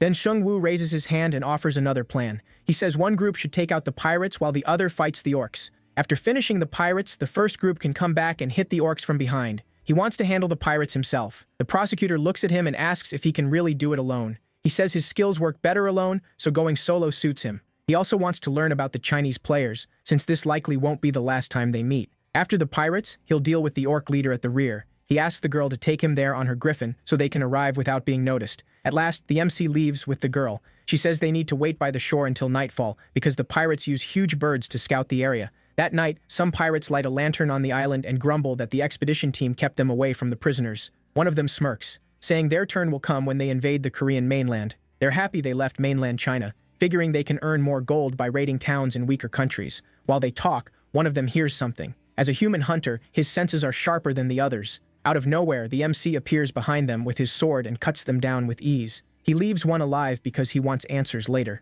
The Death Knight binds the survivor with chains while the others clear out the nearby pirates. The man wakes up with a griffin staring right into his face. The girl tells him not to panic. She'll feed him to the griffin later. Sung Woo leans in and says he has a spell that can read a dead person's memories. So the man has 2 choices: talk now or die and give up everything anyway. Meanwhile, the leader is enraged when he hears about the escapees. At the same time, he sends one of the giant birds out to find whoever caused this. As the birds spread out, the captain smirks. Sure, the enemy can't stay hidden on the island for long. Then one of his men reports that the missing pirates were found dead on the ship. The captain is furious, wondering who dared dump the bodies there instead of tossing them into the sea. He starts to think someone is trying to provoke them. As they run out, the man says it wasn't just one ship. Another one nearby is filled with bodies too. Suddenly, that ship erupts in a massive explosion. The captain and his crew have no idea what is happening. Then they hear others choking after breathing in some kind of black gas. One man says it's a dark sorcerer's gas. It paralyzes anyone who inhales it. The captain warns there may be more bombs on the ship, so they need to leave. They jump into their cars and race for the bridge. Through his birds, the captain keeps getting reports from all over the island. He decides the Koreans launched a full attack. Furious, he thinks they were caught off guard by biochemical weapons. He knows they must abandon the island and set up a new base for the main fleet, all for their general's plan.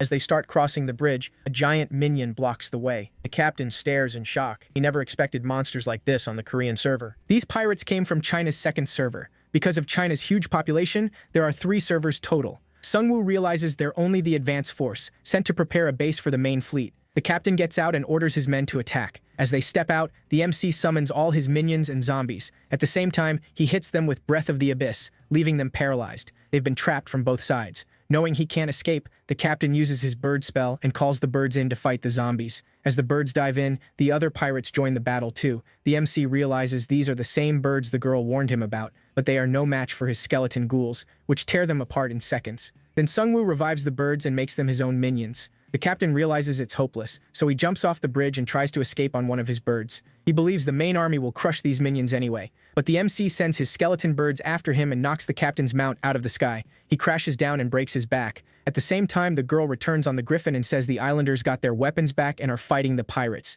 She thanks him for helping them. Meanwhile, the captain wonders who he really is. Sungwoo knows the captain won't talk, so he kills him and reaches level 17. Then he uses memory fragments to look through the captain's memories. He sees a huge ship that seems to belong to the same pirate group. A man at the front asks the crew where they should head next. Sungwoo wonders if this is the general, hoping he isn't another lunatic like the vampires or the scientists. The general says the second server is controlled by the elementalist, while the first is being expanded by a self-proclaimed emperor who wants to rule the world. Then he asks his crew what they should do next. One of them suggests getting outside help, and the emperor instantly cuts his throat. He tells the others they're drifting across the sea because they still aren't strong or brutal enough. He says they need to swallow the mainland like a shark. Hearing that, the MC realizes the general is insane. No sane person would think of invading another country like this.